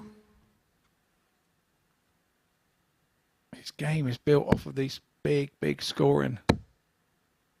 His confidence comes from hitting those trebles, and there he 171. goes again. 50 after 9 is not too shabby in anybody's language. Please go for it, Luke. I think he just heard you. He had a little smirk behind his back there. I don't know whether he is going to go for it or not. We'll see. 93. Come on, Luke. 10 dart leg. Luke, you Go require on. 50. Yes, he didn't hit it, but I'm glad he went for it. Game shot in the third leg. Tidies it up. Luke In Littler. that situation, going for a 10, I don't mind it. I don't Fourth know. leg, it's Matt to throw first. Yeah, Game on. yeah, you could see with the smirk on his face that he was going to do it before he actually walked to the board. You know, he had time, and it was a lot of time, so a little bit similar to the Whitlock 150, wasn't it, in the Euro Tours? Yeah, Joe Cullen did it as well, I think, on a Euro Tour. Had 50 after 9 and plopped it in. 43. Yeah, I've seen it. I've seen it once at County. One of our players back in the day, Dennis Crane, did it. But the best bit was he did it, and we came back after he'd left the bullseye after 9. Came back going one dart, and pointing at the crowd, and then he walked in, 96. bang, straight in. I'm a fan. That's a confidence. That's confidence. That is. 85.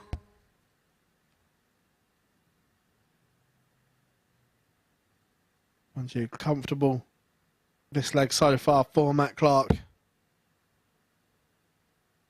you just feel that this game turned on leg one. 59. It sure did. Supermax not going to be moved. 140. Super Mac, is it? Super, it can't be Super Mac. There's only one Super Mac in there. Superman. Ah, it's just Superman. Yeah, just Superman.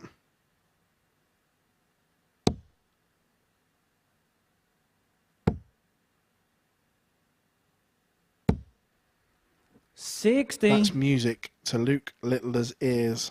A no trouble visit. Can he now get back into this tie? 55. The first time I've seen some frustration from Luke all day. Yeah, very much so. And it was a very whippy dart, that last one, wasn't it?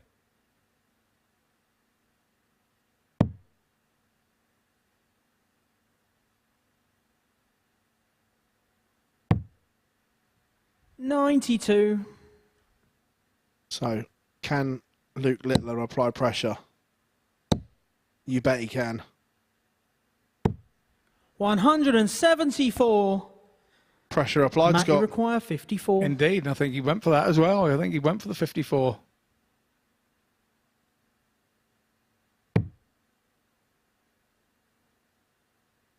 Two darts at tops for 3-1. Now down to 10s for Clark. 44. And that 174 has forced a mistake. Luke, you require 4. Yeah, it really has. It's 4 coming in for Luke. It's a dodgy dart for him. 2 dodgy darts for him, having to move strictly across the hockey. No score. And still doesn't quite make it. Can't believe that's gone inside and not gone in. With the Matt, you two sat require there as 10. markers, you just thought anything over the top is going to nestle.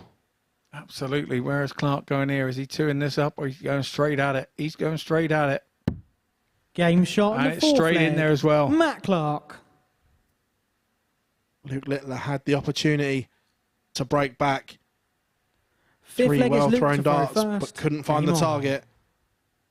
Now, Matt Clark on the verge of congesting Group A. 66. Yes, making overnight very interesting.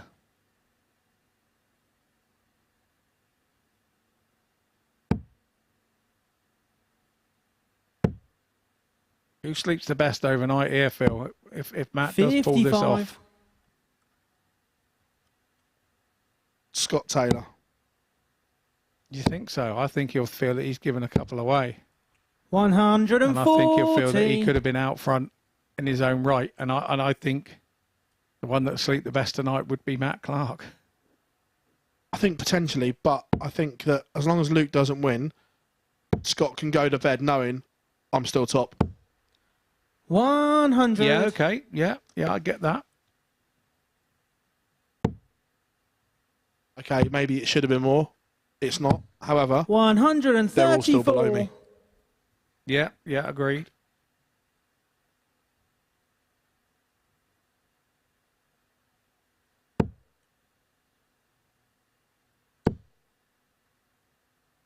Luke will be thinking, see this 59. off and Luke, you just require 161. assault the Matt Clark throw. Throw the kitchen sink out at it and hope. Absolutely agree with that. Having a little recount in his head. 89. Steps back, never throw the dart when you don't know where you need to throw it.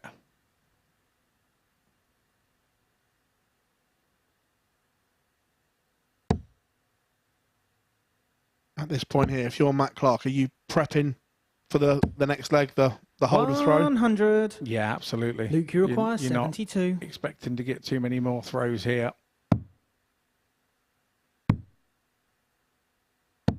52. This is the first time Luke's doubles have deserted him consistently. Only 1 from 10 at the moment. Yeah. 59. Clark's still not Luke, doing you anything require to him to 20. make him think just yet.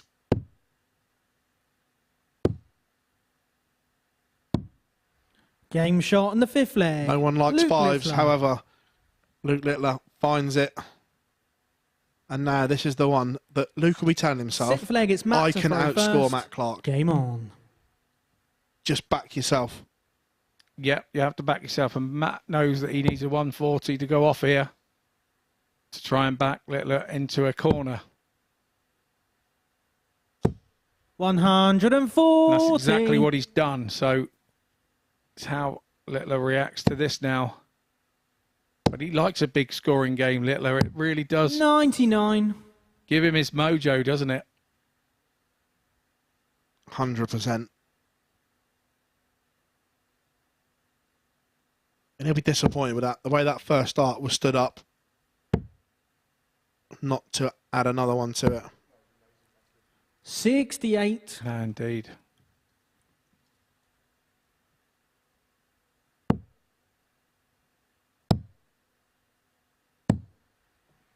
That's 98. It is unlucky. It is just a drift of his target by millimetres. It's fine lines in darts that dictate. 93. That's a huge last dart from Matt Clark. Chasing around the board. And 18s was his friend. 100. You can see the disappointment on Luke's face that only one of those went in. Another one and he's on a finish. Although it would have been a big one, he'd have fancied it. Yeah, absolutely. One thing I've noticed, this generation coming through, they are fearless. They hold nothing. 44. It's like, I can hit this. It is, and the last throw with them is genuinely gone. It really isn't a thought in their head. 121. Matt, you require 156. Luke Littler has done his part. He's left himself a two-darter to break back unless the Barney double 16 for a 156 for Matt Clark and it goes inside. Luke Littler was nodding his head in appreciation. He thought it was in. Gonna get a dart at the ball. 58. And he wires it. Not gonna go. So Matt Clark coming back. 18. Double 9. Match starts in hand to seal a 4-2 win. Game. And it goes shot, in and the match, one. Matt Clark. Matt Clark finishes off the session with a 4-2 win over Luke Littler. Missed darts at a double, costing Luke in this one, especially in leg one. There we have it, only 2 from 14, but it was Matt Clark, 4 from 12, 33%, high of 78, seals the points in this one. The table is looking congested now. We have 3 at the top on 6 and the other 3 on 4. It is all to play for tomorrow as I hand you up to the balcony with Scott and Henry. Yeah, thank you very much. Let's have a look at the table following the first day's play here at the Super Series, because that victory there means that at the top of the table there's 3 players on 6 points. Scott Taylor, Matt Clark and Luke Littler all there in that position, whilst Mike Warburton, Jelle Klassen and Justin Hood all find their way on 4. It's a tightly congested table at the top of Group A. Watching all the action from the commentary box and hot-footing his way up is Scott Mitchell. Let's begin by reflecting on what we've just seen there, because that was incredible. Yeah, very much so. It was Matt Clark draining on all his experience there and doing the job just in the end, and kept Luke frustrated there, didn't he, in that last game? That could be an important result in terms of the group, because Littler could have felt overnight he could have taken full advantage in the group being on 8 points, but now everyone's within 2 points of each other. Tomorrow could be crazy the first round. It could be, but I think all players are going to be going away and thinking, oh, I could have had that extra point here and extra, but they're all still in it. That's the point. Nobody's out of it just yet. And I think that's the way that they all would have wanted before anybody threw a dart this morning. That's what they would have wanted. Will Scott Taylor be the most frustrated being on 6 points? He won his first 3 games, then at the end lost his last 2. I did say to Phil in commentary, who's going to sleep the easiest tonight? And I don't think it'll be Scott Taylor. I think he feels that he could be just a little bit above the others if things had gone his way. I feel the one that's going to sleep the most comfortable tonight is Matt Clark, because he's got himself right back in the mix. Do you feel everyone will feel as if they've got gears to go in this group? Very much so. I think You know, I thought Warby was unlucky. He did 3 mid-90 averages, and then he just dropped off by 10 in his last 2 games. So I think they're all pretty comfortable with the throw. They're all playing some good darts. They've just got to find that consistency to go with it. It's not been a bad start to Champions Week, has it? Well, honestly, it feels like I came in here 15 minutes ago to start. Those 15 games have just rattled off. They've not been a drag, and it's been enjoyable to commentate on. Well, you're going to depart us after the day. Chris Mason's going to join us from tomorrow. So just get a couple of thoughts from you about the week ahead, because there's going to be some great darts to come. What are you most looking forward to seeing? I'm looking forward to seeing sort of like the shorter group, Group B, where you only get 2 nights. There's no, having played it last week myself, there's no room for error whatsoever. That Group B is very tight. And it's just seeing who goes where from these groups, because they have something to add to Group B and C, all the players here in Group A. I'm going to ask you that horrible question. Who do you fancy to win the pot? I'm still thinking that Luke Littler hasn't turned up. I think he's still the one that I think if he can get himself to Saturday, the 1-game shootouts, I think he will dominate. But he's not there yet, and he's got to get himself there. Well, Scott, thank you very much for your company. We're going to see you quite soon, though, aren't we? Yeah, maybe. That is the thing I like to hear. Well, we're going to depart you for Monday here at the Super Series. Reminder, we're going to be back with you 9:30 tomorrow, exclusively live on the MODUS Super Series YouTube channel. And you'll want to join us because Group A is very tight indeed. Champions Week is living up to its billing. Bye-bye for now.